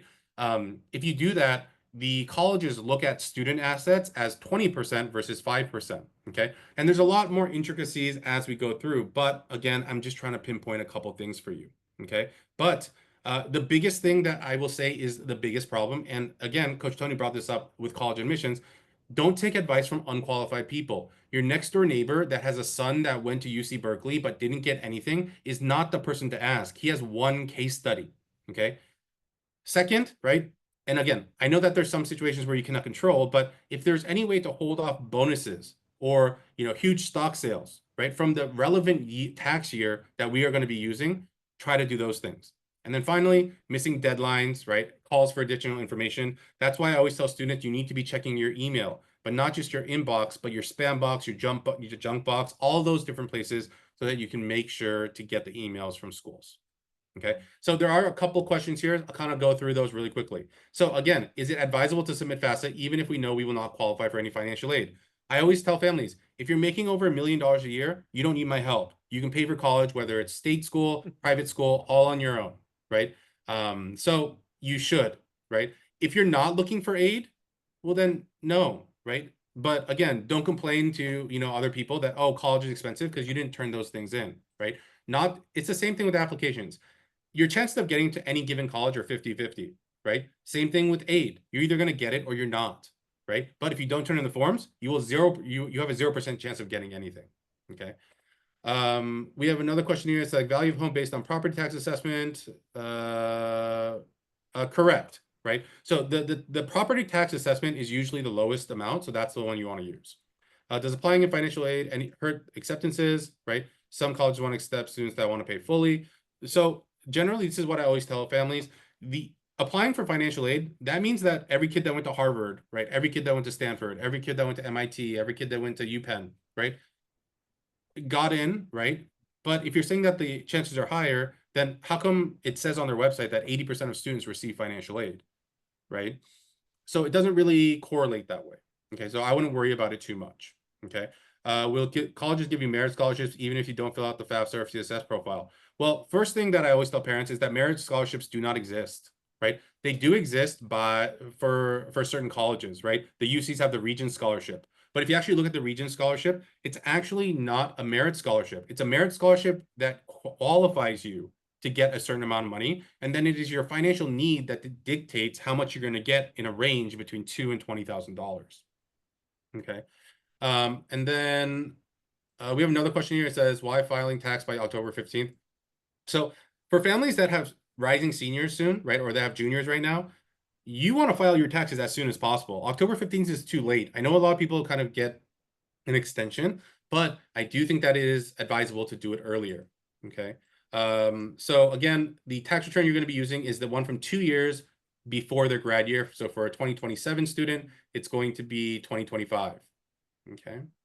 All right. I think I answered all the questions there, right? Thank you, Coach Tony. Back to you. Thank you. No, I think financial aids has always been a really awesome topic that many families, again, it's the one topic all of us kind of share in common. Right? Some of us might not think about research. Some of us might not need this, but all of us need to figure out the money. So I also put Coach David's email, by the way. I'll attach it when we send the freebies out, but feel free if you guys have a specific, because again, this is way more nuanced family by family. So if you want to email Coach David directly, David at egelloC, again, egelloC is the word college backwards. He can definitely help you guys out there, right? And with that, holy moly, we made it. It's 4 hours in total. Look at that number. We only lost 23 people, which is insane. Kudos, shout out to everyone here. Let me take us home really quick. So a few quick final notes for you guys. Number one, again, if you guys want to stick, if you're free next hour, feel free to stay for our college signing days for our coaching families as well too. We're gonna have a student and parent interview. You can hear directly from our students and our parents. We're gonna highlight our 2025 successes and even do a student panel you guys can take a peek at as well too. It's gonna start at 1 this same Zoom, so just don't leave, just kind of hang on tight. You guys can join as well there. Okay, freebies and goodies, like I promised, we're gonna give you guys all the stuff as well too. So if you guys registered for the event, we'll give you guys the full 4-hour replay. All the slides got permission, all the slides and additional gifts that you kind of heard some people are giving away, like templates and this and that. We'll include all as well too there. And if you haven't if you're not sick of us yet, feel free to check out our YouTube channel. You can kind of see we have over 600 videos. If you look at the timestamps, every video we have is on average, I think, an hour long. That's the average time of each video. And each video is a tactical do this trading. So when people say, oh, information, boom, feel free to consume that. More free goodies for you guys if you guys haven't seen that yet, okay? Again, and you might be like, oh, look, the speakers are very familiar. We invited our 4 YouTube folks to be on this summit for us here today, right? That being said, I do have a big announcement. We have been streaming this live to our UC group. So if you're inside that private group, this will stay in there for you guys to reference as well too. But we have a big announcement as well too. I think we kind of talked about earlier. We kind of run a bunch of Facebook groups right now, basically for families with different kind of needs and things they're looking for. So the UC admissions group for families who are interested in UC schools. We have an Ivy League group because a bunch of our kids end up at the Ivy Leagues and Ivy plus colleges like MIT, Caltech, Stanford, those schools. And we also have, Coach David runs the financial aid group. Again, Coach David alluded, we have a trading there every Wednesdays at 5. We also have tradings for the other groups Monday, Tuesday, Thursday as well as too. So you guys feel free to join them all and more free tradings for you guys as well. But that being said, right, I'm going to call attention to our UC group. Our UC group currently, as of today, we have over 17,000 people in there. And doing this over the last few years, we've evolved. We've evolved a little bit each time, and we've learned that the more and more we do it, our families are not only applying to UCs, right? They're applying to other schools as well too. Maybe they're applying to Cal State schools, and we've been kind of neglecting that population. Maybe a lot of our families are applying to private schools in California, the Stanfords, the USCs, the Pepperdines, the Chapmans, all these other private schools as well too. So something that we are doing and we are making official as of today, we are going to be removing UC admission secrets effective immediately. And in its place, same group, we're rebranding it. We will be now the California College Admission Secrets. So you'll see the change. We've been doing it subtly with the trainings, if you have noticed or not, but then they'll be official. The trainings there will be pertaining if you're interested in a California college, the Cal States, the UCs, the private schools, Stanford, USC, these specific things, these specific changes in the California system, because California is a lot of incredible schools there as well. And you can notice our color change. we're now dark mode as well too. So final thing, thank you everyone for joining me here today. Again, hopefully we were ended a little minute late. Apologies for going over a minute for everyone. So if you guys, you should be getting your freebie within the next 72 hours. If you don't see it in your inbox or text or email us, again, 949-775-0865 to get a hold of us, or feel free to email me directly, Tony@egelloC. Again, egelloC is the word college backwards, .com. I can get you guys whatever you guys are missing as well too. That is it for me today. Again, I'm gonna go ahead and stop recording. We're gonna start our college signing day in about 2 minutes. All right, thank you everyone. Have a great rest of your day.